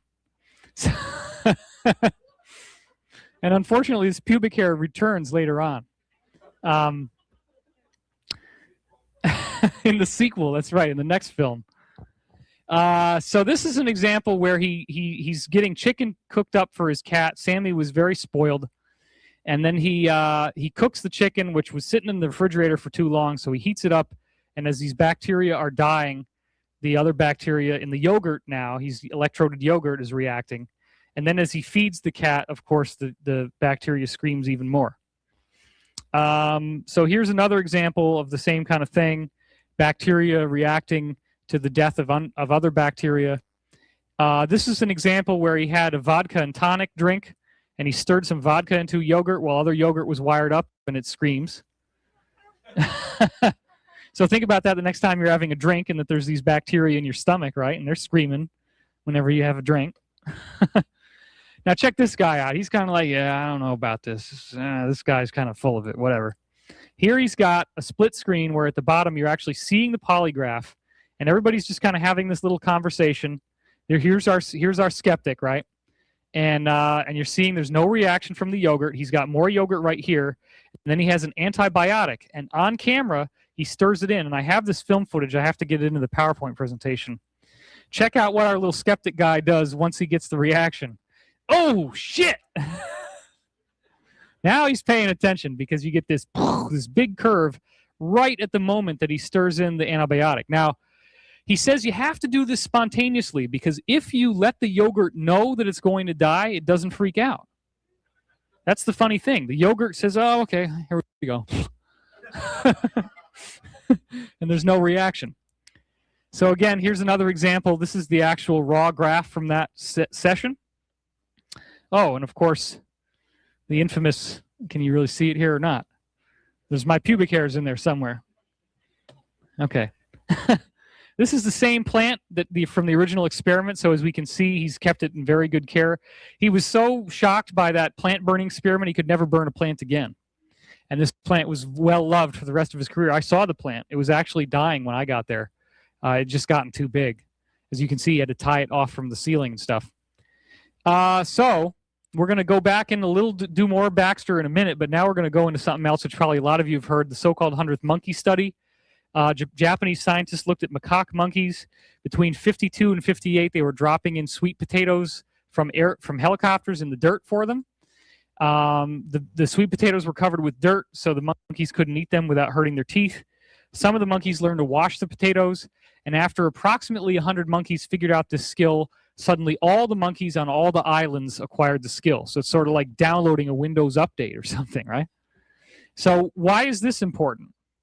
What we just saw with Baxter is that there is this consciousness field where if we were all to have a shock right now, if you could wire it, I'm assuming these are real. If we could wire up these flowers right here next to me, like if I suddenly hurt myself, these flowers are going to have a reaction to my pain. That's been proven. So that shows that there's some sort of, the plant thinks there might be survival value here. If I suddenly get the idea I'm going to burn this plant, when the plant goes into shock, it sends more sap up into the leaves, so it gives it a little bit of an edge so that it might not burn as much. So it appears that this consciousness field is being used in the animal kingdom for survival value. Look at some of the things you've just seen, right? You see the African violet reacting to a cat. You see plants reacting to the death of bacteria, bacteria reacting to the death of other bacteria. You're seeing eggs, right? The eggs reacting to other eggs. You see just all these different examples. So it's like the whole kingdom of nature is talking to each other to make sure that everything's okay. So here what we're seeing is that a skill that actually has value for survival becomes something that gets spread out through the entire species of these macaque monkeys. So if you'll excuse the terrifically bad pun, these guys are not just monkeying around. Oh, boy. Now, I put that slide in basically just to show you what they look like, because it kind of helps for me to humanize the thing and give us, here they are. And you might not have ever seen animals think about them this way before. Now, if you've ever looked at like schools of fish, you notice how they move like in such an amazingly tight movement like that? And birds, flocks of birds, there's an interesting triangular pattern here. Well, what if this behavior is not just random? What if they're all actually sharing a mind? That appears to be what's happening, that when they get together, they just sort of, their thoughts naturally are blending with each other. And enough of them think the same way, and they start doing the same thing, like the monkeys. Enough of them think about washing the potatoes, they start to wash the potatoes. Now, this is a really cool one. I don't know if you guys saw this. It's called the sheep circle. This came out just a couple months ago. It appears that there are these natural earth energy vortexes, and we're going to get into this in a little while, and they're circular in shape. And this farmer saw 2 different circles like this form. All the sheep, for whatever reason, even though they were hungry, they formed into this circle, and they all wanted to stay in that energy for some reason. It was like it was healing them or helping them somehow. And then there was another one that formed like this, but as soon as there was a loud noise, they all got scared and they ran away. But that shows... and nobody could explain why this was happening. I mean, there's only like maybe 1 or 2 here that are not perfectly in the circle. The rest of them are just in this perfect circle. Now, this is really going to trip you out if you haven't been tripped out already. Dr. René Piach in France Again, this is some of the real good mojo stuff that I was going to save for the documentary. You guys are getting an exclusive look at this. He did an experiment where he took 15 baby chicks and put them in a box, and then he imprints them on a light in an adjacent box. So imagine now there's a pane of glass here. These are like two boxes, right? And this little thing is a robot. And so what it does is it moves around randomly. There's a random number generator making this thing move around. And then he tells all these chicks, by showing it to them as the first thing they see, he tells the chicks, this is your mother. So these chicks have a strong emotional desire for their mother to come closer. Well, guess what happens? This is what happens when you put a black sheet of paper in front of the chicks. The robot makes random movements, okay? When the chicks can see the robot that they think is their mother, their intent actually changes the path that the random numbers make so that this little guy is driving right in front of the window because they want their mother to be close to them. So what this tells me is that we're dealing in an intelligent reality in which there is a field of consciousness that interfaces with electromagnetic energy to such an extent that if you set out an intention strong enough that you want something to happen, the universe is going to find a way to make it happen. Can I get an amen on that? I mean, that is fantastic. I mean, this just blows my mind. I still get shivers just doing that one. So, just to get down to the raw numbers here, and you can look this up, Piach, okay? I'm not hiding any of this from you. I'm not kind of like suppressing the scientist's name. He did it 80 different times with these groups of 15 chicks. 71% of the time, the robot hovered near the window. Over 80 trials. That's replicability. That's science, right? You have to do the same darn thing over and over and over again. That's what he did, and it still kept on working, which is fantastic. So now we've done the whole animal kingdom. You've seen, for example, the Windows updates downloading into the monkeys, the so-called 100th monkey effect. You've seen schools of fish moving together. You've seen Renee Piach and these chicks where they set out the intention, and the intention comes back. What about us? Because why isn't this stuff working for us? If this is happening all throughout the animal kingdom, then we should be getting these signals too, right? And why don't we hear it? Well, maybe the thing is that we're hearing it, but we just have tuned it out. Our conscious mind tunes out natural influences that come in. So here's how Baxter was able to show what happens with our own cells. He had people take cultures from their own mouth. You'd swab a Q-tip inside your mouth, get what he calls oral leukocytes, which is basically just white blood cells from the skin of your cheek. And you put it inside a test tube, you whirl it around in this thing, which makes it all rise up to the top. You skim off those living cells, and you put them inside a tiny, tiny little test tube with two tiny, tiny little gold wires. And by doing that, what we got was, oh, here we go. The white blood cells from mouth. This is one particular case now. He hooks up the cells to the polygraph. This donor drives to the airport 300 miles away, okay? Along the way, he documented every time that he had an upset, a wrong turn, or a shocking event, wrote down exactly what time it was, and they'd synchronized watches, and every single event showed up as electrical activity in his cells 300 miles away. That is fantastic. Now, here's another example. In this case, Dr. Baxter had one of his associates look at a Playboy magazine, which was the Bo Derek 10 movie pictorial. Okay, so it's obviously a erotic, stimulating magazine. He's got his cells wired up in the other room. The guy starts looking at the pictures, and Baxter says, "Just would you please look at the Would you please look at the centerfold for me?" And this guy is like saying, "Oh well, you know, I don't think she's a 10." He's having this kind of whole thing, but his cells were showing a completely different reaction. So he met his match. Okay, now here's one where he's had cells from a fighter pilot. See, the problem is you got to figure out how to shock people authentically. That's why these experiments are so hard to do. Everybody's got a different trigger, and unless it's a genuine emotional shock, it doesn't work. So one way he fooled somebody was a fighter pilot. He shows them a film of a plane crash, and at the moment that the plane hits the ocean, this guy had a huge spike in his cells. This is one where a mother had given him cells, and then her daughter calls up on the cell phone. She goes off into the other room. Her daughter's having a crisis with her boyfriend, and at that moment, she's got this shock Right as she hangs up the phone, click, there's a big shock in her cells. Now, just imagine what this means, right? Because, okay, you give birth to a child. Wouldn't you say some of your cells are in the child? So granted, if your cells 300 miles away are reacting to your shock, doesn't it make sense that your children would also react? Well, this seems to be part of what's happening here. She's attuning to the vibrations of her own kid as well as having her own reaction. So basically, the idea here is that we are already equipped with a hyperdimensional communication technology. We have seen now that we can get information that has survivable value. We can see now that certain people like Edgar Casey have taken it way beyond the scientific background that I just gave you here to a point that you get a much more elaborate form of communication with the higher planes. And the question now is, how do we switch it on? Or is it being switched on for us? AKA enter 2012. This is where we're getting into the 2012 stuff.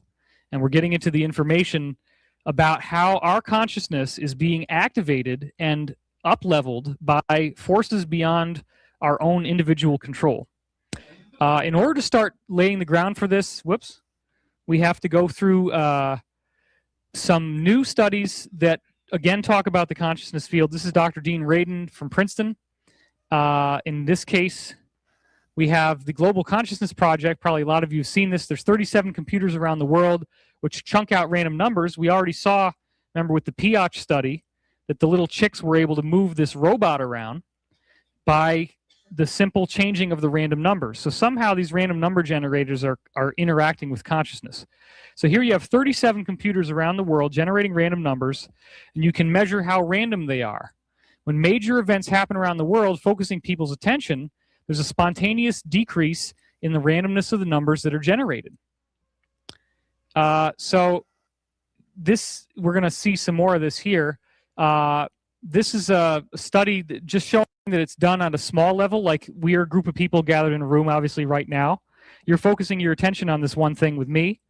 Just by doing that, if we had a random number generator in the room, what we would find is that it would have a substantial decrease in randomness. So think about that.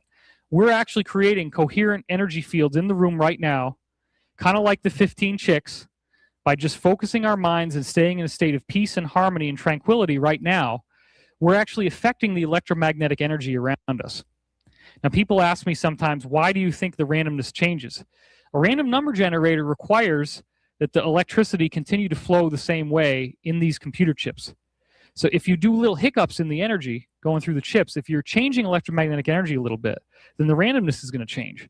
So what you're really doing is you're affecting all the energy around us, basic electromagnetism, enough that it can actually hurt your computers. And some people have had that experience, right? You get angry and your computer stops working for you.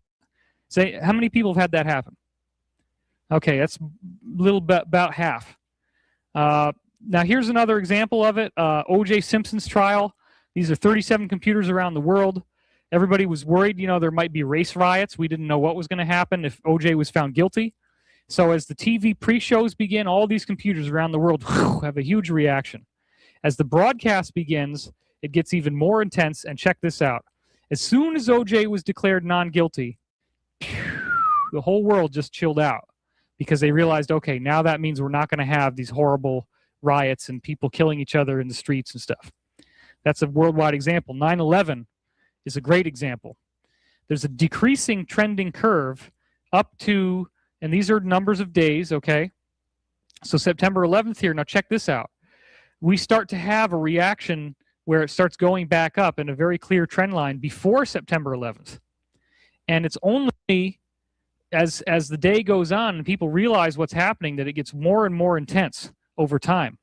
This is one of the greatest reactions they ever saw in the entire history of the study. And what's particularly fascinating about it is that they have 37 different computers around the world. The closer the computers were to 9/11, the stronger the reaction was. So it's very much a worldwide energy field.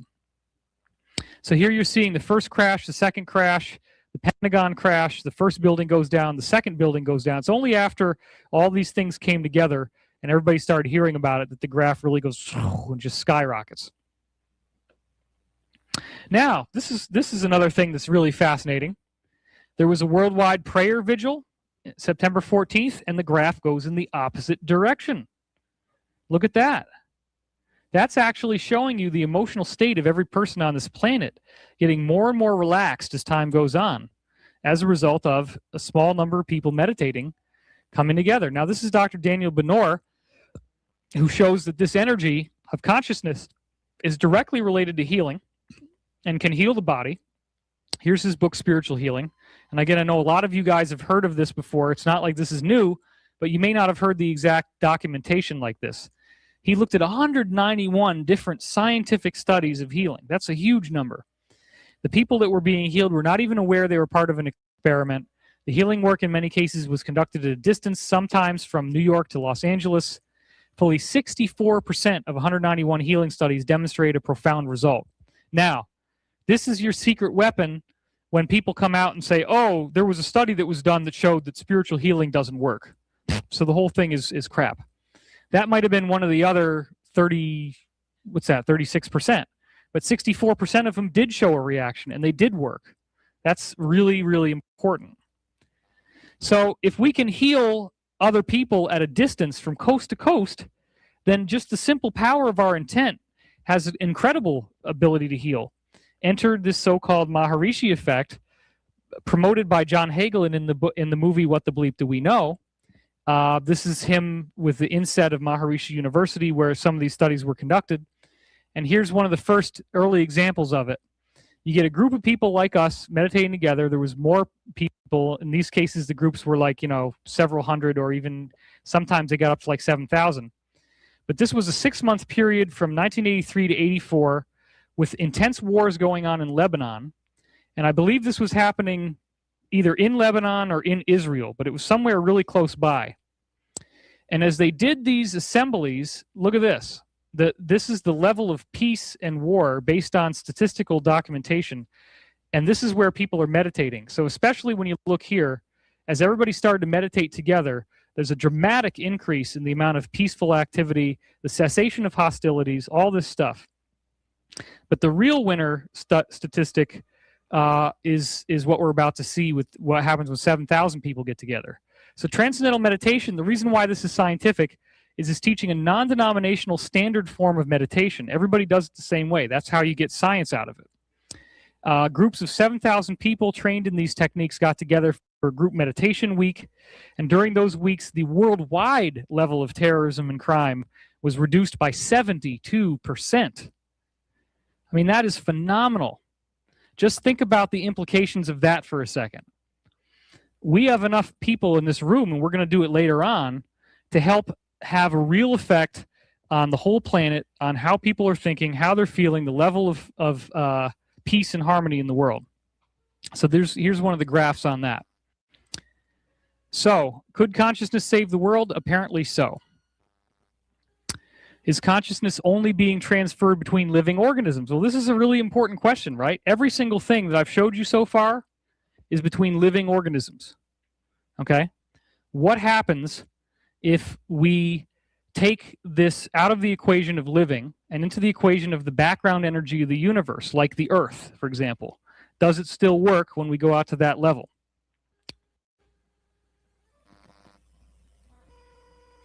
Does the Earth generate its own consciousness field? That's what we're about to find out.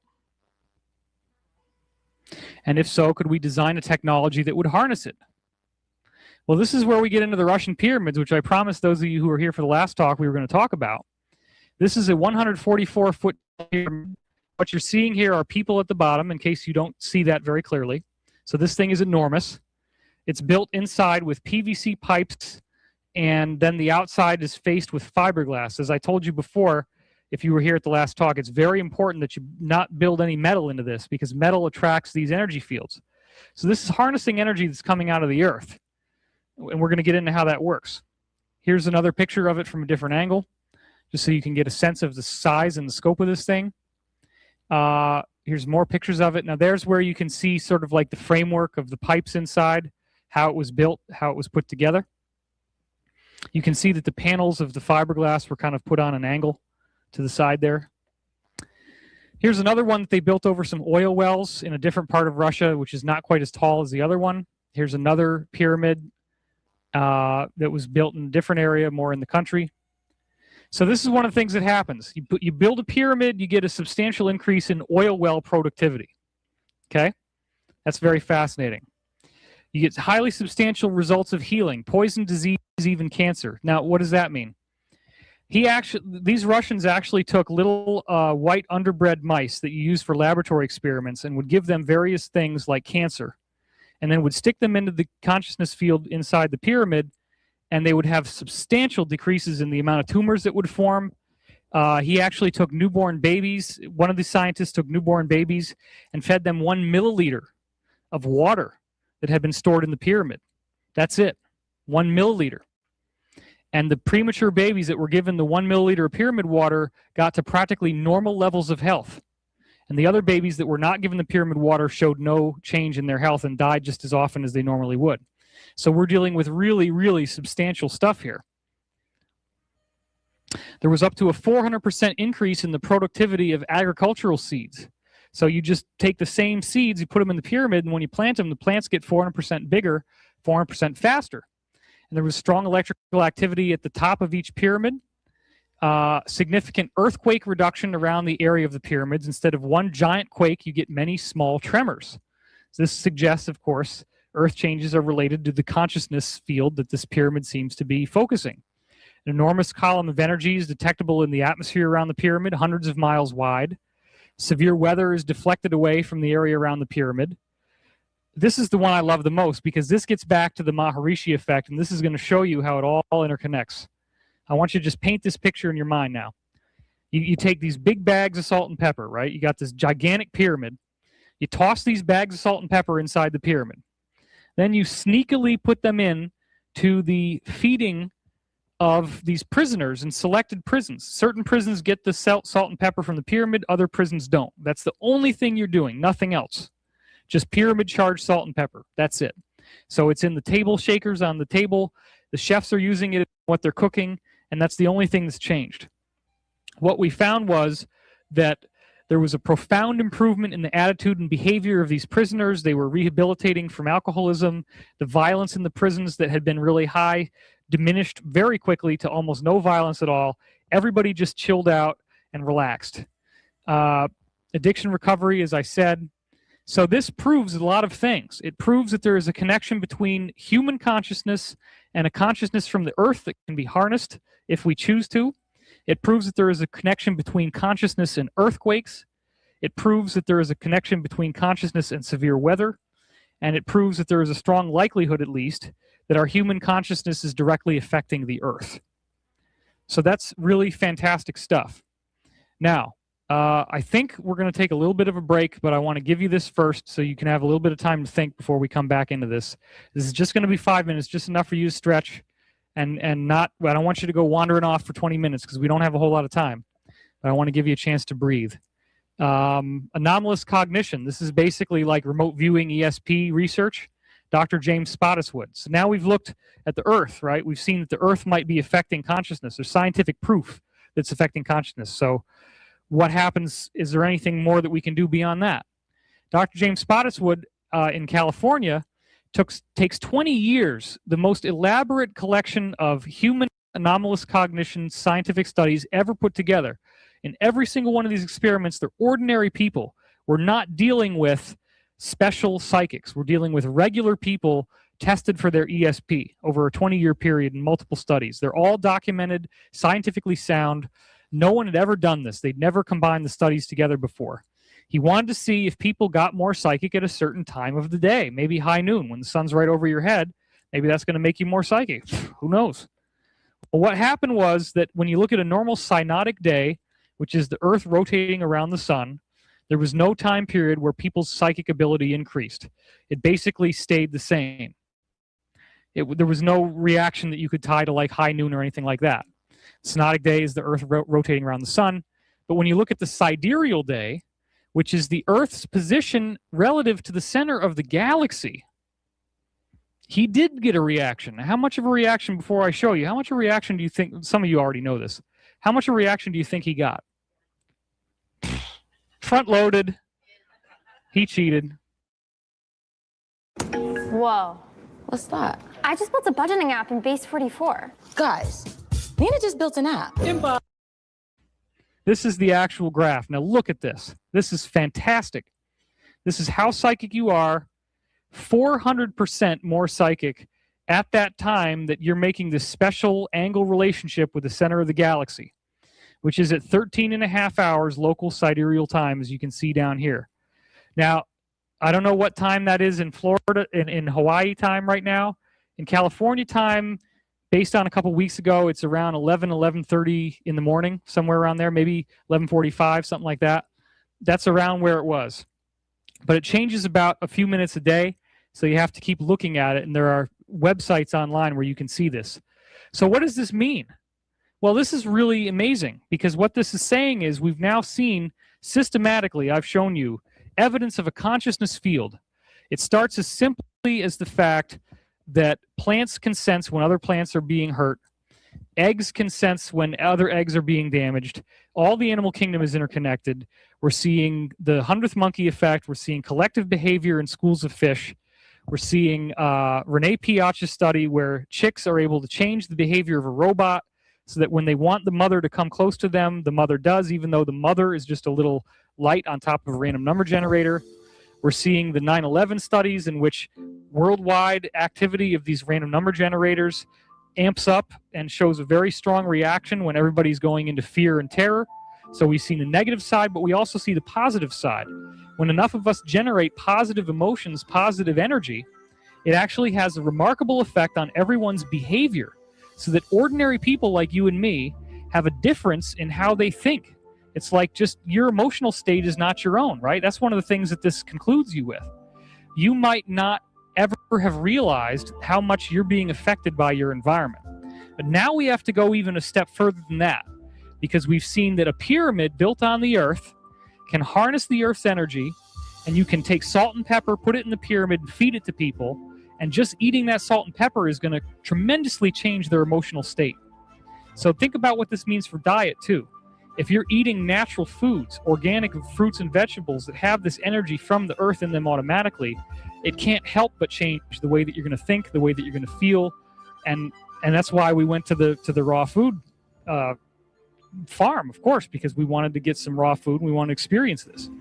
So now, it's not just the Earth's energy that can do the same thing as the Maharishi effect, it's the galaxy's energy. So when you come back after this short little stretching break, I'm going to talk about how the consciousness of the galaxy is activating our DNA, activating evolution, and you're going to see things. Some of you have seen this before from the last night's talk, but I also have made it such that even if you were at that talk, you're going to hear stuff you never heard before. So let's take a little bitty break, and I'll be back to you in about 6 or 7 minutes. Kofi, follow me.